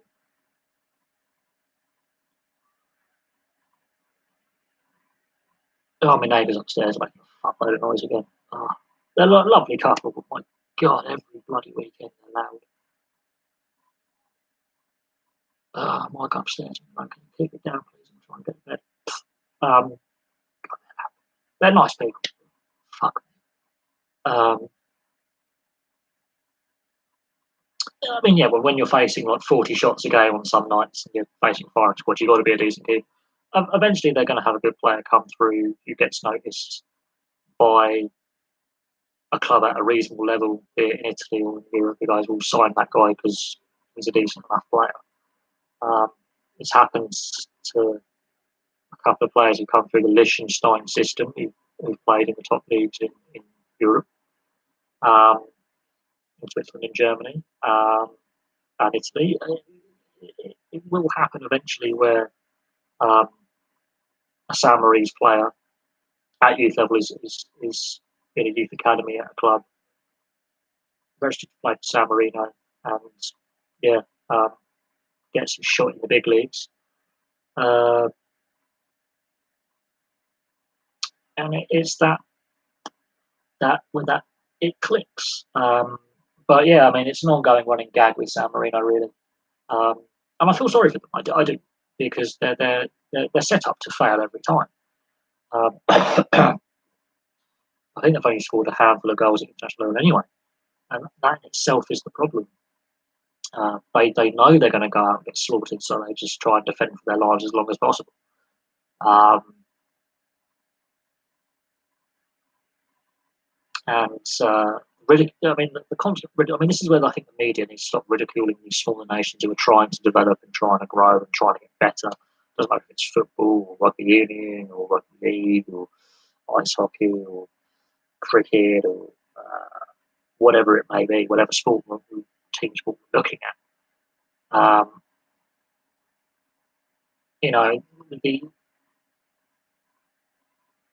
The media ridiculing these people.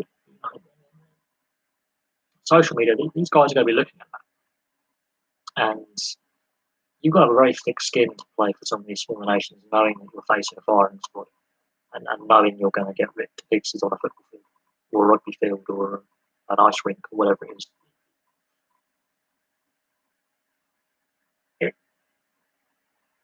There's no place to hide out there, and that's a great shame in itself. But they play with a lot of pride, and some of the ridicule they have has been quite hurtful and quite unfair. Well,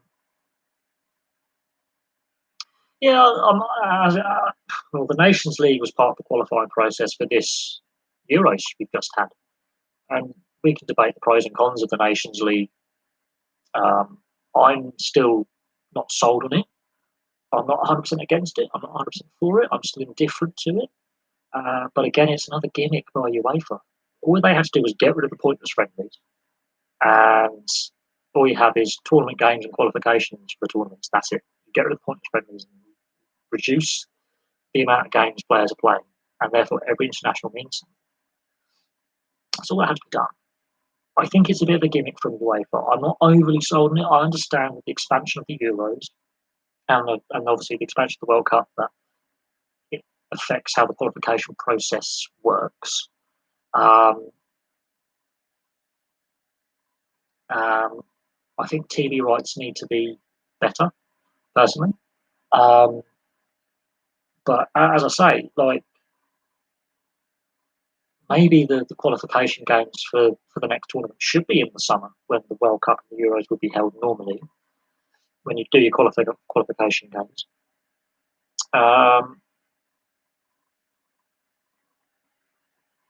There are better ways to reformat the international calendar, because we have these international breaks mid-season. The league season gets broken up, so if you're trying to get the club side into some form, it breaks up the momentum. Players can get injured. Play it in the off-season. Do the qualification tournaments in the off-season for the following tournament the following year, and then the tournament, and then next gap qualification tournament, World Cup qualification tournament, Euros. I think that's how it should work. I think it will work far better, whether it's the Nations League or it's a standard qualification group stage. You reduce the fixture congestion, and therefore you have all players available at your disposal to fit. Works better. But for me, that's how I would restructure international football. That's how I would have a look at altering the international calendar. And you get rid of the pointless friendlies, and you don't really need the Nations League then, really. Well, you could have the Nations League if you want the qualification tournament. You can play it in the summer. And the qualification games get less TV ratings than the main tournament games anyway. So it's also if you're impacting the TV ratings overly, and you get better weather for the qualification games. The weather's better, so the playing conditions are better, and it mimics what you'd be playing in the Euros or the World Cup, the time of year. Better way of fixing the fixture congestion that we have with the international and club calendars clashing, where you have to have an international break 4 games into the season. We've already got an international break. We play as many international games as we have league games. That for me is ridiculous. That we're already in an international break and it's the second week of September. Absolutely ridiculous. But that's my personal opinion on that one. Others will disagree on that.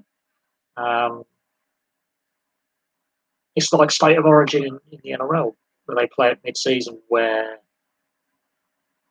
teams have to give up their best players for Queensland and New South Wales. It does affect momentum. And as we saw this season, if you follow the NRL, Penrith stuttered. Melbourne sort of muddled their way through it, went on a long winning streak. Parramatta got hammered for a couple of games. And it affected some teams more than others by losing their best players. Whereas last season, because of COVID, they played Origin at the end of the season, and because the players were all tired, it affected that Origin outcome. But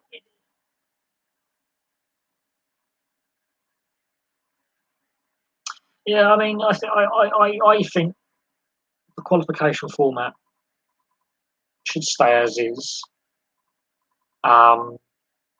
But I understand why the Nations League was brought in on the aspect of the expanded Euros and expanded World Cup.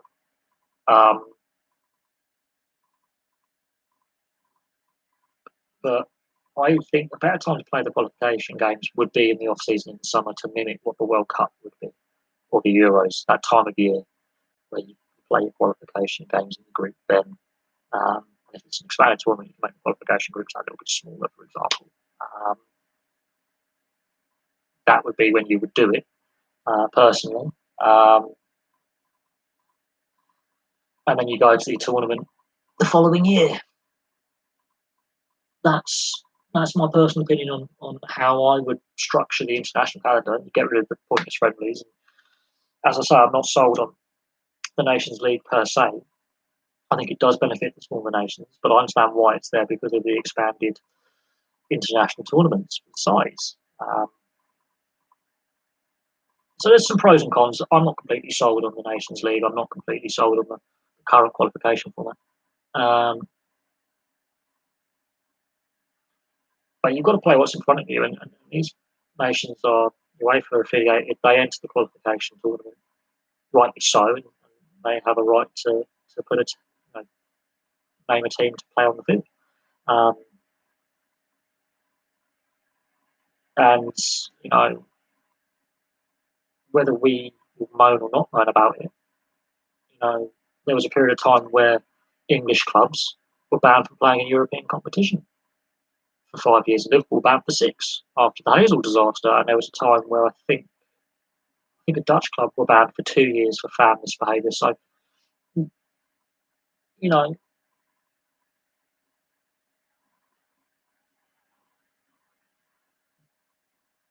there is that to consider. Yeah, I mean, look, I mean, we. What's funny is a lot of the various football associations around the world have complained about the Qatar World Cup, but they're not threatening to boycott. And that's why FIFA have said the World Cup's not moving from Qatar. They had an opportunity if various domestic FAs were like, we're not happy with this tournament being hosted here and the effect it's going to have on our domestic leagues and all that. And UEFA are the ones who really could have said, you know, um, we're going to boycott. And if Norway decide to do so, and they're not a small nation when it comes to football. They've had some good players in the past. I think the early mid-90s they're at their peak. They've had some pretty good players come out of Norway over the years.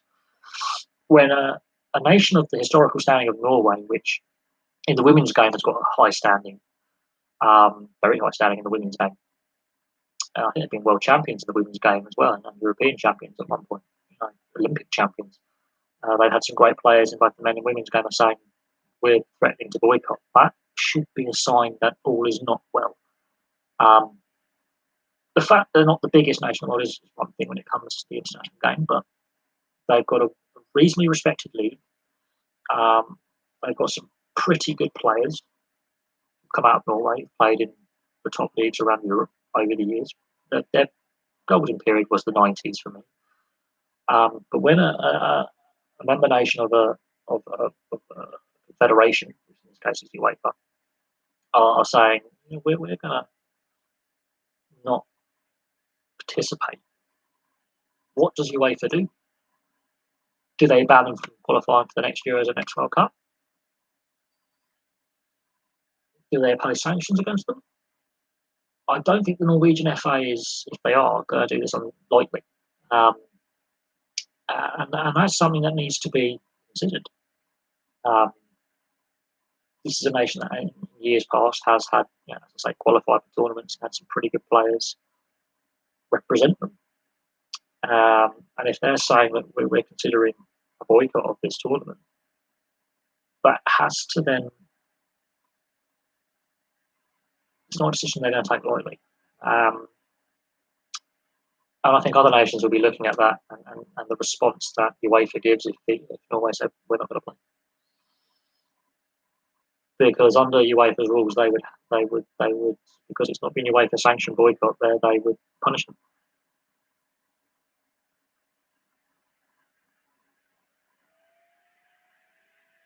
Yeah, I think that would hurt FIFA more.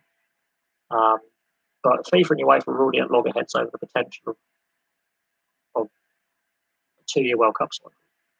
And if UEFA go, well, our nations aren't going to participate in your tournament, that hurts FIFA because the European nations is what the global audience, especially the North Americans, want to see. They want to see the Ronaldos.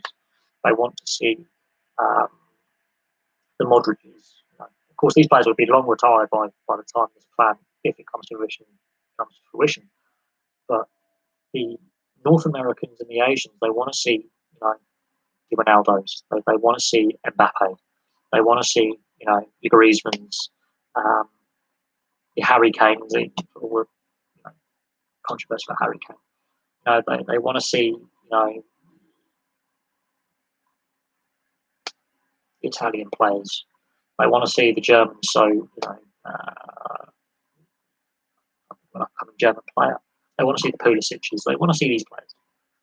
And if the European-based players go,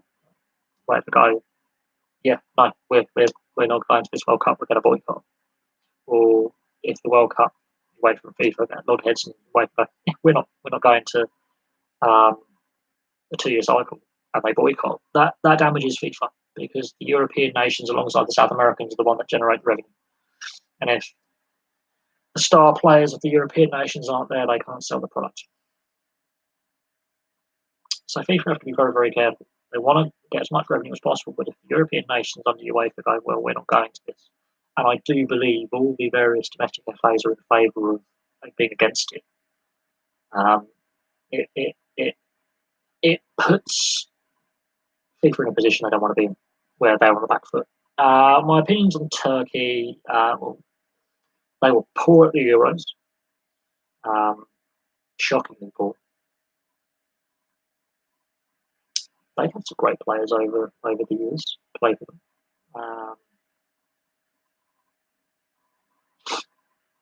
They've got some great history as well with some of their clubs as well. So as a footballing nation, they're very, very interesting.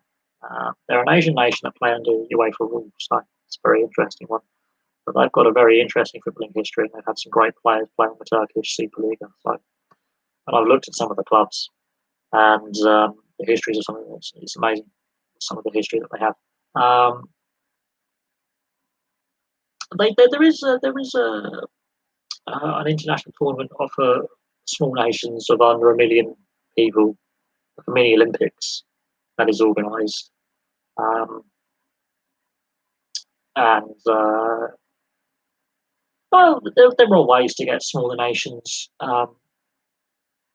more game time and improve them and improve the quality. And these ideas have been put forward before. This is why the Nations League in UEFA exists. But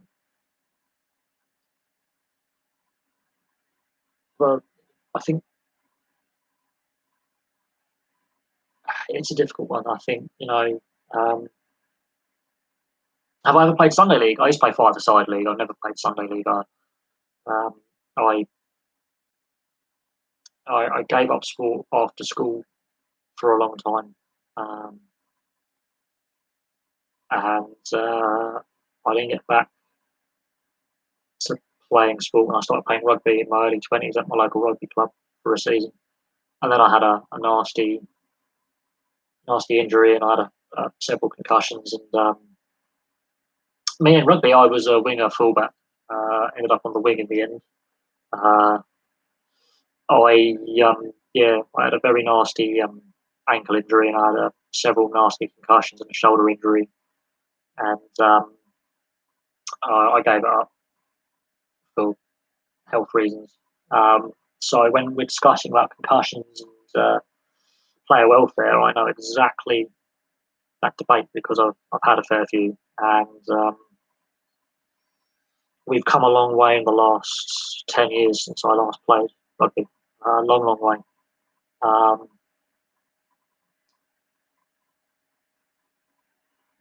There is still a long way to go, and it's to do with the governing bodies taking it a bit more seriously. But yeah, concussion in contact sports is something that's been in the debate now for a good 10, 15 years. The CTE lawsuit, the NFL and the NHL have had. We're now having that debate in rugby league and rugby union. Player welfare is key, and I think, Edgar Davids. Yes, Edgar Davids. I remember watching him play. Ended his career playing for Barnet in the English League. I remember him playing for Juventus in the 90s and the early 2000s. Brilliant player. Absolutely brilliant player.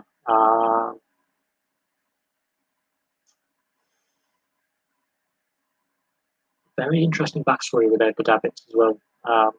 What I would say on the golden generation of the Dutch in the 90s and 2000s. Some brilliant Dutch players playing in the 90s and 2000s across Europe. Apparently, so I have heard he's also quite the connoisseur when it comes to food. But he did spend a lot of time in Italy. They take their food very seriously in Italy. But when academics were playing, you had Clarence Seedorf, you had the De Boer brothers, Bergkamp, Philip Cocu, um, Mark Overmars. There were some brilliant Dutch players in the 90s and the 2000s. Brilliant Dutch players. Up and coming Van der Sar coming through in goal. Absolutely, they had some great players. They underachieved as a nation massively, but they had some great players throughout the 90s and the 2000s. And yeah, they're a nation that I think constantly underachieves. They underachieved at this Euros, but they have got some really good players. They always develop some really good players, but they don't achieve what they should have achieved. They're not the team they could have been. They've fallen short too many times. The World Cup, they've been to 3 World Cup finals and lost all 3. They've only won the Euros once. For the players they develop, their league is not competitive enough, and they don't take that next step at international level. They've come close several times, but they fall short, and it's frustrating watching the Dutch at times because they started this Euros on fire and they fell apart. And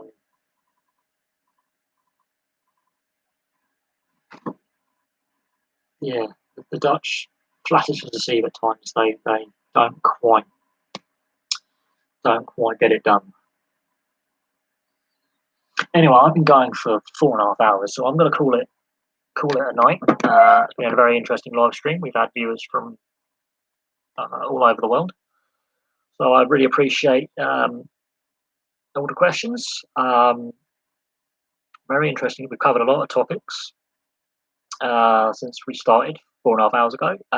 Thanks a lot, and there'll be some more videos following in the next couple of days, very, very soon. So thank you very much for watching, and I will, do an update video on why I've taken some time off. I think that's only fair because I've taken basically 3 months off, and it's been a very difficult last 10, 12 weeks for a variety of reasons, but it's been.